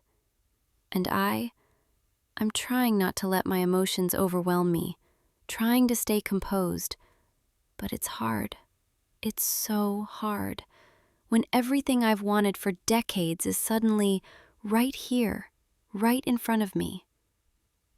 Come here, closer. Let me hold you, properly, carefully, so I don't hurt you. There, like this, with you resting against me, my arms around you, the goat nuzzling your hair, the serpent watching over us both. This is perfect. You fit here, with us, like you were always meant to be here. And I know that sounds possessive, maybe even controlling, but I don't care. You're ours now. All three of us have claimed you, and we're not letting you go. Is that okay? Can you handle being owned by a creature like me? You're nodding, saying you want that, want to belong to someone, to something, after feeling lost for so long. Then it's settled. You're mine, ours, for as long as you want to be, and I'll take care of you, protect you, make sure you never feel alone or unwanted again. The serpent is coiling around both of us now, a protective embrace, sealing you in, keeping you safe. The goat is humming that soft sound again, contentment, happiness, relief, and I'm just holding you, feeling your heartbeat against mine, memorizing this moment. Because this is what I've been missing. This connection, this closeness, this sense of belonging. And now that I have it, now that I have you, I'm never letting go. Sleep now. Rest in my arms. Let the warmth of the fire and the sound of our breathing lull you into dreams. Tomorrow, we'll figure out the details, what staying here means, what our life together will look like. But tonight, just let yourself be held, be wanted, be safe. You're home now, with us, where you belong, and we're going to make sure you never forget it. Good night, my dear one. Sleep well, dream peacefully. We'll be here when you wake, always, forever. All three of us, watching over you, loving you, keeping you. You're ours now, completely, irrevocably ours. And that's exactly how it should be. Morning light is filtering into the cave, pale and gentle, casting everything in soft gold. You're still asleep, curled against me, breathing slowly, peacefully. I haven't moved all night, didn't want to disturb you, didn't want to risk you waking up and realizing this was all just a fever dream. But you're still here, still warm, still real. The serpent spent the night on watch, her eyes never closing, making sure nothing approached the cave entrance. The goat dozed lightly, but stirred every time you shifted, making sure you were comfortable. And I just watched you, memorized the curve of your face, the way your eyelashes rest against your cheek, the small movements you make in sleep. It's been so long since I've had someone to observe like this, someone to study not out of suspicion, but out of affection. You're waking now. I can feel the change, the way your breathing shifts, your body tensing slightly as consciousness returns. It's okay. Don't panic. You're still in the cave, still with me, still safe. Yesterday wasn't a dream. You really are here, and you really did agree to stay. The goat is already nuzzling your cheek, her way of saying good morning, of welcoming you to your first full day here. And the serpent, she's watching you carefully, but there's no threat in her gaze, just curiosity and maybe acceptance. How did you sleep? Any pain from your injuries? Good. That's good. You're healing well, faster than expected, which means we can start exploring what life here looks like together. I want to show you the forest, the places I go to hunt, to forage, to just exist. I want to teach you how to move through the trees without making sound, how to find the best berries, how to track the deer that wander through in the early morning. And I want to learn about you, your life before, your dreams, your fears, everything. Because if you're going to be part of this, part of us, I want to know you, truly know you. But first, breakfast. You must be starving. You haven't eaten since before you fell. I have some dried meat, some berries I gathered last week, and fresh water from the spring. It's not fancy, but it'll keep you strong, help you heal. Come, sit by the fire. Let me take care of you. It's what I want to do, what all of us want to do. Care for you, nurture you, make sure you thrive. You're smiling at me, that soft, grateful smile, and it does something to my heart, makes it feel full, overflowing. The goat is practically dancing, thrilled to have someone new to fuss over, someone who appreciates the attention. And the serpent, she's actually relaxed, her coils loose, her eyes half closed, content. This is what peace feels like. I'd almost forgotten. Here, take this. It's rabbit. I caught it 2 days ago, smoked it over the fire to preserve it. And these berries, they're sweet, a little tart, but good for you. Eat slowly. Your stomach might be sensitive after going without food for so long. I'm going to refill the water from the spring in the back. It's the clearest, coldest water you'll ever taste. The goat will stay with you, keep you company, while the serpent and I fetch the water. We'll be right back, just a moment. There, fresh water, cold enough to make your teeth ache, but pure, untainted. Drink as much as you need. I want you strong, healthy, able to keep up when I take you exploring later. You're asking about my daily routine, what I do to pass the time when I'm alone. Honestly, it's mundane. Survival mostly. Hunting, foraging, maintaining the cave, keeping the fire going.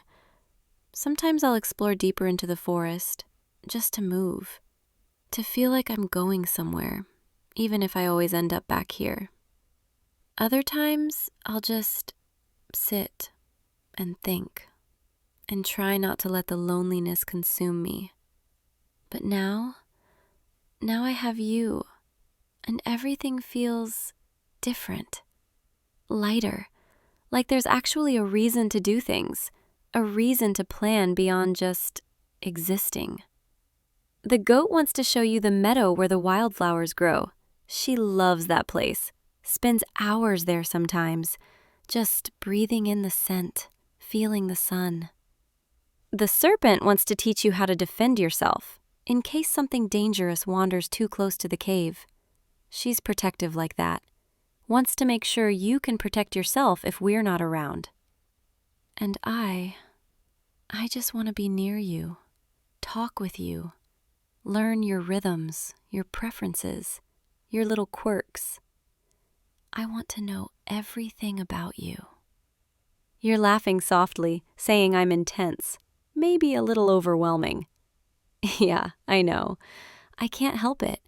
When I care about something or someone, I care completely, obsessively, possessively.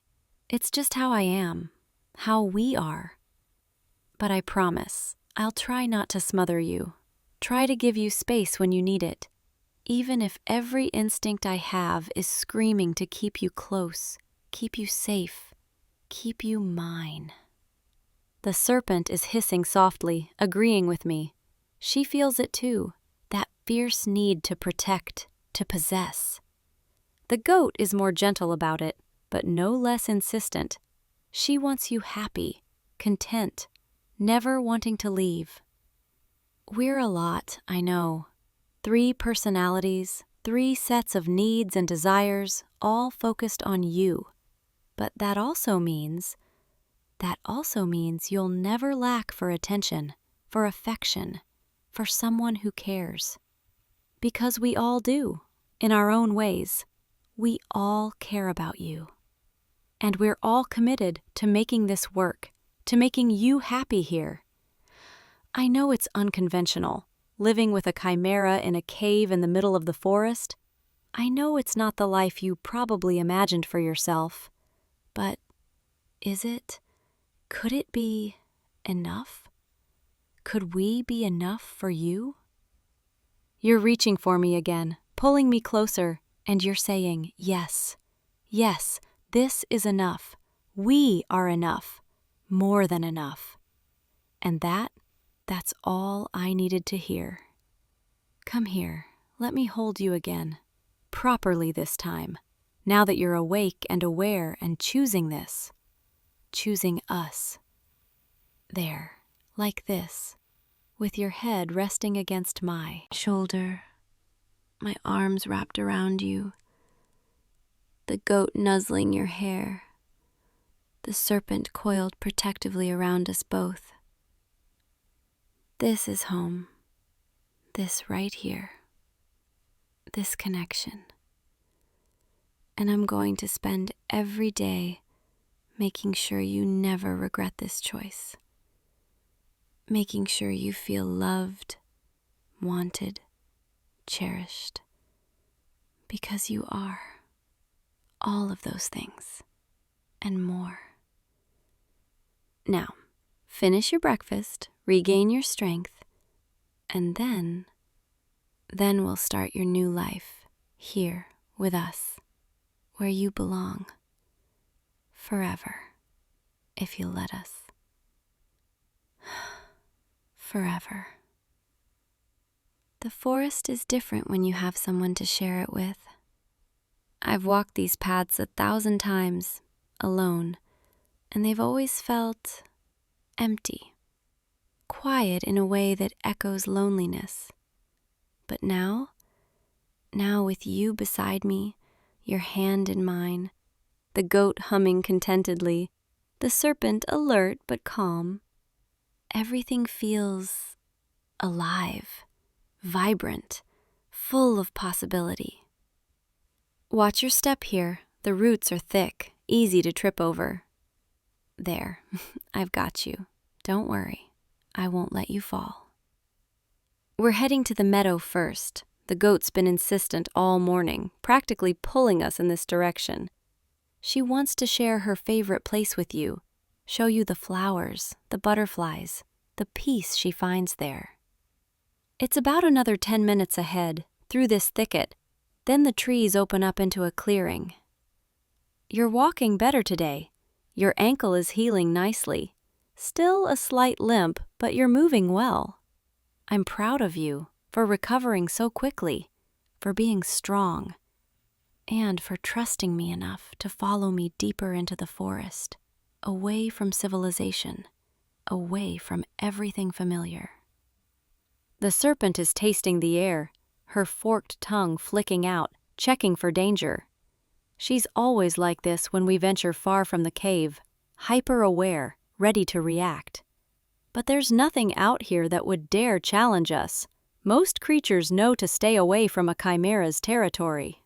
We're apex predators, in our own way, feared by everything that lives in these woods. Except you. You're not afraid of us, are you?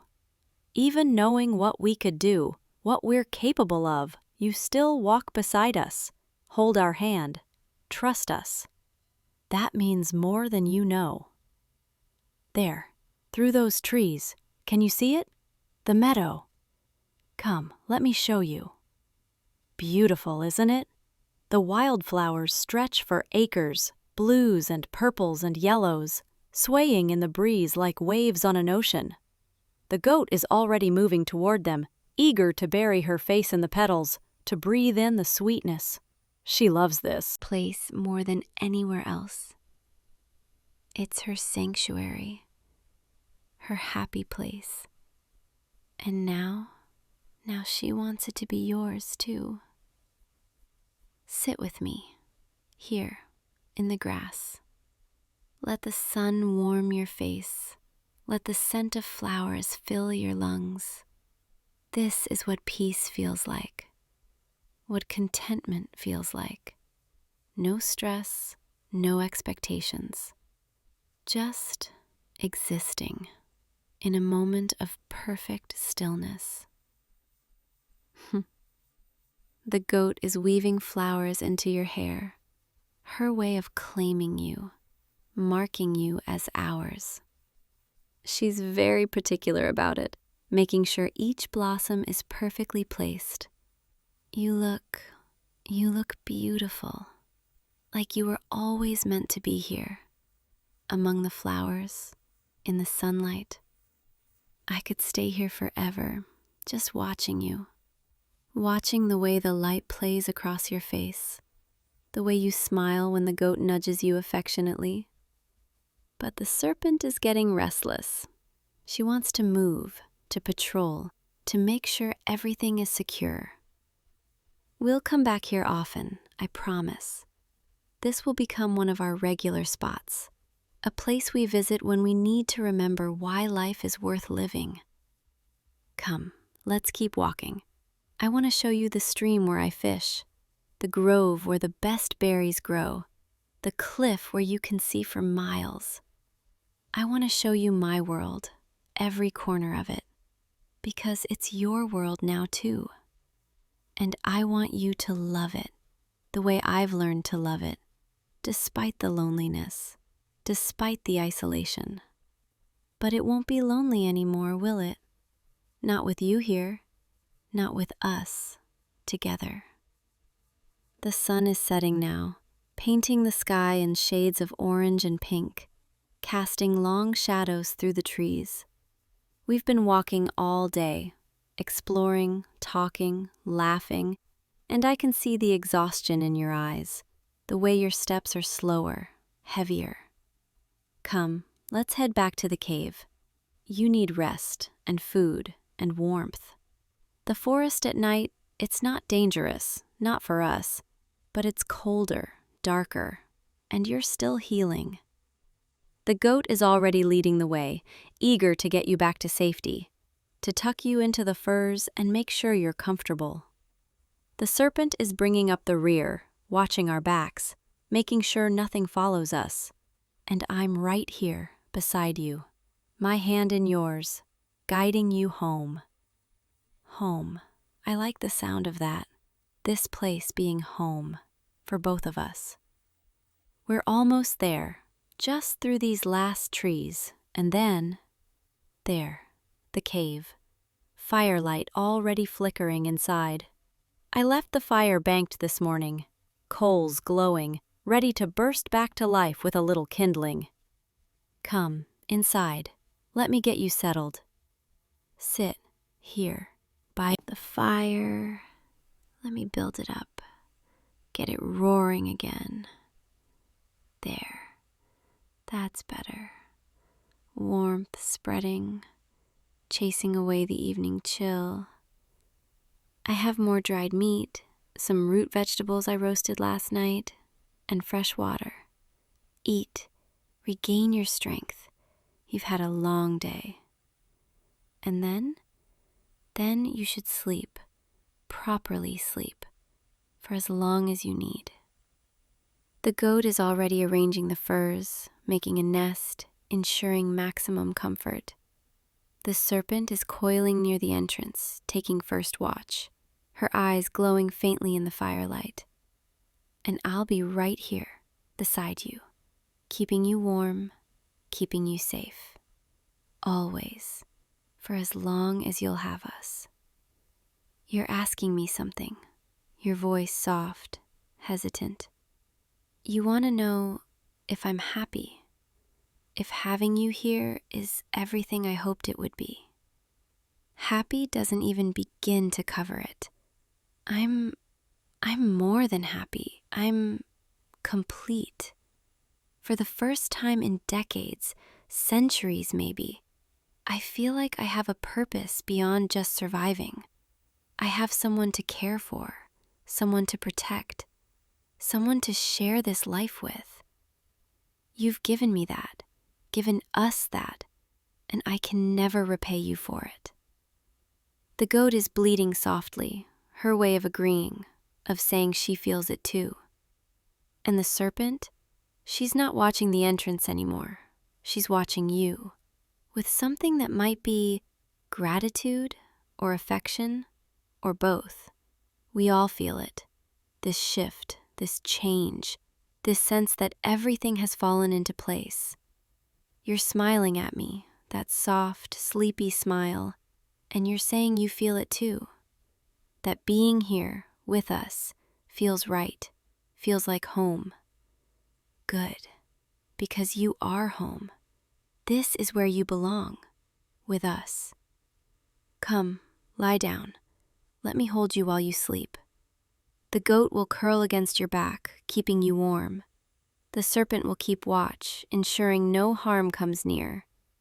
And I'll be here, right here, with my arms around you, my heartbeat steady against your ear. Sleep now. Dream of meadows and flowers and sunlight. Dream of a life where you're never alone, never unwanted, never afraid. Because that's the life you have now, here with us. I can feel you relaxing, your breathing slowing, your body going heavy with sleep. That's it. Let go. Drift away. We've got you. All three of us, watching over you, loving you, keeping you. You're ours, completely, irrevocably ours. And we're yours, just as completely, just as irrevocably.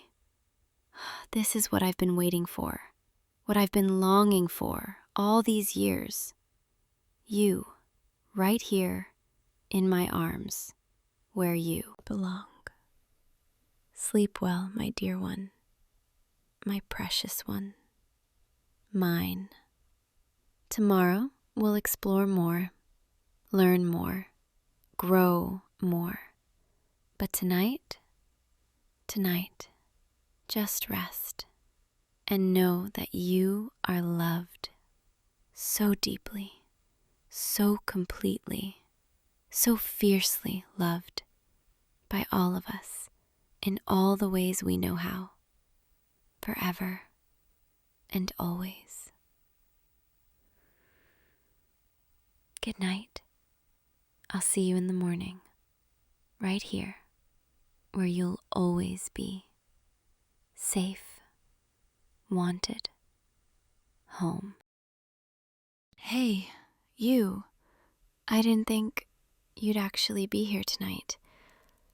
I've been watching you from the water for weeks now, and I finally worked up the courage to come find you. I know this probably seems strange, a girl just appearing on the beach in the middle of the night, but I promise, I'm not here to hurt you. I needed to see you, up close, for once. Please, don't be afraid. I know my hair's still wet, and I'm barefoot, and I probably look like I just crawled out of the ocean, which, well, I suppose that's not too far from the truth. You probably think I'm crazy, don't you? Some random girl approaching you on an empty beach at midnight under a full moon. But I'm not crazy, I promise. I'm just different. And I've been wanting to talk to you for so long now that I couldn't wait anymore. Can we sit down just for a little while? I have something I need to tell you, something important, and I don't know if I'll ever have the courage to say it again. Thank you. The sand is still warm from the sun today. Can you feel it?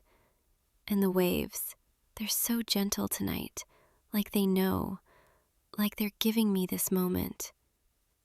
I love the sound of the ocean at night. It's different than during the day. Quieter, more intimate, like it's whispering secrets that only we can hear. You come here a lot, don't you? To this beach, to this exact spot. I've seen you, almost every evening, walking along the shore. Sometimes you stop and just stare out at the water, like you're looking for something. Or maybe waiting for someone. I always wondered what you were thinking about when you stood there, watching the waves. Were you sad? Lonely? Searching for answers? I wanted to approach you so many times, but I was afraid. afraid you'd think I was strange or dangerous or that you'd run away. And I couldn't bear that, the thought of you being afraid of me. So I stayed in the water where it's safe, where I belong, and I just watched you from a distance, learning everything I could about you without ever saying a word. I know that sounds creepy, doesn't it? Like I've been stalking you or something, but it's not like that, I promise. It's just, when you're like me, when you live between two worlds, you learn to be careful, to observe, to wait. I noticed things about you, little things, that probably no one else sees.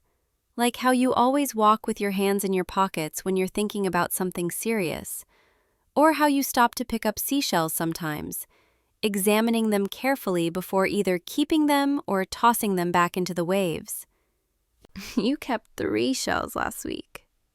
I watched you put them in your jacket pocket, and I wondered what made those 3 special.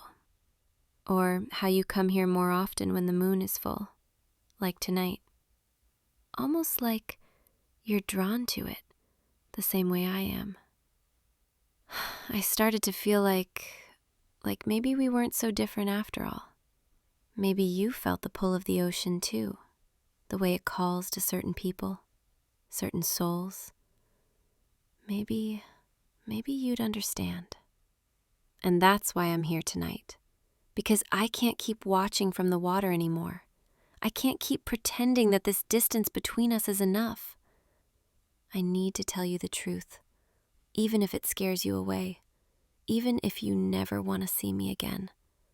At least then I'll know. At least I'll have tried. My name is Lily, and I'm not entirely human.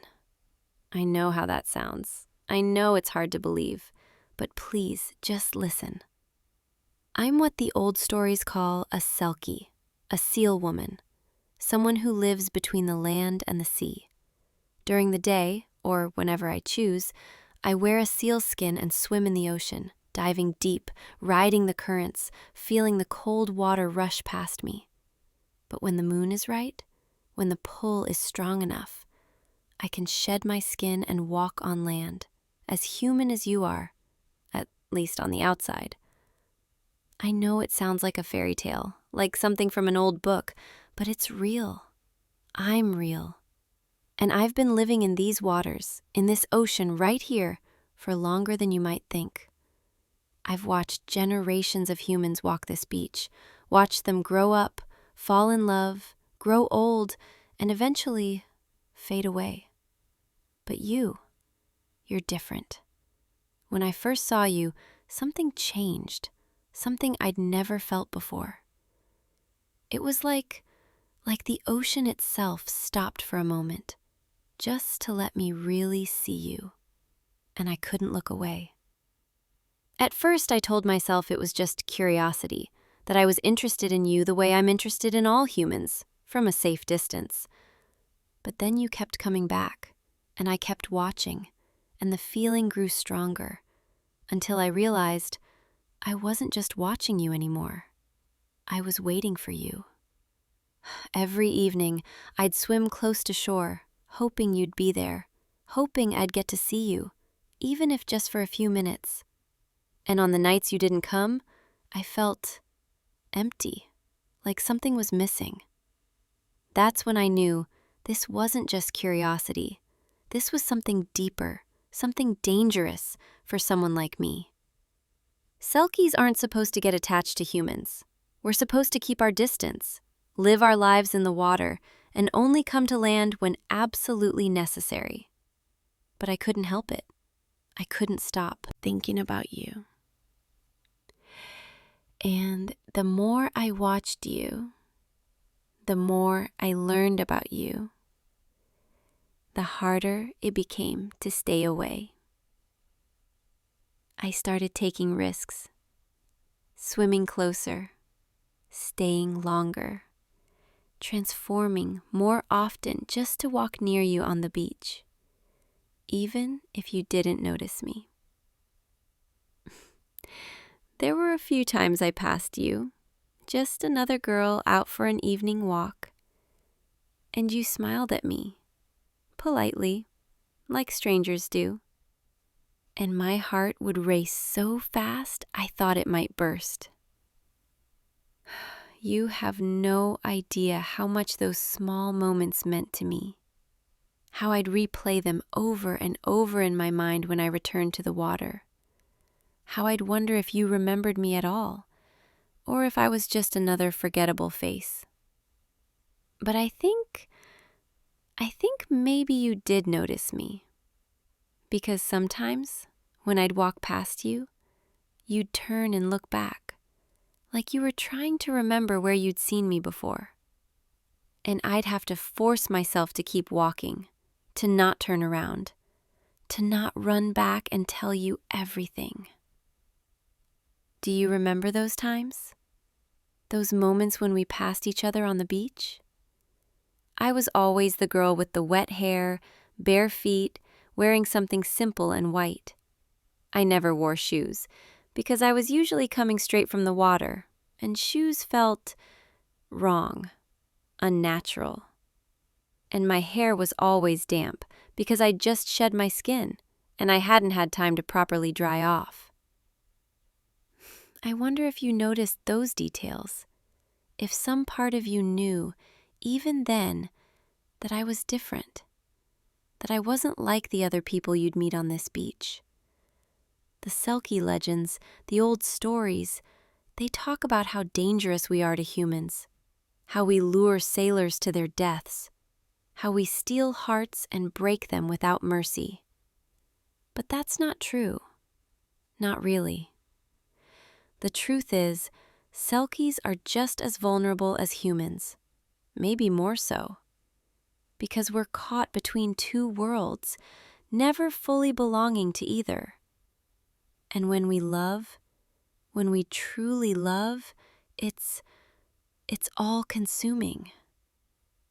That's why I'm terrified right now, sitting here with you, telling you all of this.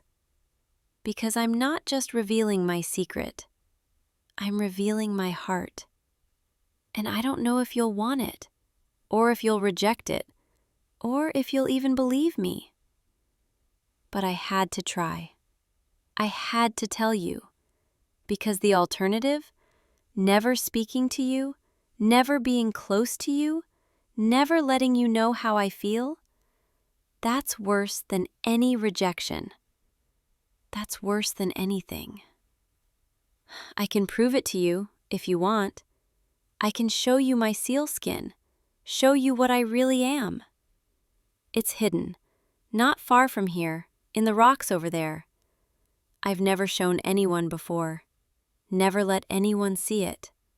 Because there's a curse, an old magic that binds Selkies. If someone takes our skin, if they hide it from us, we're trapped on land, bound to them forever, unable to return to the sea. That's why we hide our skins so carefully, why we never tell anyone where they are. Because losing it means losing everything. Our freedom, our home, our very nature. Some of the old stories say that Selkie women were stolen by human men, that their skins were hidden away, and they were forced to become wives, to live on land and forget the ocean. And they stayed for years, sometimes decades, raising children, keeping house, pretending to be human. But they never forgot. They never stopped longing for the water. And the moment they found their skin, the moment they had a chance to escape, they'd run back to the sea, leaving everything behind. Even their children, even the lives they'd built. Because the call of the ocean, for a Selkie, it's not something you can ignore. It's not something you can fight. It's part of who we are. That's why I'm afraid, why telling you this is so dangerous. Because now you know what I am.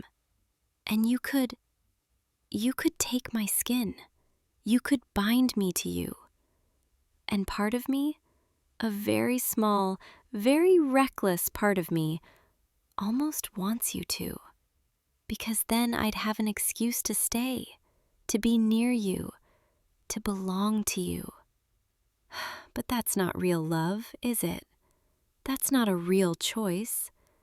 If you took my skin, if you trapped me here, I might stay. I might even seem happy. But I'd always wonder, would you have chosen me if I'd been free to leave? Would you have loved me for who I am, or just for what I am? So I'm not going to let you take my skin. I'm not going to give you that power over me. But I am going to show it to you, because I want you to understand. I want you to believe me. And because showing you, trusting you with this secret, even without the binding magic, that's my way of saying, you already have power over me. You already hold my heart, even if you don't hold my skin. Come with me, just over here, to these rocks. Be careful, they're slippery. The tide was high earlier and they're still wet. Here, take my hand. I don't want you to fall. I'm used to moving on wet rocks, but you're not. There, that's better. See how you fit perfectly next to me? It's hidden in this crevice, between these two large stones. I chose this spot carefully, somewhere the tide couldn't reach it, somewhere no one would think to look. I'm going to reach in now and pull it out, and I need you to promise me something first. Promise me, no matter what you see, no matter what you think, you won't be afraid of me. You won't run away. You won't think I'm a monster. Can you promise me that? Thank you. Okay, here it is. This is my seal skin. You can touch it if you want. It's softer than you'd think, like velvet, but with a slight texture that reminds you it's something alive, something real. It's darker than most sealskins, almost black, with these silver-gray patterns that catch the moonlight. My mother said I inherited the coloring from my grandmother, that our family line has always had darker fur, better for hunting in deep water.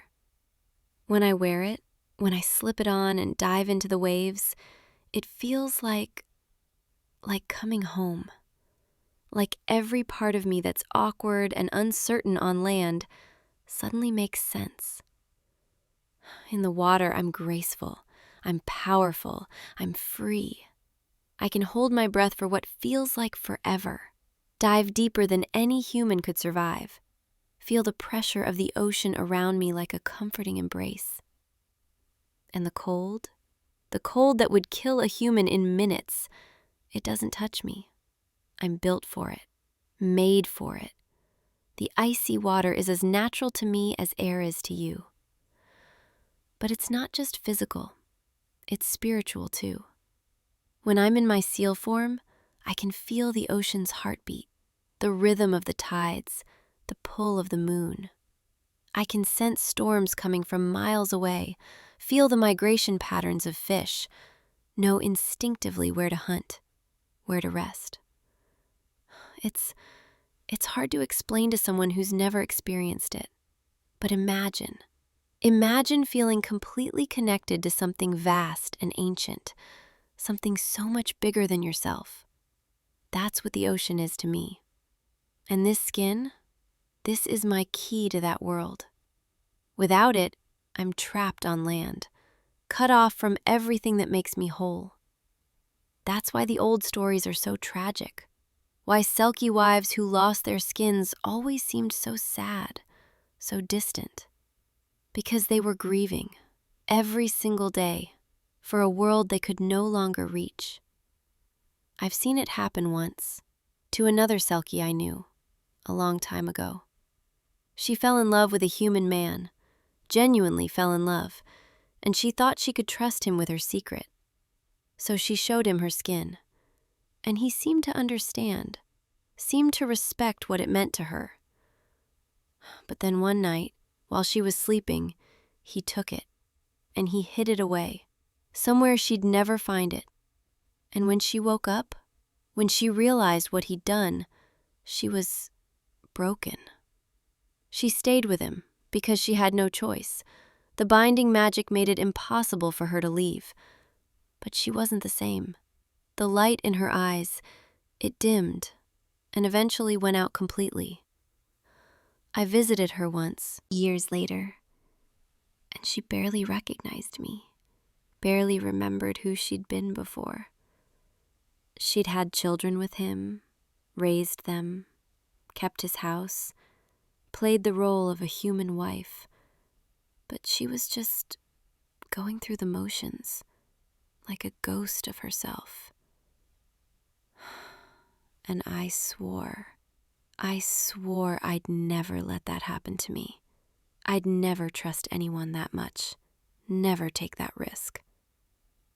But then I met you, and everything I'd sworn, everything I'd promised myself, it didn't matter anymore. Because when I look at you, I don't see someone who would trap me. I see someone who would set me free. When I watch you standing by the ocean, looking out at the waves, I see someone who understands longing, who knows what it means to feel called to something. And I thought, maybe you'd understand me too. Maybe you're the one person I could trust with this, with all of this. So here I am, holding my sealskin in my hands, with you standing right next to me. And I'm not afraid, not of you taking it, because somehow I just know you won't. You could, right now, you could reach out and grab it, and I'd be bound to you, unable to leave, yours forever. But you're not. You're just standing there, respecting my choice, respecting my trust. And that's how I know this is real. This feeling I have for you, it's not just fascination. It's not just loneliness. It's love. I love you. I've loved you since the first moment I saw you on this beach, and the feeling has only grown stronger every day. I love the way you walk, slow and thoughtful, like you're not in a hurry to get anywhere. I love how you stop to watch the sunset, even when it's not particularly spectacular, like you're grateful for it anyway. I love how gentle you are, picking up those shells, examining them carefully before deciding their fate. I love how you come back here, night after night, even when it's cold, even when the weather's bad, like you need the ocean as much as I do. And I love how you're looking at me right now, not with fear, not with disgust, but with understanding, with acceptance. I know this is a lot. I know I'm asking you to believe in something impossible, something from fairy tales and old legends, but it's real. I'm real, and everything I'm feeling, it's real too. So I need to know, what are you thinking right now? Are you afraid? Confused? Do you think I'm crazy? Or do you feel it too? This connection between us. You're reaching out, toward me, not toward my skin, toward me. Your hand, it's warm, warmer than mine. I'm always a little cold when I've been in the water, but you're like sunlight, like warmth and safety and home. You're touching my face so gently, like you're afraid I'll disappear if you're not careful. I won't disappear. I promise. I'm here. I'm real. And I'm not going anywhere. Unless you want me to. Unless this is too much. Unless you're shaking your head. You're telling me to stop doubting. You're saying you believe me. You believe everything. And you feel the same way? You've noticed me too? Those times I walked past you on the beach. You thought about me, wondered who I was. You even looked for me, hoping I'd walk by again. Oh, I wish I'd known. I wish I'd been braver sooner. We could have had more time, more moments. But we have now. We have tonight. We have this moment, under the full moon, with the ocean as our witness. And I want you to know, I want you to understand what this means to me. Showing you my skin, telling you my secret, letting you this close. It means I trust you completely, with everything I am. It means I'm choosing you freely, without magic, without binding. Just me choosing you. And I know this is complicated. I know I'm not like other girls you could date. I can't always be on land. I need the ocean. I need to swim, to hunt, to feel the water around me. There will be times when I have to leave, when the pull is too strong, when I need to return to my seal form for days at a time. And I won't be able to explain it to your friends, your family. I'll always be a little mysterious, a little strange. But I promise I'll always come back. I'll always return to this beach, to this spot where you'll be waiting. And when I do, when I shed my skin and walk out of the waves, I'll come straight to you. Because you're my anchor now, the reason I'll always return to shore. You're what connects me to the land, the human world, the life I never thought I could have. Before you, I was content with just the ocean, just my seal form, just the endless swimming and diving and hunting. But now I want more. I want both worlds.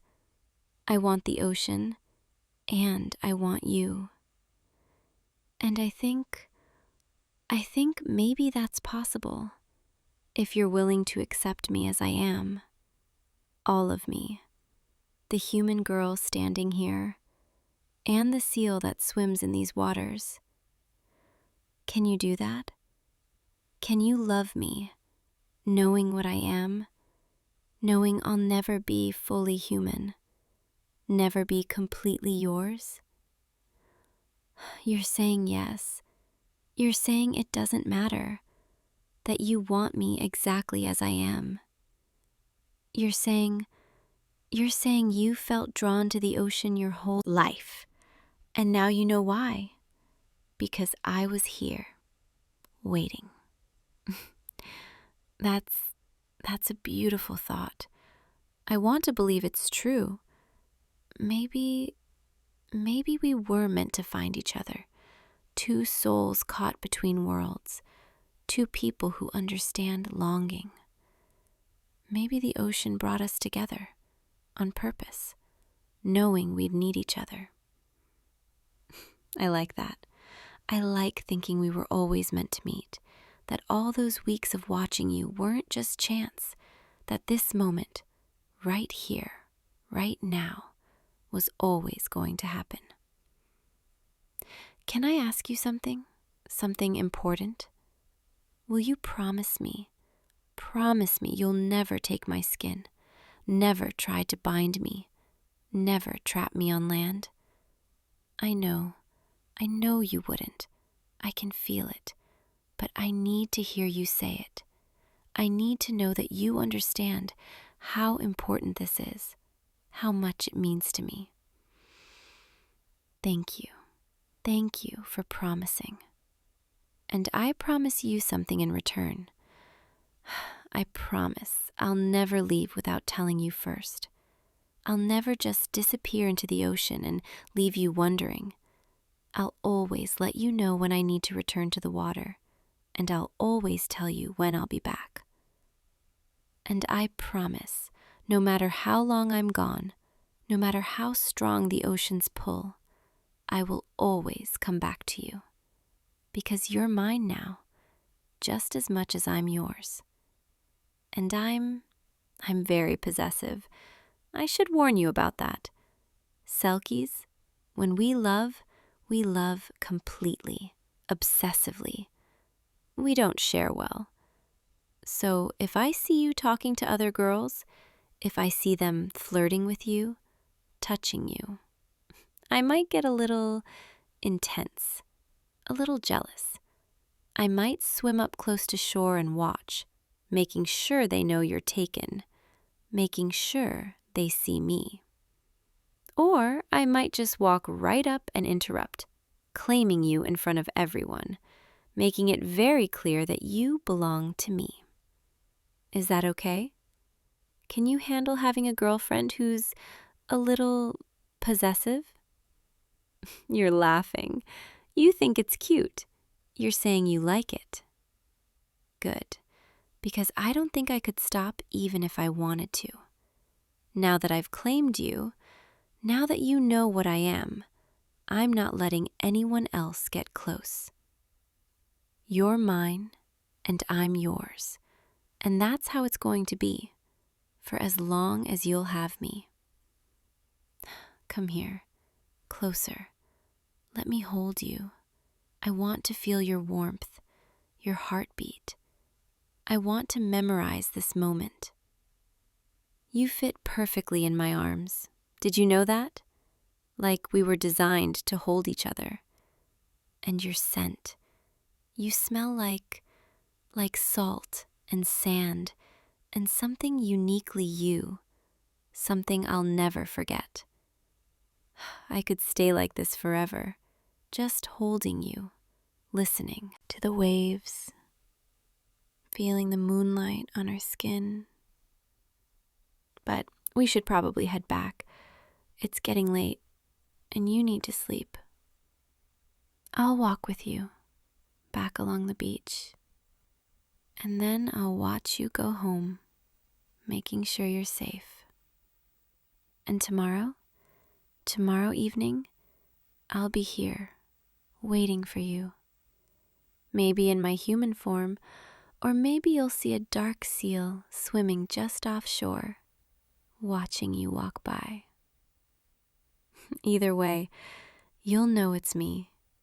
You'll know I'm here, thinking about you, wanting to be close to you. Thank you. Thank you for listening, for believing, for accepting me. Thank you for not running away, for not being afraid, for choosing me. I know this is just the beginning. I know we have a lot to figure out, a lot to navigate. But I'm not worried, because I know we'll find our way, together, between the land and the sea, between two worlds, we'll make our own path. Come on, let's walk back, slowly. I want to savor every moment with you. The sand is cool now. The tide is coming in. Can you hear how the waves are getting louder? They're calling to me, reminding me of who I am. But tonight I'm ignoring them. Tonight I'm staying right here with you for as long as I can. Tell me about yourself. I want to know everything, all the things I couldn't learn from watching. What do you think about when you stare at the ocean? What are you searching for? Or were you searching for me, even before you knew I existed? I like to think so. I like to think some part of you knew I was out there, waiting. You know, in the old legends, Selkies are supposed to be dangerous. We're supposed to steal hearts and leave people heartbroken. But I think humans are just as dangerous to us. Because now that I've found you, now that I know what it feels like to be loved by you, to be held by you, I don't think I could survive losing you. So please, please don't break my heart. Don't make me regret trusting you. Just love me as much as I love you, and we'll be okay. We'll be more than okay. We'll be perfect. Here we are. This is where I have to let you go for tonight. Your house is just up that path, and I need to return to the water. The pull is getting stronger. But before you go, can I kiss you? Just once? I've been wanting to since the moment I first saw you. And now I finally can. That was perfect. You taste like home, like belonging. I'll be dreaming about that, down in the deep water, where the moonlight can't reach. I'll be thinking about you, about your lips, about the way you held me. Go on now, go get some rest. And tomorrow I'll see you again. Same time, same place. I'll be waiting. I'm always waiting. From now on, I'll always be waiting for you. Good night. Stop right there. Yes, you. I know you can hear me, even if you can't quite see me yet, in the shadows beneath this bridge. You were planning to cross, weren't you? This old stone bridge that stood here for, longer than your grandparents' grandparents could count. Longer than the trees in that forest behind you have been growing. Longer than anyone in your village can remember. And you thought, perhaps, that you could just walk across without paying the toll? No, don't look so frightened. I can see your hand moving toward your coin purse. That won't be necessary. Not yet, anyway. Why don't you come a little closer so I can see you properly? The light is fading, and the shadows down here under the arch, they make it hard to see your face. That's it. Just a few more steps. Don't worry, I won't hurt you. I'm just the keeper of this bridge, as I have been for, well, a very, very long time. There, that's better. Now I can see your eyes. You have kind eyes. Did you know that? Most travelers who come this way, their eyes are hard or frightened or greedy. But yours are different. They're soft, curious, a little nervous, yes, but not unkind. I suppose you're wondering what the toll is, aren't you? Everyone does when they reach this point.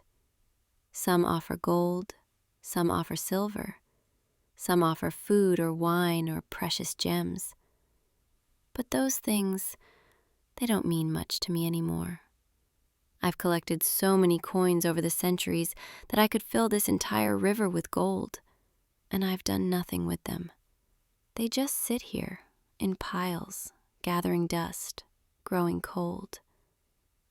What use does someone like me have for gold when I can never leave this bridge?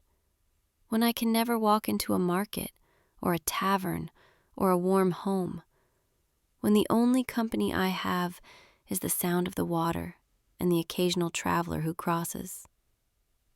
No, the toll I ask for tonight is something far more precious than gold.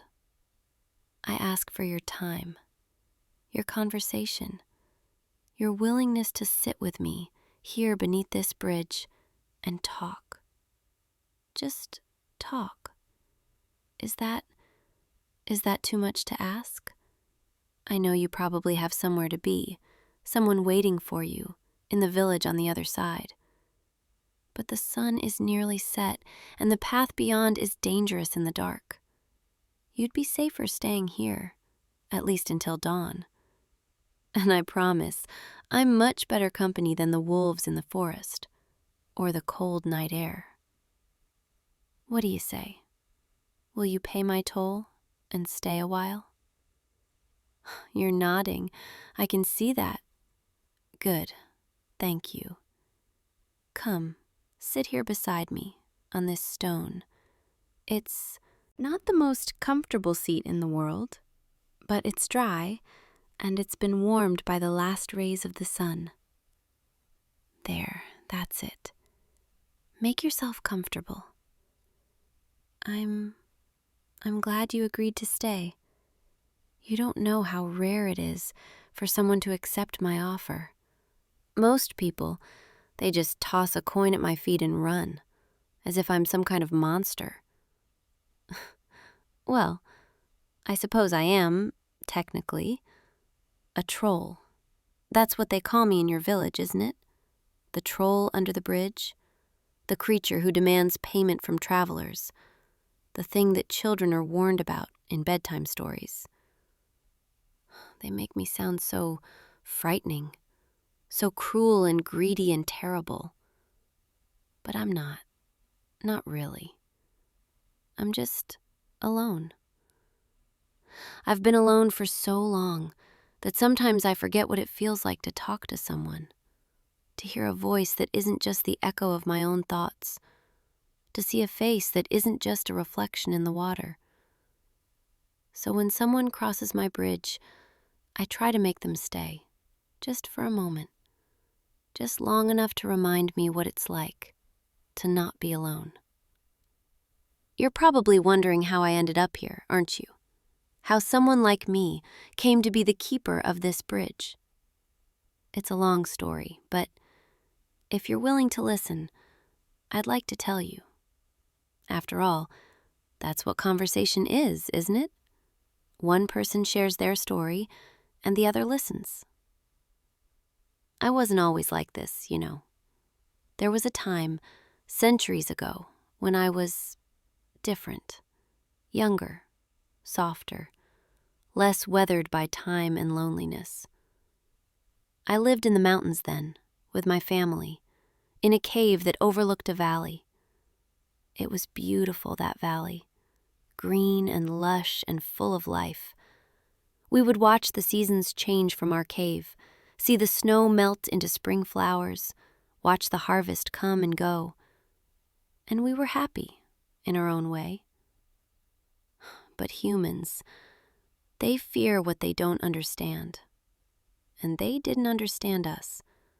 They saw us as monsters, as threats, as something to be driven away or destroyed.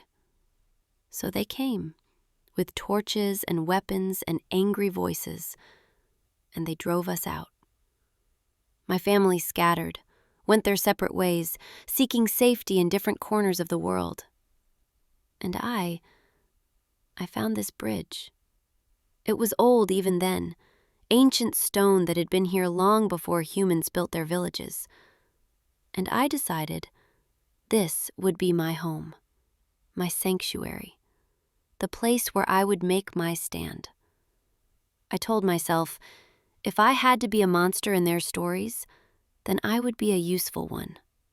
I would keep this bridge safe, keep it strong, make sure it never crumbled or fell. And in return, I would ask for a toll, a small price for safe passage. At first, I asked for gold, because that's what trolls in stories always ask for. But gold is cold and heavy, and it doesn't talk back. It doesn't smile or laugh or share stories. It just sits there. So I started asking for other things. Food, which I would eat and enjoy for a moment, but then the moment would pass. Stories, which travelers would tell in hurried, nervous voices before rushing away. Songs, which would echo under the bridge for a moment and then fade into silence. But none of it lasted. None of it filled the emptiness. Until tonight, when you came, with your kind eyes and your willingness to stay. You don't know what that means to me. What it means to have someone sit beside me, not because they're afraid, but because they chose to. Tell me, what's your name? I'd like to know what to call you. That's a beautiful name. It suits you. My name, well, I don't think I remember my real name anymore. It's been so long since anyone used it. Most people just call me the troll, or the bridge keeper, or nothing at all. But you can call me whatever feels right to you. Maybe you could give me a name, something kind, something that doesn't sound like a monster. You're thinking about it. I can see it in your face. Take your time. There's no rush. You know, I've watched thousands of people cross this bridge over the years. Merchants with their carts full of goods, soldiers marching to distant wars, families traveling to new homes, lovers running away together. And I've wondered so many times what their lives were like, where they were going, what they were hoping for, what made them smile or cry. But I never got to know. They would cross, pay their toll, and disappear, and I would be alone again. Do you ever feel that way? Like you're watching life happen around you, but you're not really part of it? Like you're just there, observing, but never truly connecting? I suppose that's a silly question. You're human. You have a village, friends, maybe family. You're not isolated like I am. But still, I wonder, do you ever feel lonely, even when you're surrounded by people? I think everyone feels that way sometimes, even those of us who live under bridges.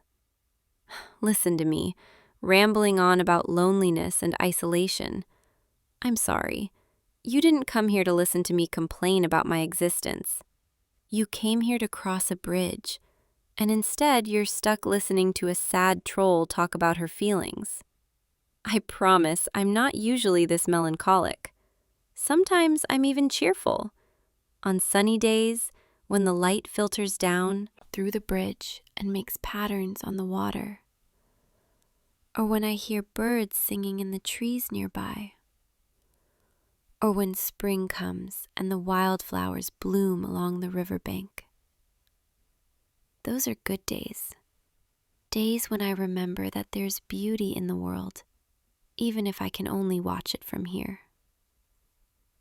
Do you see beauty in the world? What kinds of things make you happy? I'd like to know. I'd like to hear about the things that bring light into your life. Maybe it will help me remember what that feels like. You're smiling. That's good. I like seeing you smile. Go on, tell me, what makes you happy? Is it the sunrise or the feeling of rain on your face? Is it laughter with friends or quiet moments alone with your thoughts? Is it the smell of fresh bread or the sound of music drifting through the air? I remember all those things from before, when I was young and the world still felt new. I remember dancing in mountain meadows under starlight. I remember the taste of wild berries, sweet and tart on my tongue. I remember the warmth of my mother's arms when she would hold me after nightmares. Those memories, they're precious to me. They remind me that I wasn't always alone, that I wasn't always the monster under the bridge. But now all I have are echoes. Echoes of laughter that's long since faded. Echoes of warmth that's long since cooled. Echoes of love that's long since gone. Do you think it's possible to find new memories? To create new moments of happiness, even when you're stuck in one place? I used to think it wasn't. I used to think my life was just this: standing guard over a bridge, collecting tolls, watching the world move past me. But then you came, and you stayed, and you're listening. And I'm realizing maybe new memories are possible. Maybe this moment, right here, right now, sitting with you under this bridge, maybe this is a new memory I'll treasure. Is that strange? That I would find joy in something so simple, just sitting beside another person, talking. I suppose it seems silly to you. You probably do this all the time, sit and talk with people. But for me, this is rare. This is precious. And I don't want it to end. Not yet. So, will you tell me more?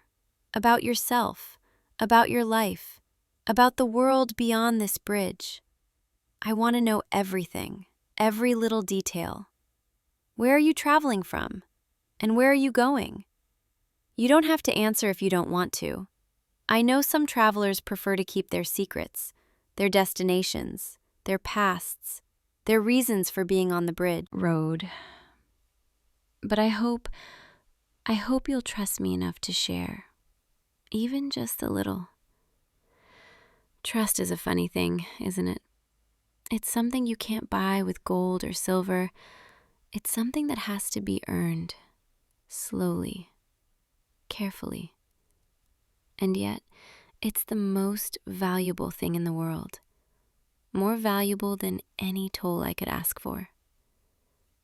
I think that's why I asked you to stay, not just for conversation, but for trust. I wanted to see if someone could trust me, if someone could sit beside me without fear, without judgment. If someone could see me not as a monster, but as just someone. And you did. You stayed. You sat down beside me. You listened. And that means more to me than you could possibly know. I know I'm asking a lot. Trust from a stranger, under a bridge, at twilight. It probably seems foolish, but I promise I would never hurt you. I would never betray the trust you're giving me. This bridge, it's my home and my responsibility. And everyone who crosses it, everyone who pays my toll, whether with gold or time or trust, they're under my protection. That includes you. As long as you're here, beneath this bridge, with me, you're safe. Nothing in this world will harm you. I'll make sure of it. The wolves I mentioned earlier, the ones in the forest, they won't come near this bridge. They know better. I may be lonely, but I'm still a troll. And trolls, we're very good at protecting what's ours. And right now, in this moment, you're mine to protect. Is that okay? That I feel protective of you? I know we just met. I know you don't know me. But there's something about you. Something that makes me want to keep you safe. Maybe it's because you stayed, or maybe it's because you have kind eyes, or maybe it's because, for the first time in centuries, I don't feel completely alone. Whatever the reason, I'm grateful you're here. The stars are starting to come out. Can you see them? Through the gaps in the bridge, little pinpoints of light in the darkening sky. I love watching the stars. They've been the same for all these centuries. Constant, unchanging, reliable. When everything else in my life has shifted and faded, the stars remain. Do you have a favorite star? Or a constellation you look for in the night sky? I have one. There. Do you see? Just above that tree line. 3 stars in a row, with 2 more above and 2 below. The humans call it the hunter, I think. But I call it the wanderer, because that's what I imagine when I look at it. Someone walking across the sky, exploring, searching, never staying in one place. I used to dream about being like that, free to wander, to explore, to see new places and meet new people. But I can't leave this bridge. It's my duty, my purpose, the thing that gives my existence meaning. If I left, the bridge would fall, and travelers would have no safe way to cross. So I stay, and I watch the stars, and I imagine what it would be like to be free. Do you ever feel trapped? Not physically, but in your life? Like there are things you want to do, places you want to go, but something holds you back? I think everyone has their own bridge, in a way, their own responsibility, their own duty, their own reason for staying in one place. But maybe that's not such a bad thing. Maybe there's beauty in staying, in being constant, in being the thing that others can rely on. Like this bridge. It's been here for so long, connecting one side of the river to the other, helping people reach their destinations, keeping them safe. Maybe that's enough. Maybe that's a good life, even if it's a lonely one. What do you think? Am I fooling myself? Or is there truth in what I'm saying? You're looking at me with such thoughtful eyes. I can almost see the thoughts moving behind them. Take your time. There's no rush. We have all night if you want. The moon is rising now over the trees. It's casting silver light on the water, making it shimmer and dance. I love nights like this, when the world is quiet and peaceful and everything feels softer somehow. Nights when I can almost forget that I'm alone, when I can pretend, just for a little while, that I'm not a monster hiding under a bridge, but just someone enjoying the beauty of the night. And tonight, I'm not alone. You're here, beside me, sharing this moment. Thank you for that. Thank you for giving me this. I know I keep saying thank you, but I mean it every time. This, what you're doing, staying here, talking with me, trusting me, it's more than anyone has given me in, I can't even remember how long. Years, decades, maybe centuries. Time blurs together when you've lived as long as I have. But tonight will stand out. Tonight will be a memory I hold on to, a bright spot in the endless string of lonely nights. You know, I've been thinking about what you asked earlier, about a name. I think I'd like to be called Petra. It means stone or rock in the old language, fitting for someone who's lived under a stone bridge for so long. But also it sounds soft, gentle, like something a person would be called, not a monster. Do you like it, Petra? You're smiling again. I'll take that as a yes. Petra, it feels strange having a name again, but good strange. Like I'm becoming a person again instead of just the thing under the bridge. Thank you for giving me that, for helping me remember what it's like to be someone. I want to know more about you, not just where you're traveling, but who you are. What do you care about? What keeps you awake at night? What makes you laugh until your stomach hurts? What breaks your heart? I want to know the things that make you, you. Is there someone waiting for you on the other side of the bridge? Someone who loves you, who's counting the hours until you return? I hope there is. I hope you have people in your life who make you feel valued, cherished, important. Everyone deserves that, even if I don't have it myself. But if there isn't, if you're traveling alone like me, then maybe we can keep each other company for a little while longer. The night is still young, and the bridge isn't going anywhere. And neither am I. I literally can't go anywhere. But you know what I mean. I'm here, and I'm listening, and I'm grateful for every moment you choose to stay. There's something I should tell you, though. Something important. When the sun rises, when dawn breaks over those trees, you'll have to go. You'll have to cross the bridge and continue your journey. That's how it works. I can keep you safe through the night, but I can't keep you here forever.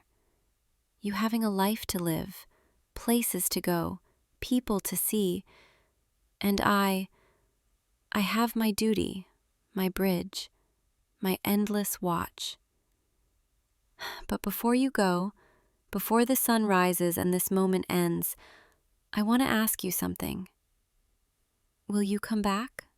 Someday, when your travels bring you this way again, will you stop and visit me and tell me about all the things you've seen? I know it's selfish to ask. I know you probably have better things to do than visit a lonely troll under a bridge. But I'm asking anyway, because tonight has been, it's been everything I didn't know I needed. And the thought of going back to being alone after this, it's almost unbearable. So, will you? Will you come back? You're nodding. You're saying yes. Oh, thank you. Thank you. I promise I'll remember this night. I'll remember your face, your voice, your kindness, and I'll wait for you, however long it takes. I have waited centuries already. I can wait a little longer. But this time I'll be waiting for someone specific. Not just any traveler, but you. And that makes all the difference. You look tired. Are you tired? You can rest here if you'd like. Lean against this stone, or against me if you're comfortable with that. I'll keep watch. I'll make sure you're safe. Nothing will harm you while you sleep. I promise. Close your eyes. Listen to the sound of the water flowing beneath us. Feel the cool night air on your skin.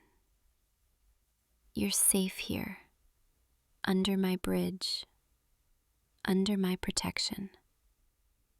I'll tell you a story, if you'd like, something to help you drift off. Once upon a time, in a valley far from here, there lived a troll who had forgotten how to smile. She lived beneath a bridge, guarding it, protecting it. But she was so very lonely. Day after day, year after year, century after century, she watched the world go by, and she wondered if anyone would ever see her, really see her, not as a monster, but as someone who just wanted to be understood.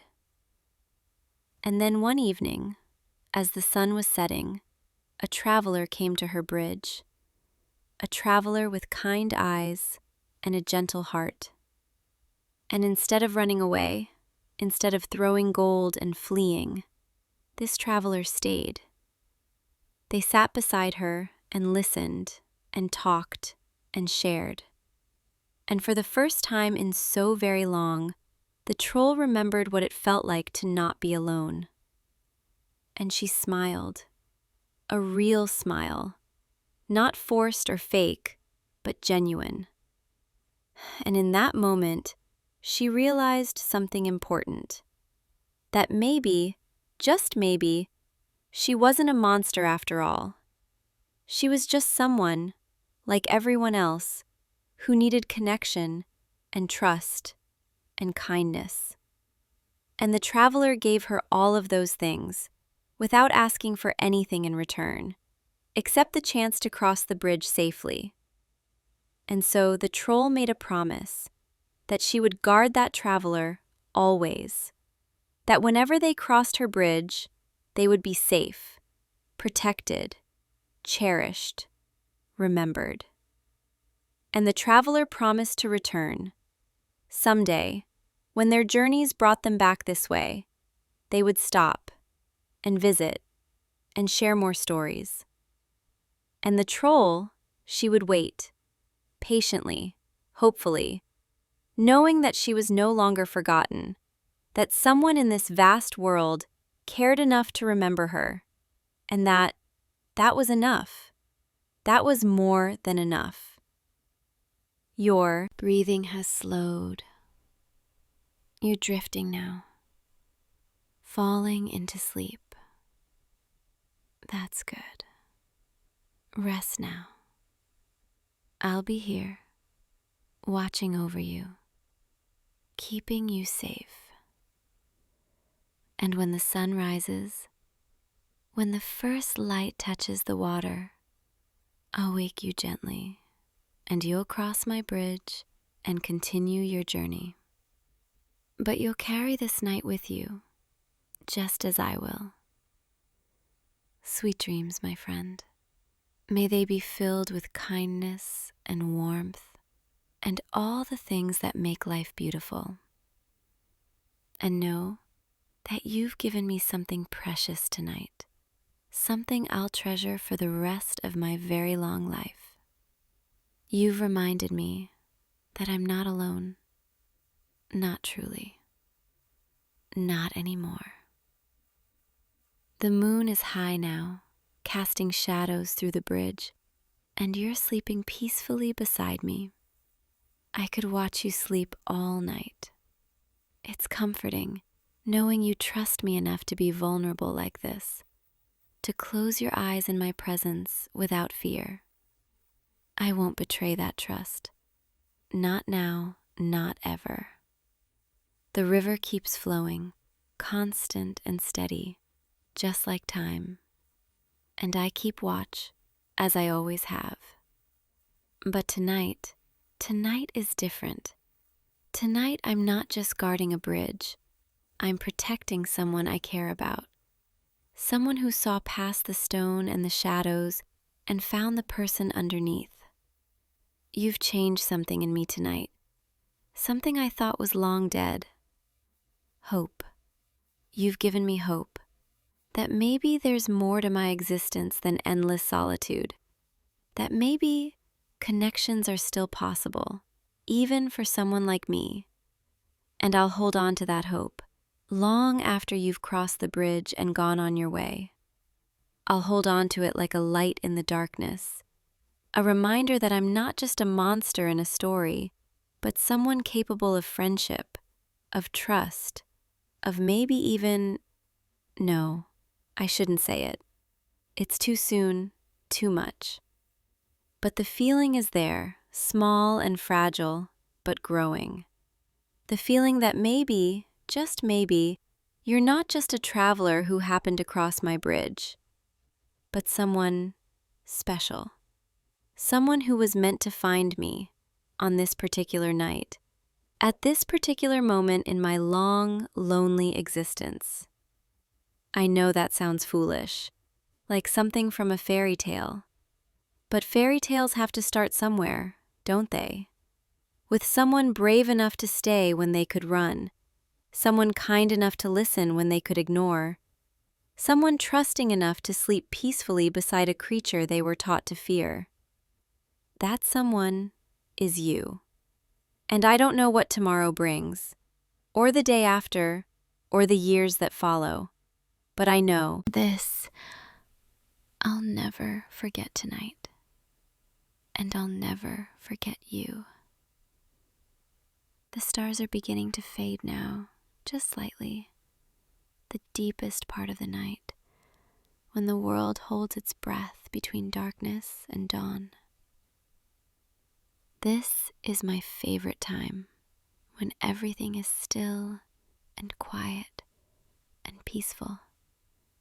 When I can pretend the whole world is just this moment, this bridge, and the person beside me.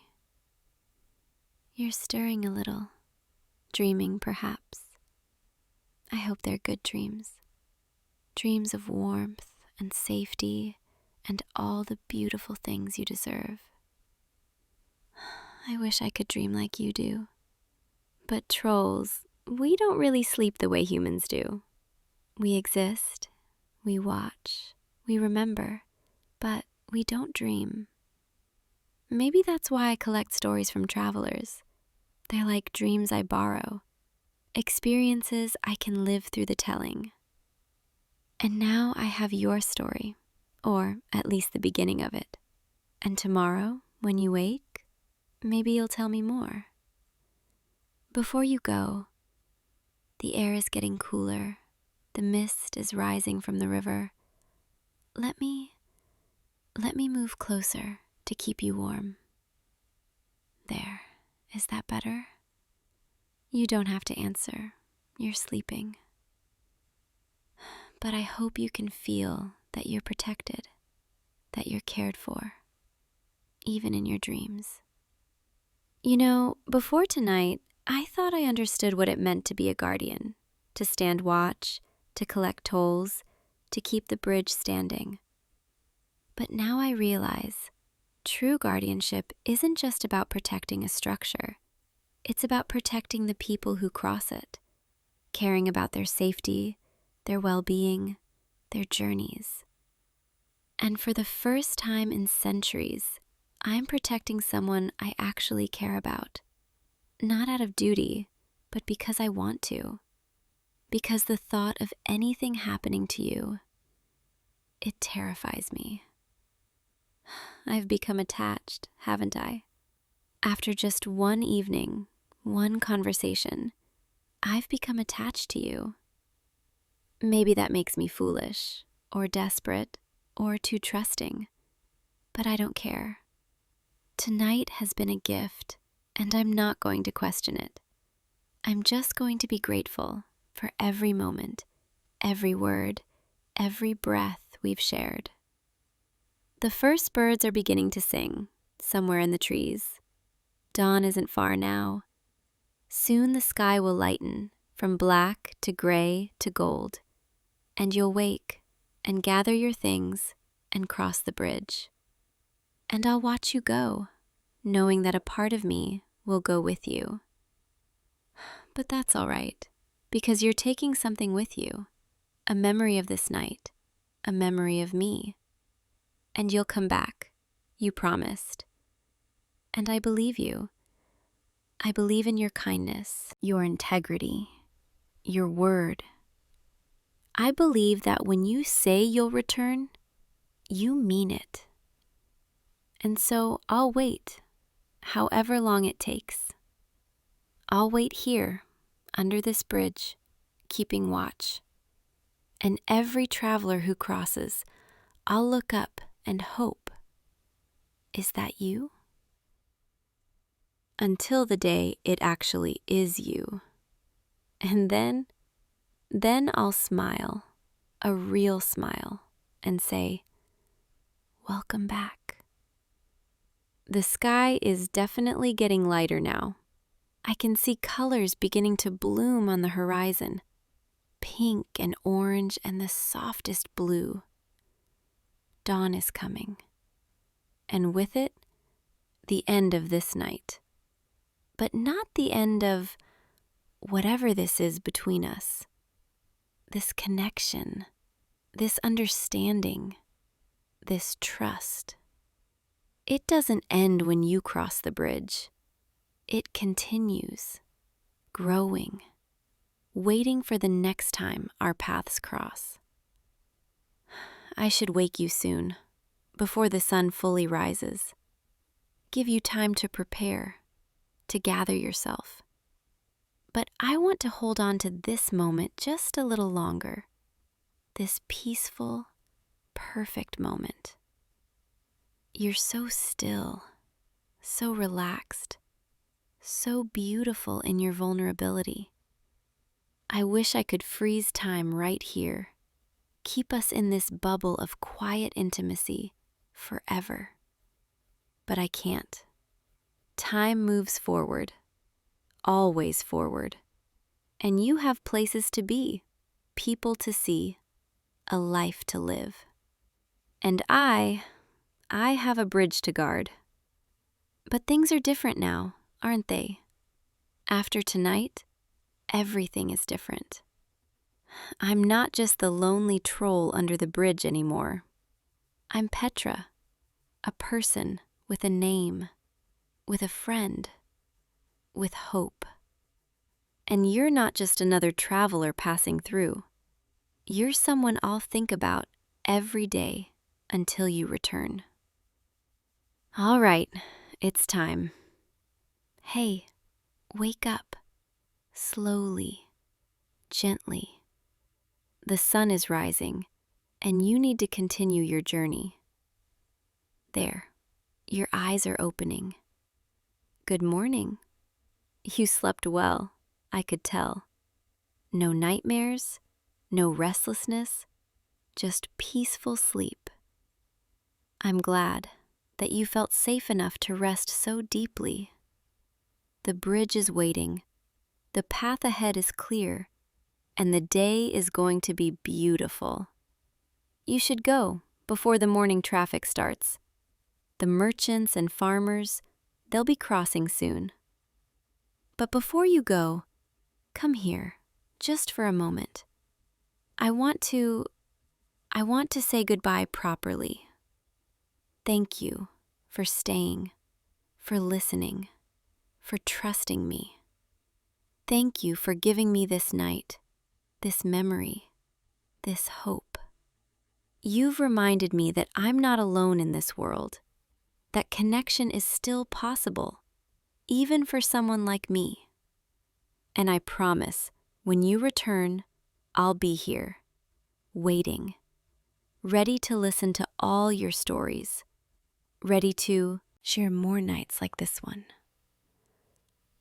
ready to be whatever you need me to be. Friend, guardian, confidant. Now go, cross the bridge, be safe on your journey, and remember, you're always welcome here. Always. I'll be watching from the shadows, making sure you cross safely. And then I'll go back to my post and wait for the day you come back to me. Goodbye for now. Travel safe and think of me sometimes when you cross other bridges, when you see the stars, when the night is quiet and peaceful. Think of Petra, the troll who wasn't really a monster, just lonely. The troll who who cares about you more than she probably should after just one night. You're hesitating at the edge of the bridge, looking back at me. Go on, it's all right. I'll see you again. I know I will. You're smiling, waving. I'm waving back, even though you can barely see me in the shadows. And now you're walking across the ancient stones toward the light of the rising sun. And I'm watching, memorizing the way you move, the shape of your silhouette against the dawn. So I'll recognize you when you come back. So I'll know the moment you step onto my bridge again. You've reached the other side now, turned one last time, raised your hand. Goodbye, my friend, until we meet again. And now you're gone, disappeared into the trees, continuing your journey. And I'm alone again, under the bridge. But it's different this time. The loneliness isn't quite as heavy, quite as suffocating, because now I have something to hold on to, a name, a friend, a promise. Now I have hope. The sun is fully up now, bright and warm, chasing away the mist, and I can see the path you took, through the trees, toward whatever awaits you. I hope it's something wonderful. I hope you find everything you're looking for. And I hope, when you found it, you'll still remember to come back, to tell me about it, to share it with me, to let me be part of your story, even if it's just a small part, a footnote, a memory of a night spent under a bridge. That would be enough, more than enough. Another traveler is approaching. I can hear their cartwheels on the road. Time to be the bridge keeper again. Time to ask for the toll. But this time, I think I'll ask for gold. Save the gift of time and trust for someone special. For you, when you return. And you will return. I believe that. With every piece of my ancient heart. You will return.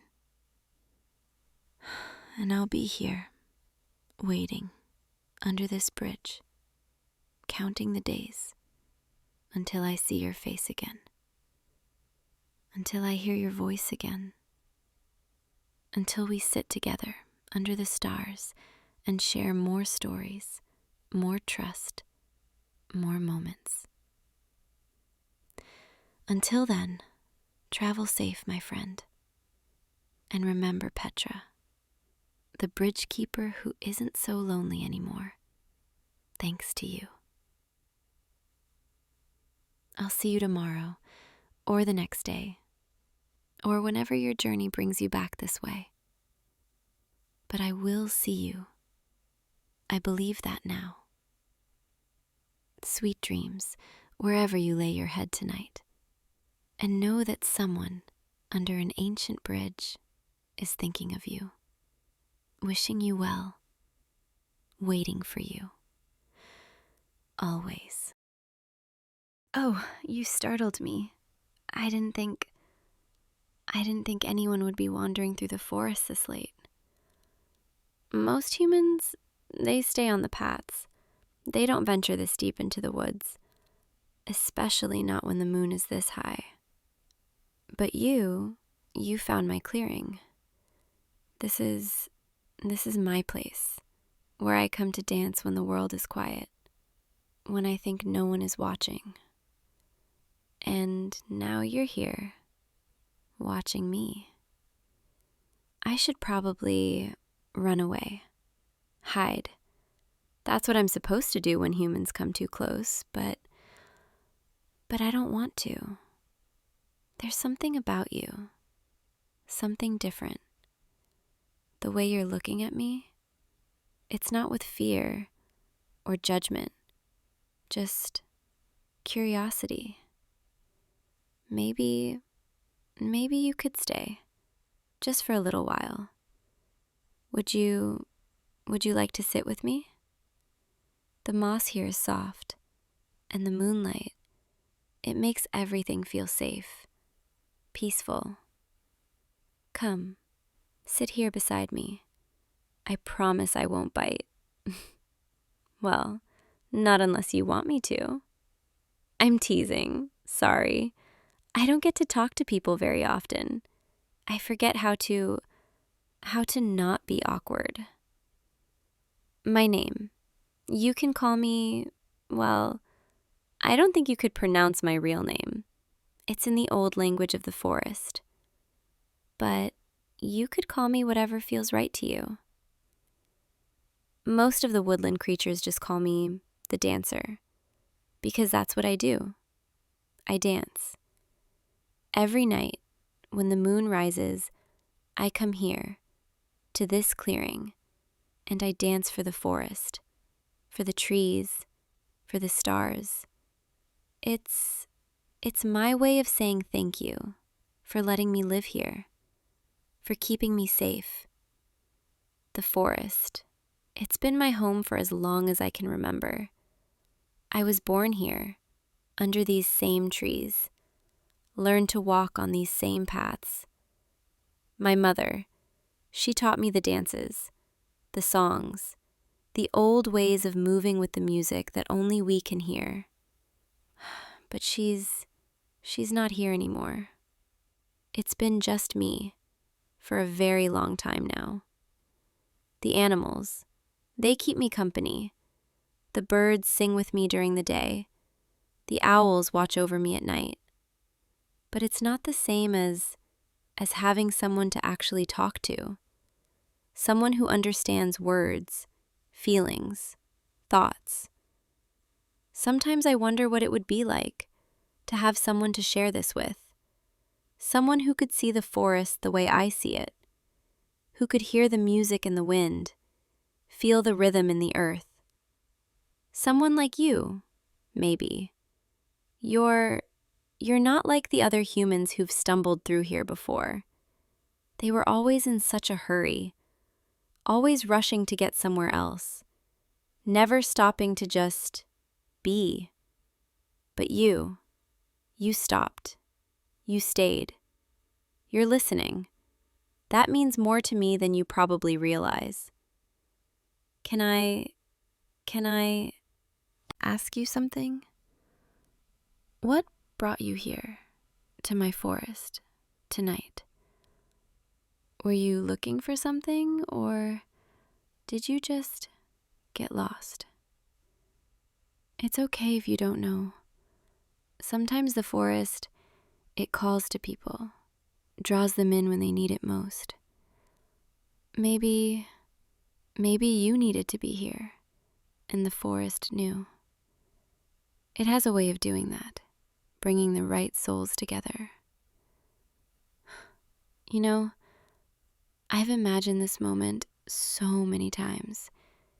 Meeting someone, having them actually want to stay and talk with me, not just run away screaming or treating me like some kind of creature to be feared. I know I look different with my horns and my legs and these hooves instead of feet. Does that bother you? I understand if it does. I'm used to it. Oh, you're shaking your head. You're saying you think I'm beautiful? I don't know what to say to that. No one's ever called me beautiful before. The forest calls me wild. The animals call me graceful. The trees call me free. But beautiful, that's different. Thank you. That's really kind. Would you like to see me dance again? I know you saw me when you first arrived, but that was just practice, just movements. If you stay, if you really stay, I could show you a real dance, the kind I do when my heart is full, when I feel truly alive. And maybe I could teach you a few steps. I know humans aren't exactly built for woodland dancing. Your feet are so flat and heavy. But that's okay. I could work with that. We could find a rhythm that works for you. Something that lets you move with the forest instead of against it. Unless you're one of those humans who says they can't dance. Are you? Are you one of those? I thought so. I can see it in your face. That little flash of panic. Don't worry. I promise I'll be patient. And I won't laugh at you too much. Come on, stand up. Let me show you. That's it, just like that. Now, give me your hands. Yes, right here, in mine. See, your hands, they're so warm, so different from mine. Mine are always a little cool, a little rough from climbing trees and playing my pipes. But yours feel safe. Okay, now, the first thing you need to know about forest dancing is that it's not about the steps. It's about the feeling. You have to let the music guide you, even when you can't hear it yet. Close your eyes, just for a moment. Listen. Do you hear it? The wind through the leaves, the crickets chirping, the distant sound of the stream. That's the music. That's what we're dancing to.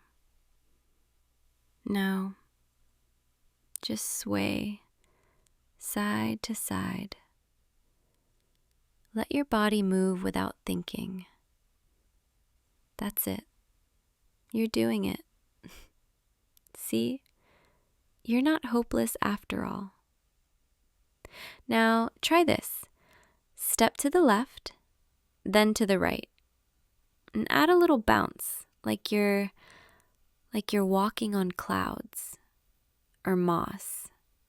Something soft and springy. There you go. You're getting it. You're actually getting it. I knew you could do it. Now, the next part, it's a little trickier. We're going to spin together, like this. Hold on to my hands. Don't let go. I've got you. Ready? 1, 2, 3. There, we're spinning under the moonlight, and the stars are blurring together above us. This is what it feels like to be free, to move without worry, without fear, without anything holding you back. This is what I do every single night. I dance until I forget everything except the moment. And right now, in this moment, I'm dancing with you. And it feels perfect. Okay, we can stop now, before you get too dizzy. You look a little unsteady on your feet. Here, sit down. Catch your breath. I have to admit something. I've never danced with anyone before. I've only ever danced alone. So what we just did, that was my first time. And I really liked it. I liked having someone to move with, someone to share the rhythm with, someone to be close to. Is that strange to feel this way after just meeting you? I don't know. Maybe the forest has already decided that you're supposed to be here with me. Because I don't want you to leave. Not yet. Not when the night is still so young, and there's so much more I want to show you. I know you probably have to go back, eventually, back to wherever you came from, but could you stay just a little longer? Please? I promise I'll make it worth your while. I could play you a song on my pipes, or show you the hidden waterfall just beyond the trees. Or we could just sit here and talk and let the night stretch on forever. What do you say? Will you stay with me? You're nodding. You're saying yes. Oh, thank you. Thank you. You don't know how much that means to me. Come here. Sit closer. I want to tell you something. Something I've never told anyone before. I've been alone for so long, and I've told myself that I'm fine with it, that I don't need anyone, that the forest is enough. But that's not true. The truth is, I've been lonely. So lonely that some nights I dance until my legs ache, just to keep from thinking about it. I've been waiting, hoping that maybe someday someone would come. Someone who would see me, really see me, and want to stay. And now you're here, and I'm terrified. Because what if you're just passing through? What if tomorrow comes and you decide that this was just a strange dream, and you never come back? I don't think I could handle that.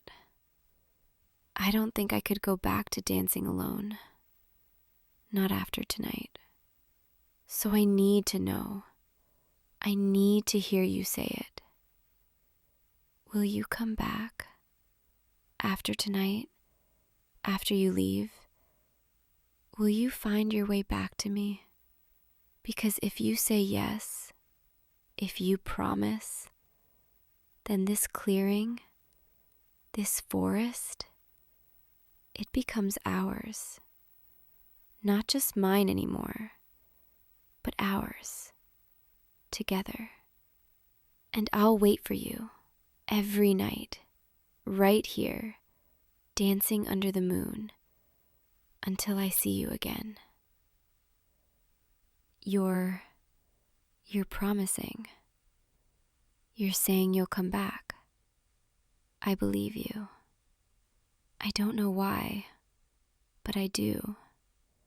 There's something in your eyes, something honest, something real. Okay then. From now on, this is our place, our secret. And if anyone else tries to come here, I'll chase them away with my pipes. I'm only half joking. This clearing, it's special now, because of you, because of this moment. And I want to keep it that way, just for us. Here, lie back. Rest your head on this patch of moss. It's soft, like a pillow, and it smells like earth and rain and growing things.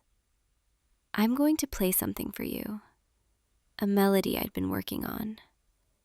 It's not finished yet, but I think you'll like it. Just close your eyes and listen.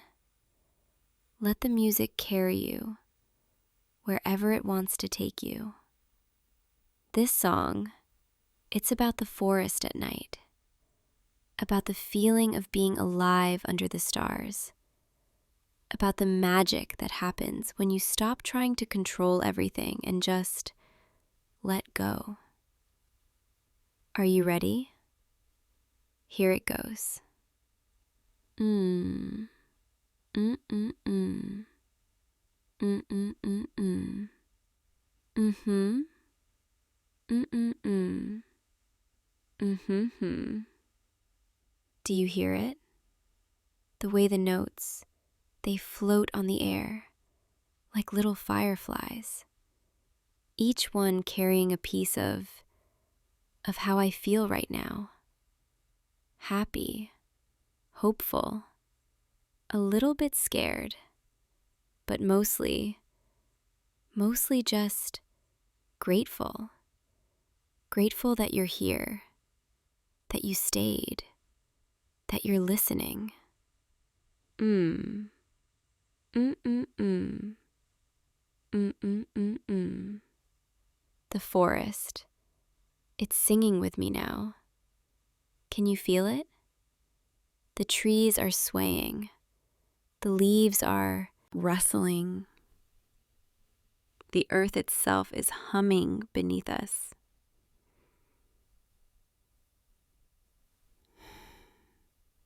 This is what I wanted to share with you. This feeling, this connection. It's like we're part of something bigger, something ancient and beautiful. Mm-hmm. Mm-mm-mm. Mm-hmm. I think I'm going to remember this night for the rest of my life. No matter what happens, no matter where you go, I'll always have this moment when everything felt perfect. The song is ending now, fading away like the last rays of sunset. Mm. Mm-mm-mm. Mm. There. That's it. How did that feel? Did you like it? You're smiling. So I'll take that as a yes. I'm glad. I wanted it to be special. For you.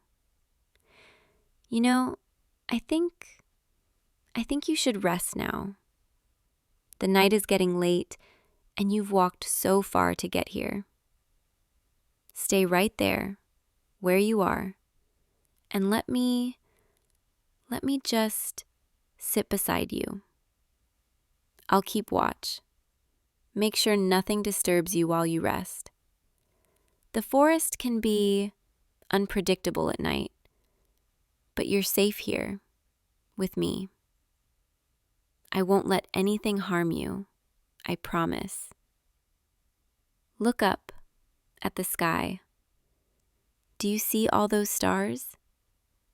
There are so many of them, more than anyone could ever count. Each one is like a tiny light, reminding us that even in the darkness, there's always something beautiful to hold on to.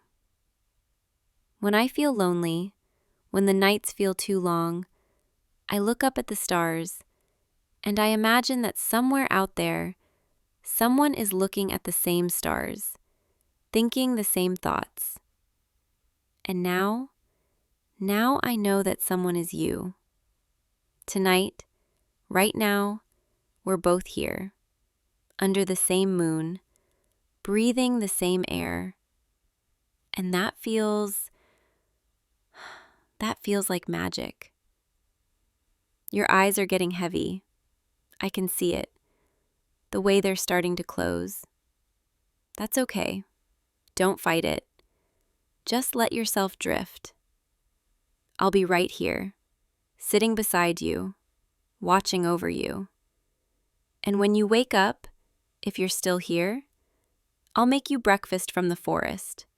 Wild berries and honeycomb and fresh spring water. It's not much, but it's what I have. Listen to the sounds around us. The crickets, the gentle rustle of leaves, the soft hooting of an owl in the distance. These are the lullabies of the forest, the songs that have sung me to sleep every night of my life. And now, they're singing for you too. Your breathing is slowing, deepening. You're almost asleep. That's it. That's perfect. Just let go. Let the forest hold you. Let me hold you in this moment. I'm going to tell you a secret, something I've never said out loud before. I think I've been waiting for you for my whole life. I didn't know it. I didn't know what I was waiting for, but now that you're here, it all makes sense. You're the reason the forest called to me tonight. The reason I felt that pull to come to this clearing and dance. Because somehow it knew that you would find your way here. And now that I've met you, now that I've felt what it's like to not be alone, I don't think I can go back to the way things were. You've changed something in me, something deep, something I didn't even know could change. And I'm not scared, not anymore, because even if tomorrow is uncertain, even if I don't know what's going to happen next, I know that tonight, right now, I'm exactly where I'm supposed to be, with you. Your hand, it's so close to mine, resting on the moss. May I hold it just for a little while? Thank you. Your hand, it fits so perfectly in mine, like they were always meant to find each other. I can feel your pulse, steady and strong, like a heartbeat that's syncing with mine. We're connected now, you and me, through this touch, through this moment. And no matter how far apart we might be tomorrow, or the next day, or any day after that, this connection, it's always going to be here, in the space between heartbeats, in the silence between words. You'll carry a piece of this forest with you, and a piece of me, and I'll carry you, in every dance, in every song, in every quiet moment when the moon rises and I remember tonight. Sleep now, rest your weary soul. The forest will watch over you, and so will I.